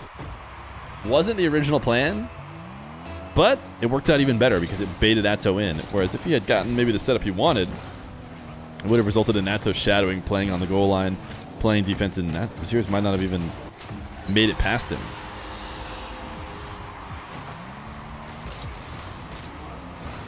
"100% was his plan?" I wouldn't say 100%. I like to give the pros the benefit of the doubt that, you know, they're more intentional with successful plays than, you know, maybe us small minds realize. But boy, did that really look like he was trying to pick up that boost and then didn't grab it and then was forced to go to his second option. But hey, if that was all part of the bait to get Atow to dive too deep, then Rezears is just playing on a playing field we could only wish to dream of. McGoodle, stay with the 17 months prime. Atow chip. I wonder if he thought he was scoring there. Oh my goodness, what an aggressive back wall double, and yet Rezears still stopped it. Didn't have the speedy zap dash as he thought he might to counter.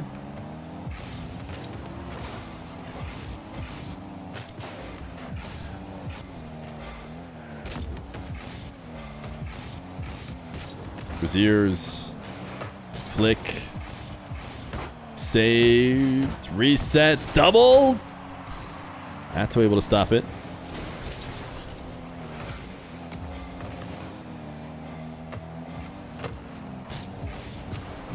Rezears now on the DS challenge. 18 boost left to work with. Oh my goodness, what a shot. Actually, Atow got a save and might have actually had to do it. It might have been crossbar down and in. Atow kept it out. Atow 3-2 lead. Lower scoring game here in game number 4.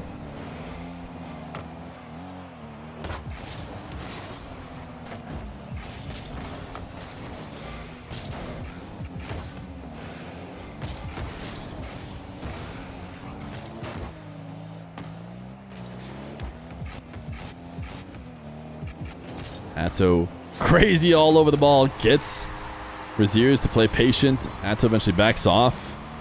Then all it takes from Rezears is just a little single jump to make it look like he may go for a flick. But, I mean, even if that was a fake, the single jump had done all the work for him.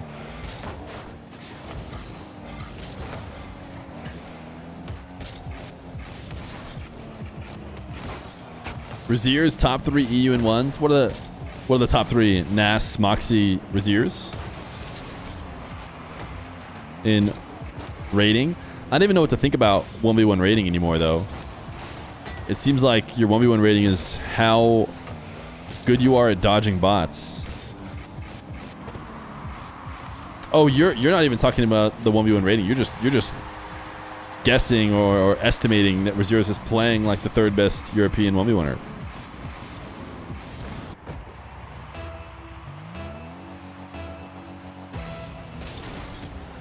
You think Rezears is 14 in the world? Let me guess, you probably also think he's 39. Rezears now up 5-3.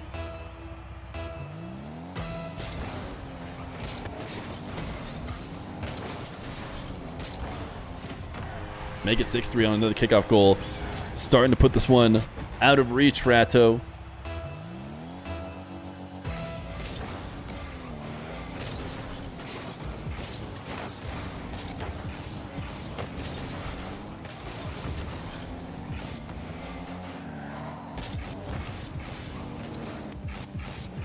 Rezears wants some pogo shots. Atow prevents that. Reset, front flip, no double.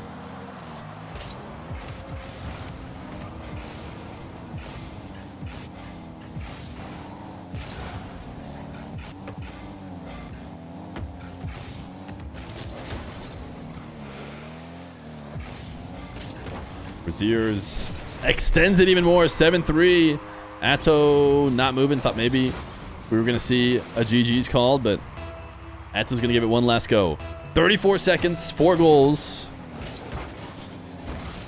Needs a masterpiece of kickoff execution to do it. Rezears. Pogo! Backflip flick is in! He's styling now. Rezears hits him with the pogo into what, a reverse musty? I don't know. What do you call that?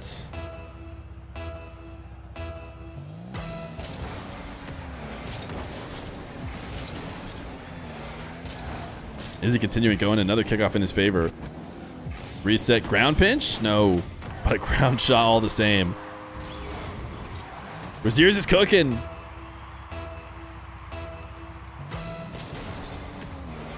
Chat, I don't know what this music you're referring to is. I think it might be because I'm Unk. But you guys are all referring to the kind of music that I apparently should just know.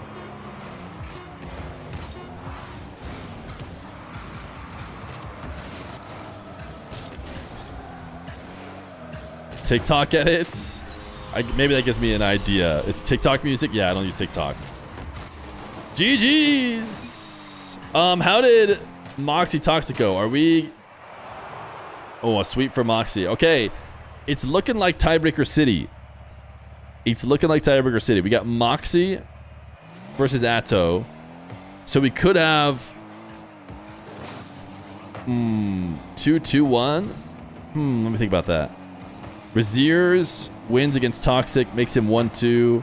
Moxy wins against Atow 2. Ooh, we could not have ties. Atow needs to win, I think, for ties.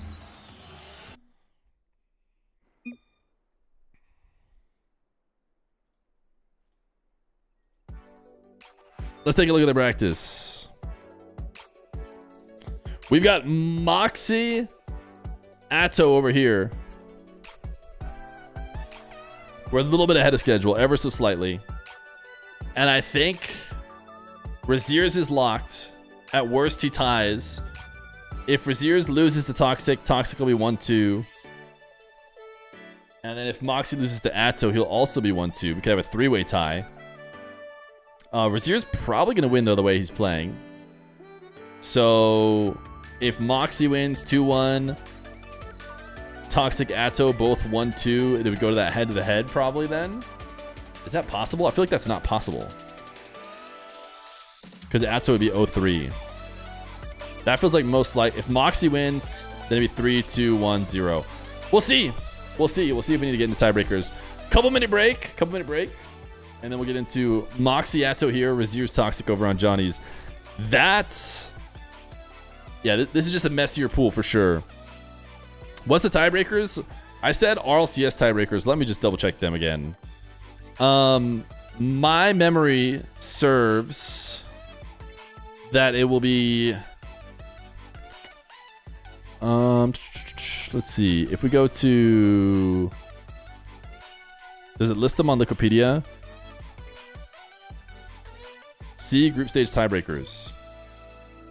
Match record against tied teams. So this is equivalent of head-to-head. If it's a 3-way tie, take out the matches with the player who's not tied. Go off that. Then, well, this is the guaranteed one. Then game differential, which is kind of the equivalent of head-to-head. Then overall game differential. Okay, bring back in the games they all played against a team that isn't tied. Then goal differential against tied teams. Hopefully we have all the saved goals. There's no way that they're still tied after that. So that'll be ultimately how it gets decided. W tournament so far, Mr. Feet. Thank you for the content. No problem, gamer. Thank you for the 100 bits, Sleazeberries. Why are you guys spamming question marks? Wait, Fear, your name is Ben? It is. It is.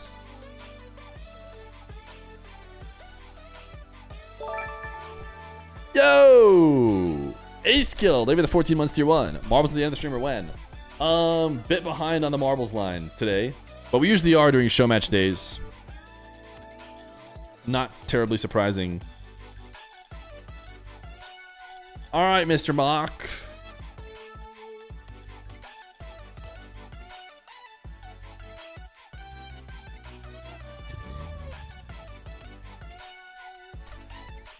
We'll see. Maybe Moxy will be blue. Atow has clearly said he doesn't care. Moxy usually does, though. I don't know if we should pre-jump it and expect him to ask for blue. Yeah, he did. He did, in fact, ask for blue. All right. You guys want break or just go? I'm guessing they're probably going to say go, but you never know.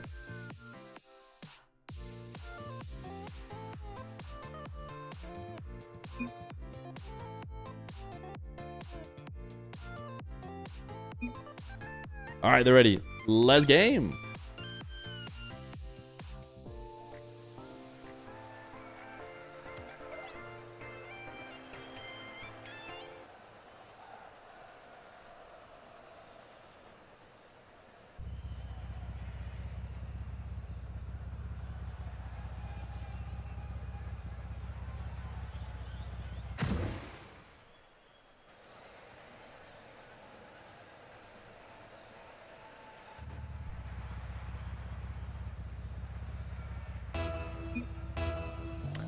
Here we go. It's Moxy versus Atow. It's the last round of the group stage in a Feer Frenzy. We have 8 different European 1v1 players, or sorry, European servers. Not all of them are from the European region. Playing in this $1,500 tournament. And it's the last round before we head to playoffs tomorrow. I recommend going back and checking out every match. If you have been enjoying the stream, type AGA in the chat. And everyone will know that it's worth to go back and watch all the VODs to see how each game has gone. Because we are about to spoil what has happened so far. We have Moxy sitting at 1-1 in the group, and Atow at 0-2. If everything goes according to plan, or so according to how it would seem it would go, based on their performances so far in the groups. GLBG? What is... Does BG mean something in French, chat? Because that means bad game in my vernacular.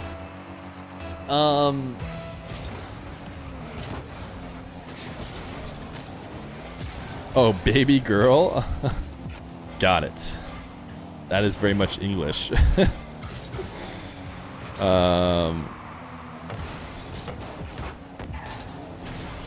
Anyways, what was I saying? Oh, Atow 0-2. Atow is 0-2 in the group.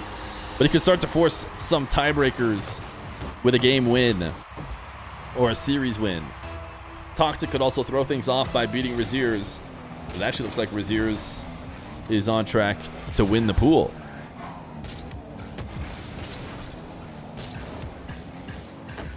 Atow, Psycho is going to score. Atow in the zone now. Maybe he feels like he has nothing to lose and is going to start putting in the clips. A Psycho catches Moxy way too deep in his half, and it's a 3-1 lead for Atow.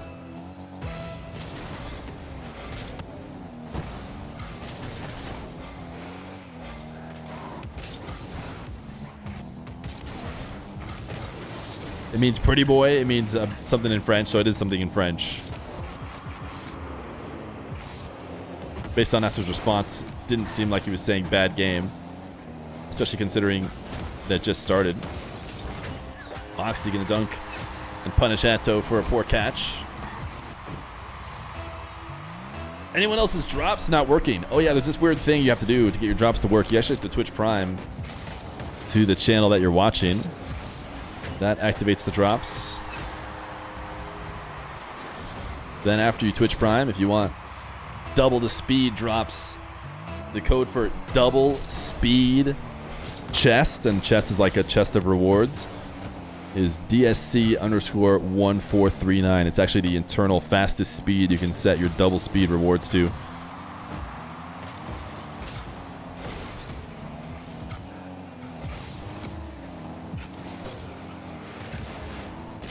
Atow.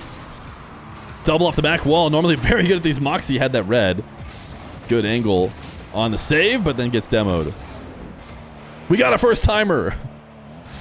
He's turned on his drops to maximum speed.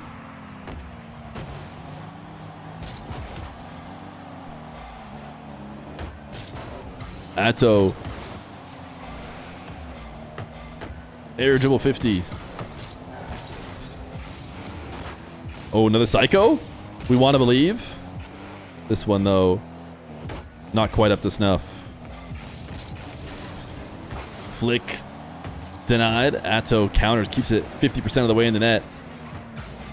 Now trying to undercut Moxy to make it a goal. Wanted to bump him too. Didn't get any boost. So probably not going to be a goal, but he just drives up to the ball and drives into it. No jump, no nothing. And it actually ends up paying off. So rare that that's a good play to make. So many different first-time DSCers in the chat right now. You'd love to see it.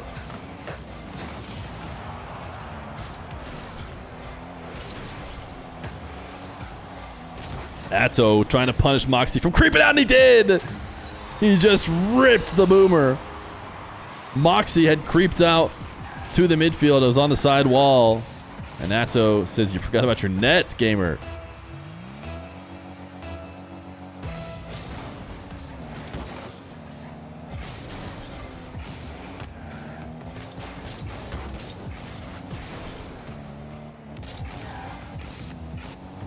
Moxy hook shotting off the side wall to play his classic flavor of ground game 1v1.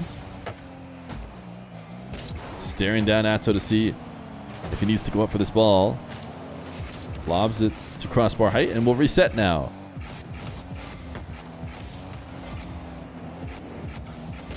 Double jump bump. Atow can't stop it. 4-4.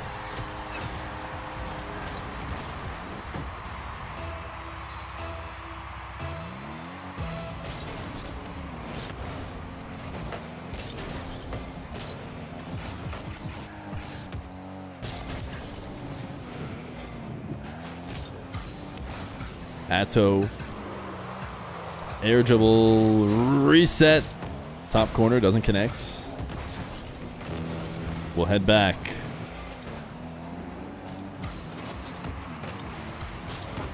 And bait Moxy into a bad touch. Long shot makes it 5-4. I like Moxy's Traveler's Pogo. But it's not going to get him back in time.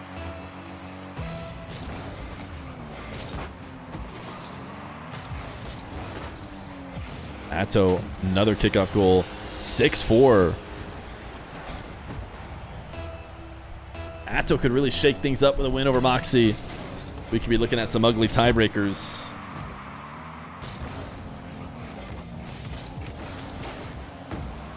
Moxy flick. Sent to the backboard.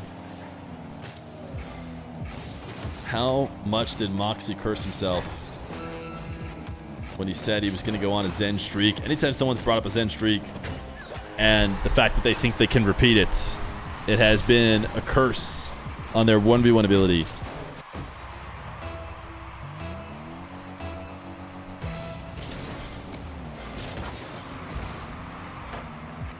Including Zen himself, who I think got a couple losses after saying he was going to repeat his own streak. Moxy hook shot though. Makes it 6-6.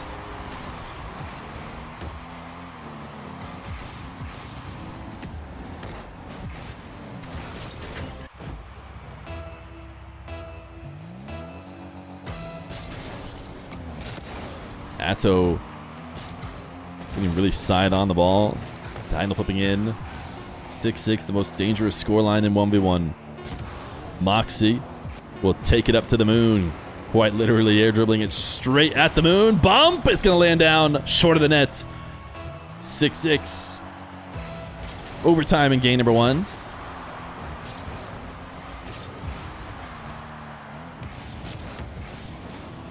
Moxy staring down a demo. Atow not only doesn't get demoed, plays a little keep away touch. Fake challenge here.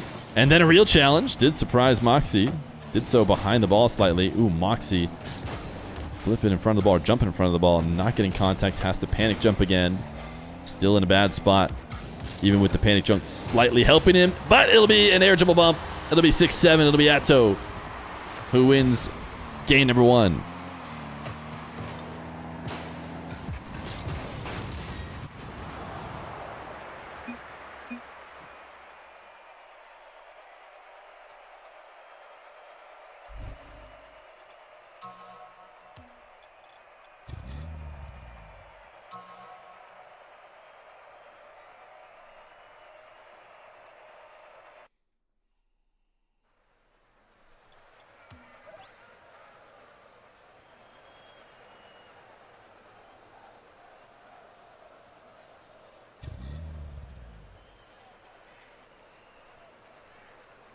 We lost a mock. What's his stream look like? Why does the game disconnect? I got told by Tiny Terry that your game disconnects your party after you've had the game open for 4 hours. Once the game's been open for 4 hours, it disconnects you from your party. You have to reconnect. I don't know why. I think it's a bug or a feature.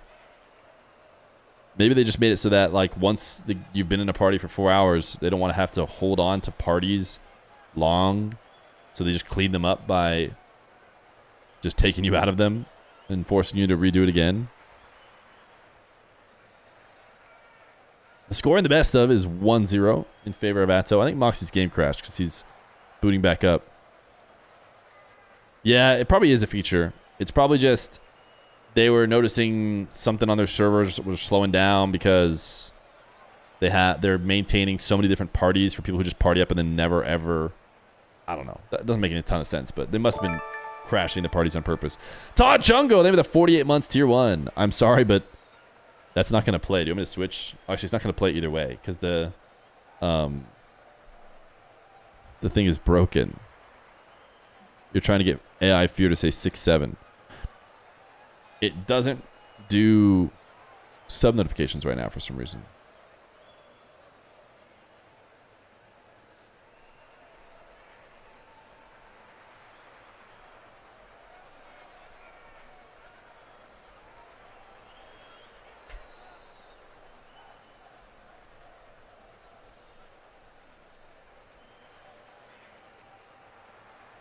Invite Moxy. You're right. I, for some reason, felt like people are able to rejoin. Did I just invite nobody?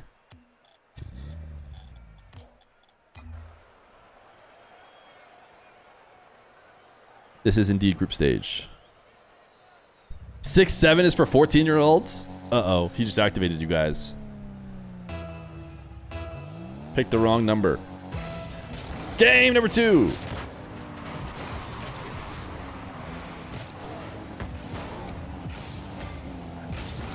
Moxy rebooted the game, turned on the Moxy flick macro, and is ready for game number 2.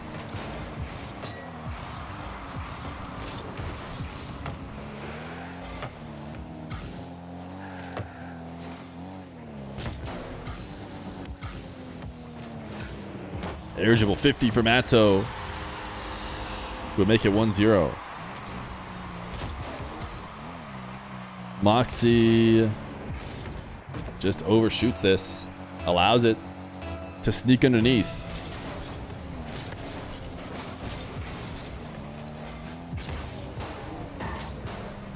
Moxy flies to the ceiling and immediately jumps back down and then launches the flick too high. Atow undercutting him. Now floating from the ceiling. Snuck it past. Thought the only way he was going to get it past is by putting it behind Moxy here. But Moxy, even while pointing to this post, did Moxy, he kind of expected a slow play. He landed and turned infield towards Atow instead of prepping to dive across the net.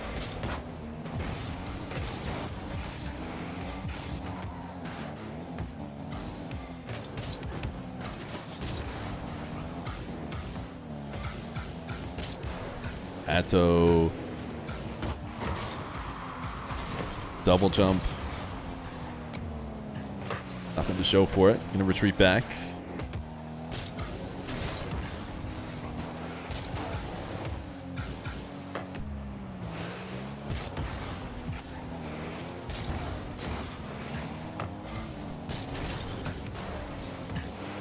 Hook shot. Oh my goodness. So much power. The third goes in. Third goal goes in at 333. At 117 kph.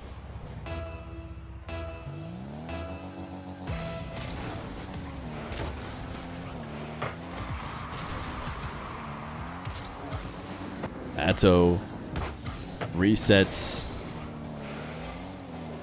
Dunked by Moxy, who's still searching for his first goal.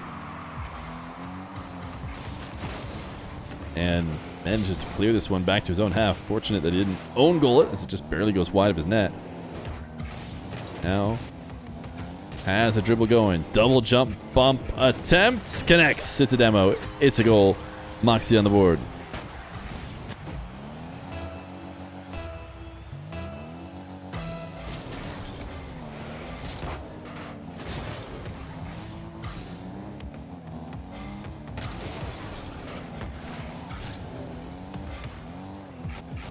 Moxy looked about threatening the hook shot before dunking. Ooh, that is an awkward backflip. Atow's going to get a freebie. Oh, he almost took it away. But flicks it into the ceiling for style.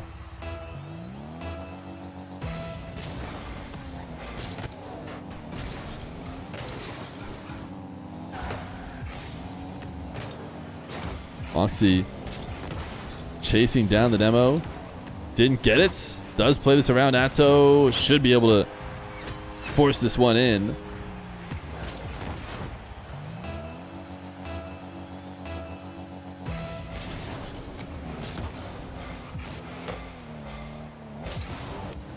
Moxy trying not to just allow... Oh, what a save! Pre-flipped through, got a demo, and got the save. I thought he was just passing straight to Atow. I chalked it up as an Atow goal. Atow off the ceiling.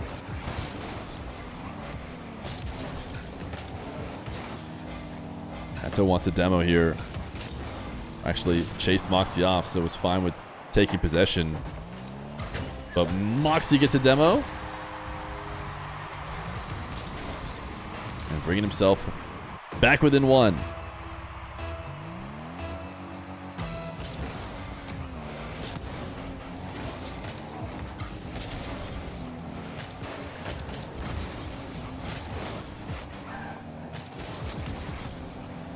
Moxy relentless all over this play. Ooh, Atow able to pinch it off the post and not allow him the goal. And this is actually going to be a great 50 for him. Just awkward enough.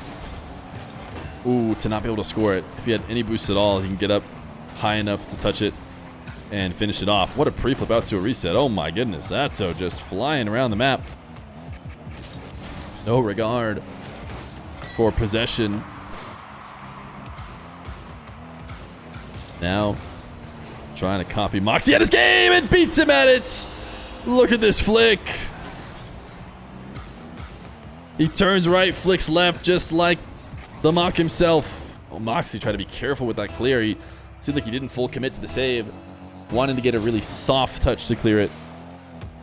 Put it into the corner, put it into the perfect spot. And instead he just let it get through. Moxy, ooh. Wanted crossbar down. Still has possession going. Atow waiting it out. Doesn't work out. 5-4. Atow remains in the lead. Playing from in front. Moxy bumping him away and then getting a 5th goal.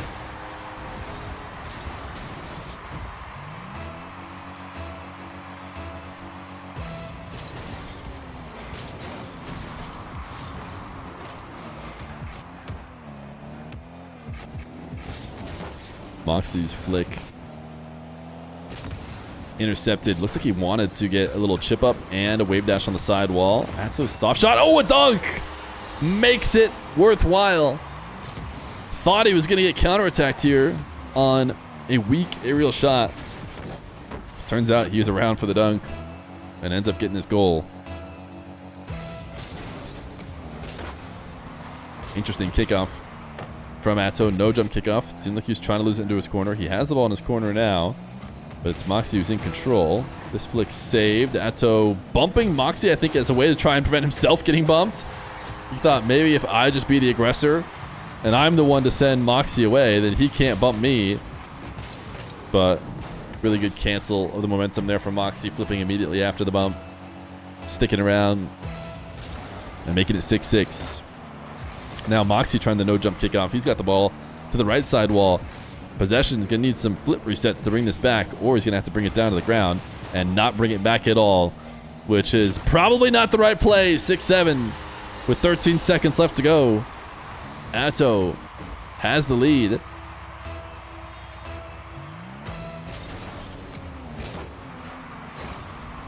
Atow lost this kickoff though. Ooh, interesting landing in reverse and sliding back into net. Now trying to just hold on to possession to let it end. Ooh, that ball was a millimeter away from rolling on the side wall and giving Moxy a chance, but instead it'll be Atow making things interesting, going up 2-0 against Moxy. Toxiic is also beating Rezears. Dude, what is going to happen here? What will that leave us with? If Rezears is 2-1, he'll actually just still win the pool. Oh no, he'll tie with Toxiic. And then Toxiic will have head-to-head. Toxiic could win the pool. And then if Atow wins over here, they'll be tied 1-2, 1-2. And then Atow will actually eliminate Moxy because he'll have head-to-head. Oh my goodness, dude. This is spicy. Okay, sorry to join into this game late. Moxy and Atow. Okay, never mind. Rezears just won a game. Not to spoil what's going on over there, but it seems fairly relevant. But what I did realize, if Toxiic is able to win, he won't be a part of this tie down in the lower part of the group between Atow and Moxy. Assuming Atow is able to finish off this win. So Atow's actually putting himself in a great spot.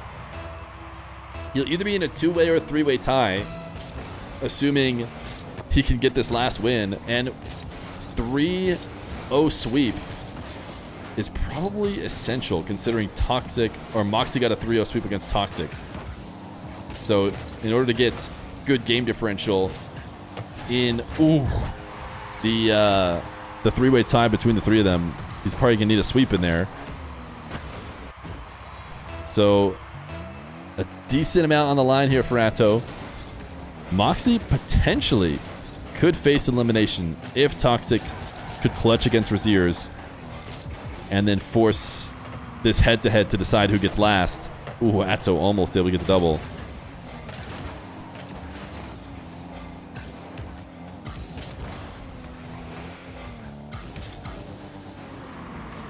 Atow, did he try to get the reset twice? Did he need to? Did he not get it the first time?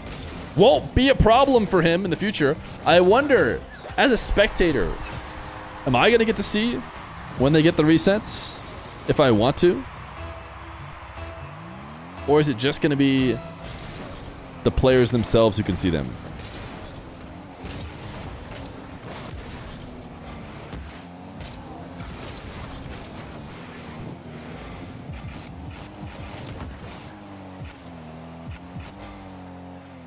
You specifically? No. Yeah, they're going to turn it off for my account.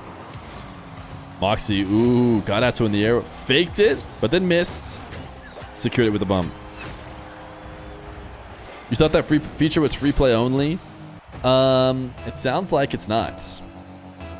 From what we've heard, it sounds like that feature is yourself only.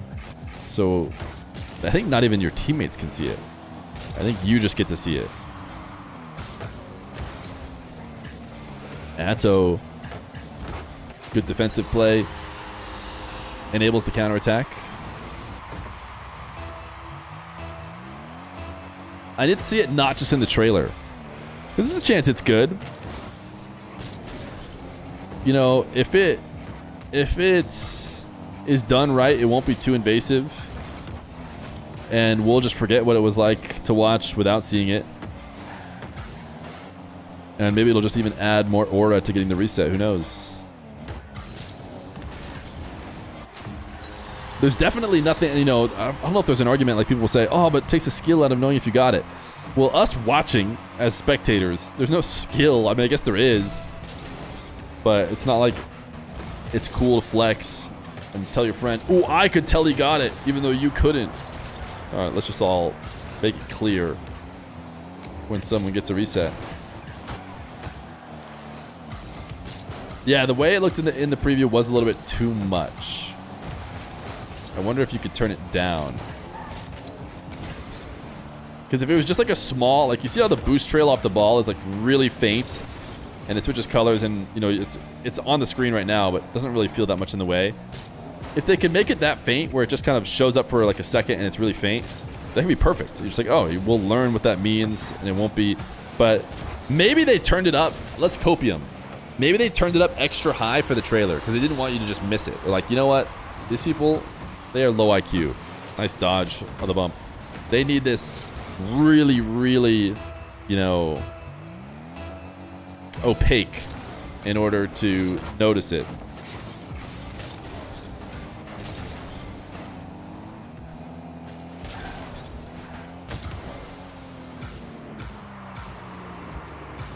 Atow.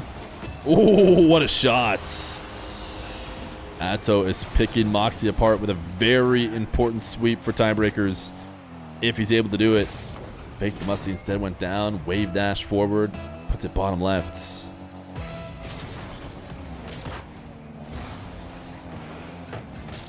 These no! What a save from Atow. I was about to say these no jump kickoffs are just not it for him. As it seemed like Moxy had the freest open net ever. But Atow managed to demo him and not own goal himself, which is sometimes hard to do. Atow, oh, how did he make this save? Moxy, follow up. Oh, that was going to be peak. Atow doing it on 0. If he had even a little bit of boost left over, he maybe would have been able to do it because he clearly knew where the ball was headed. He tried to do it with a canceled backflip, but wasn't going to be enough.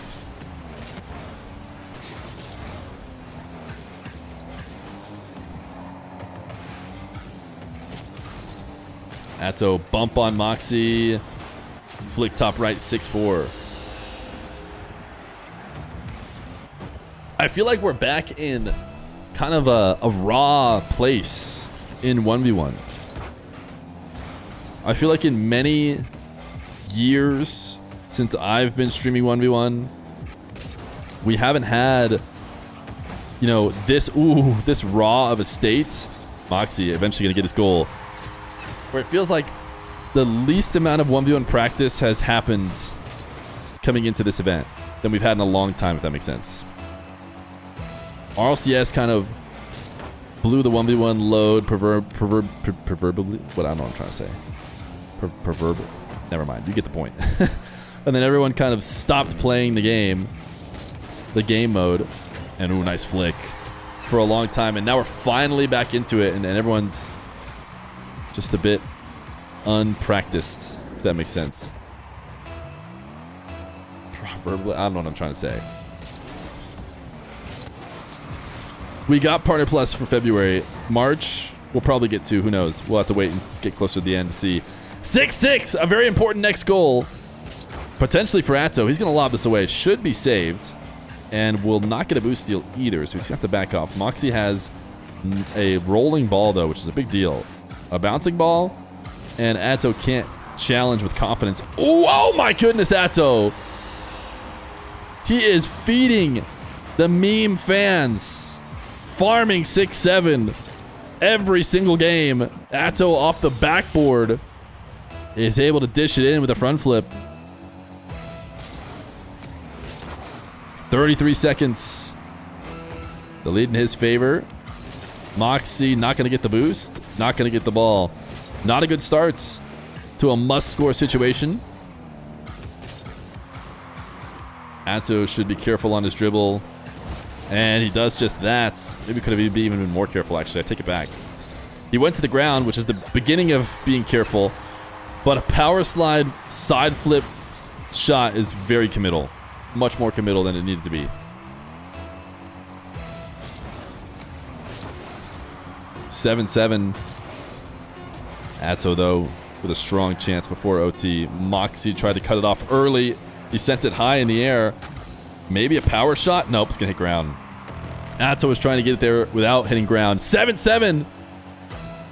This could mean everything to Atow. Winning this kickoff. Lobs it towards the net. Moxy can't save it. 8-7. It's a sweep for Atow. It's GG's. 3-0. Atow gets his first win in the pool. Sends Moxy down to 1-2. Atow's 1-2. But Atow has the head-to-head.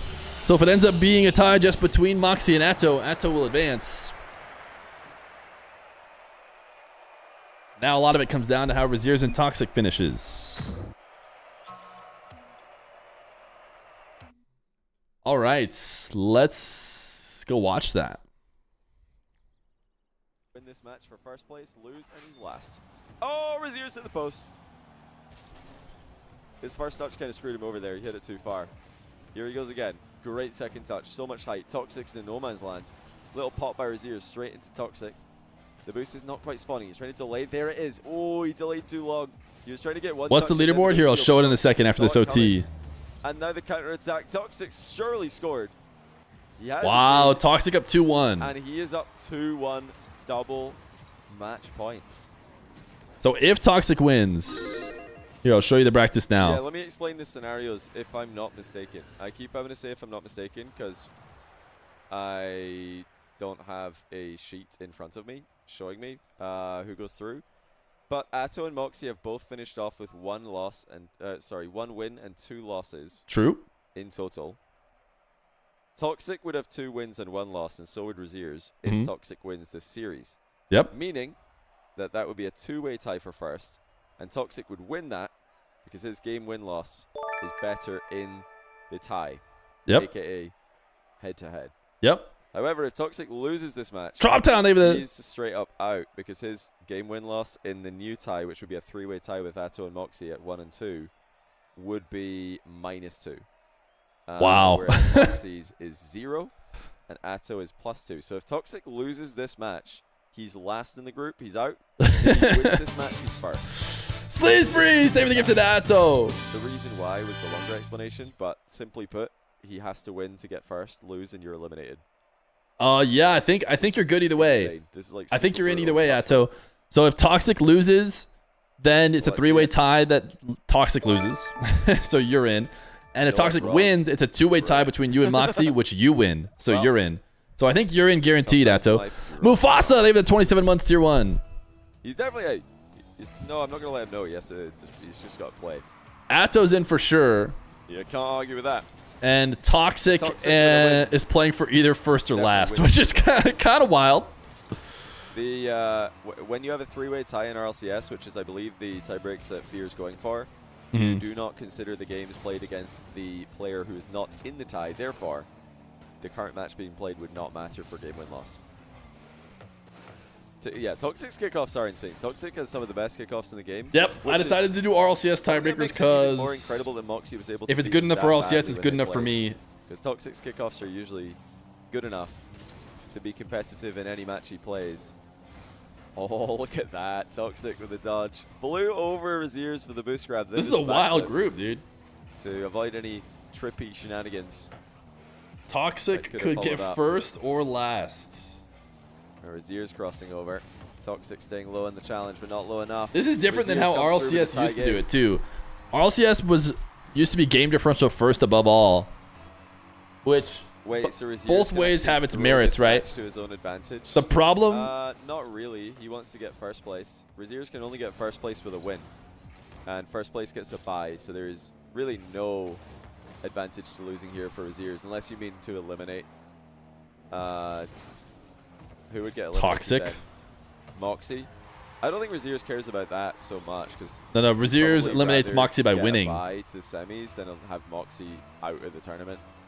Getting a bye to the semis means you're actually in the prize money, so you're guaranteed to make money here. Rezears eliminates there would be Moxy by winning. If this happened at RLCS, there would definitely be Oh, no, he doesn't. Allegation No, he being doesn't. right. Oh, never mind. If like there's some No, I'm incredible wrong. You're right. comeback for an underdog team to win, and it like eliminates NRG or someone. So he loses to eliminate People would be Moxy, fuming. but gets only second in the three-way tie. Rezears eliminates Moxy by winning. No, he eliminates Moxy by losing, I'm pretty sure. Yeah. Yeah, If you're Rezears right, you're right. loses this match, Moxy is out because he Yes, loses yes. head-to-head with Atow. Yes, because Yeah, he needs don't worry Toxic about to win. It's Of course. lucky Why for did I me question the Johnny tiebreaker on you picked on is RCS brackets? tiebreaker because it is one that I am pretty familiar with. Because I've spoken about it with Toxic nearly beaten that, but he's got the goal. Yeah, I've spoken about it at length with a lot of people already. It's a pretty good tiebreaker. I like it. The goal diff for ones can be a bit scuffed though. We'd have to prevent players from forfeiting in order for that to not be scuffed. Yeah. Element. Didn't think about that, to be honest. Didn't think about gold if and I how wonder if they're scuffed gonna that win. I mean, is. it probably won't matter in RLCS because in RLCS 1v1 they don't do group stages, so it's fine. Yeah, big game here. Big series for both players. The winner of this series. Imagine gets first someone place in the calling group. a It's that calling a simple. forfeit down For one those of you who don't because they care need to about the lock in scenarios, their goal differential. That's the short version of this. Very conservative scheme attempt to that would do be it. nightmare Rezears did not scenario. go for him at all. Wanted to make sure he got something. Rezears is not But safe that in something first. Didn't really amount to much. Rezears needs Toxic to got the ball win. for free, and If he turns doesn't around and win, scores. he'll lose the head-to-head against Toxic. Lovely first touch there by Toxic. He's cushioning the ball really well. He ain't called John the Underrated format skill that all McDonald the for top nothing. Players are very good at. One in chat if you practice your first touch in Rocket League. Do you ever just go to free play and well actually you can't do it back as mod anymore. Do you ever like hit the ball around and then try to get a first touch where you have full control? Nope. Reportedly, according to TNR members, that is the thing that has helped them the most. Adding first touch practice. Oh no, it's the TNR. Chad, you guys know you can sign up with code Feer? I actually every once in a while do get conversions even though I never bring it up. Toxic must have been expecting a better Might as well shot bring it up because now your if Johnny's shot going to bring it wasn't up. very If you sign up for the next rake, you can use code Toxic Feer. was, yeah, no doubt expecting a much better one. He panics and just lets in. Thanks for giving us some Rocket League content during the long pause. No problemo, man. My pleasure, of course. Why doesn't Johnny use the overlay? First touch practice. Did someone mention it? He probably mentioned it at the start of the stream. We haven't publicized one. Ooh, nice shot there for Toxic. Oh, wave dash shot. Your bottom 10% Rocket Sure League players, any from your phone, tips? This looks really weird. Yeah, that just looks like it's not The next going rank. to that side of the goal at all. Really well disguised. He said he's going for the homie Yeah, feel. Jack made one in TNR. I don't know if it's public. I'm pretty sure it's not public though. But you know, He's just doing it intentionally. I mean, I could see a world like it's definitely there's definitely a chalked overlay that instead of shooting it on the bounce.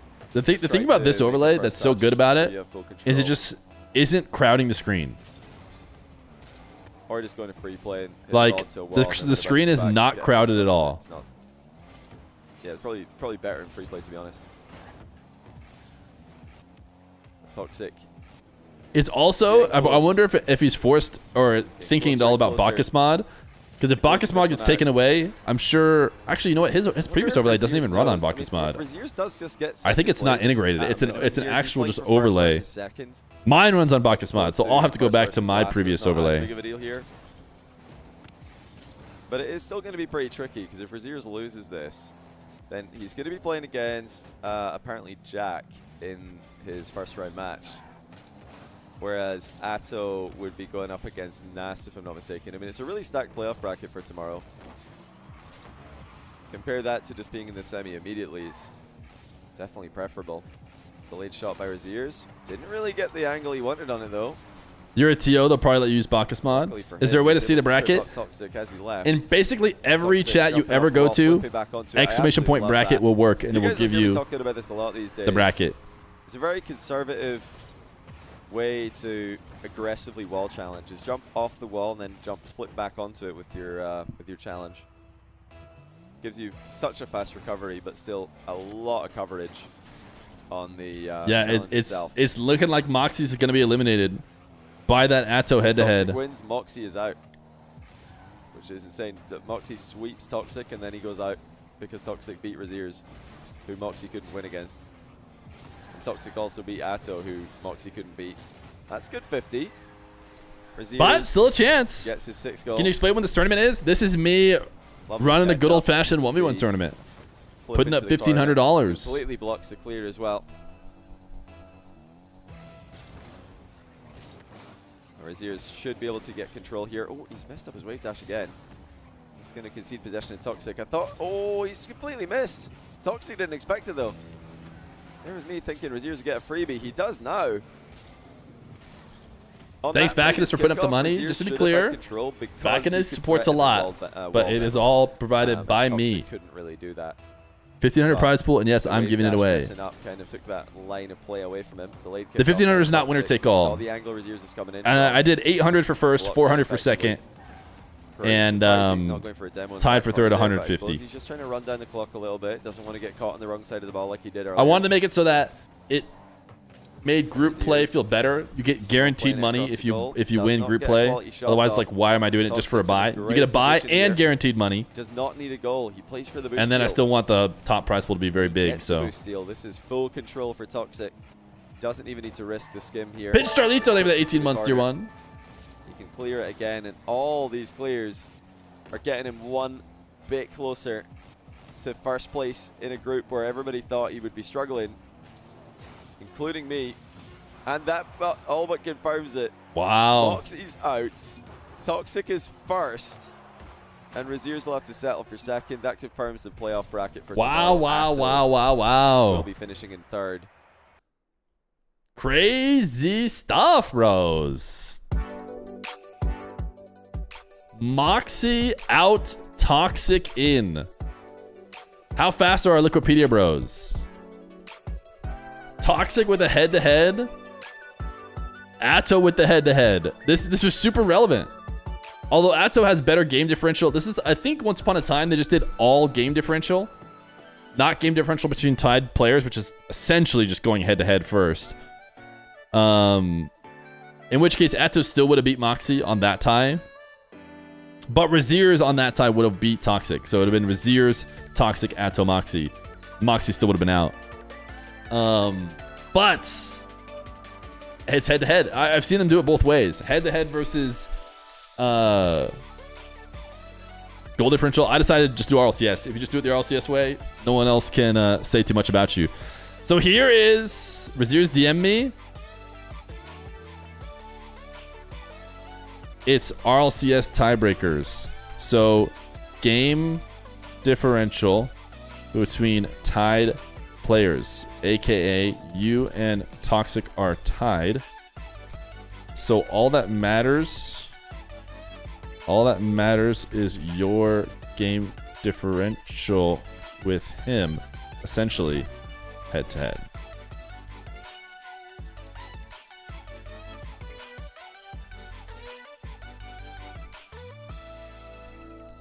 So yeah, it is essentially head to head, which does screw Rezears. Other ways that it's been run would be better for Rezears, of course.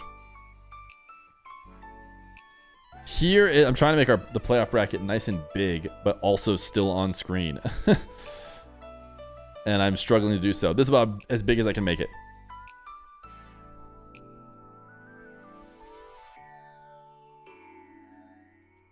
You bet Rezears responded? He has not responded in the Discord at least, but he's live. If Rocket League wants to make money, why don't they make their own Bacchus mod? You have to pay a subscription per month. More money to pay Rocket League?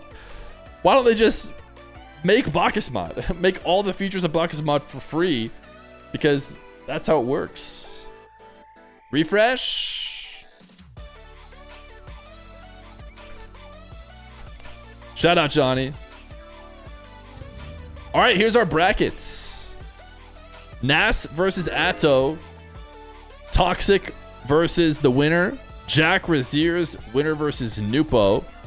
Rezears needs to beat Jack to not just make a Jack Nwpo rematch in the semis. And Nass needs to beat Atow to just have not an Atow Toxiic rematch in the semis. All of this will be tomorrow around the same time. Which semifinal and stuff are going to go first, I haven't decided yet. But I'll send that stuff out to them very quickly. Shout out to Johnny for helping out today, streaming the matches. Much appreciated. Type !bracket It's all starting at the same time relatively, which is 8 Central, 2 p.m. Eastern. And the times will be up here soon on the various semifinals once I decide which one's going first and whatnot. Is AppJack in his third? Oh, no, he said he played at Rezears earlier and got 3-0 swept. Is it best of 5 or 7? I think I'm gonna do quarterfinals 5, semifinals, grand finals 7. So we're not gonna do 5 best of 7s. Too much for me to handle. We also actually have another match tomorrow. We have Moxy got eliminated, but we're gonna have Moxy playing in a match anyways. Moxy's playing in a separate $500 match that somebody reached out to me to help host. So I'm gonna be hosting that. Then there's either gonna be like a break, because it's gonna be an hour or so break before this happens. So I don't know if I'll just go offline and come back online. I don't know what the plan is. Lots of Rocket League 1 versus 1 tomorrow. Oh, it's Moxy versus Shoddy tomorrow for that match. Assuming that goes down. Hopefully you guys have been enjoying it. That's 2 hours before this one. 12 Eastern, 6 p.m. Central European time. I will see you guys all tomorrow. We're probably going to run some ads, find somebody to raid, and we'll be back for more Fear Frenzy. Thanks for hanging out today. Thanks for all the support. 30 subs in the day. Much appreciated. See you guys tomorrow. Shout out Johnny. Shout out all the players for competing. 7's in chat for DrKnown and Moxy, who are eliminated now. But more fun tomorrow. More Rocket League 1v1. Thanks for hanging, guys. See you later. Bye. See you tomorrow. Tune in tomorrow. See ya.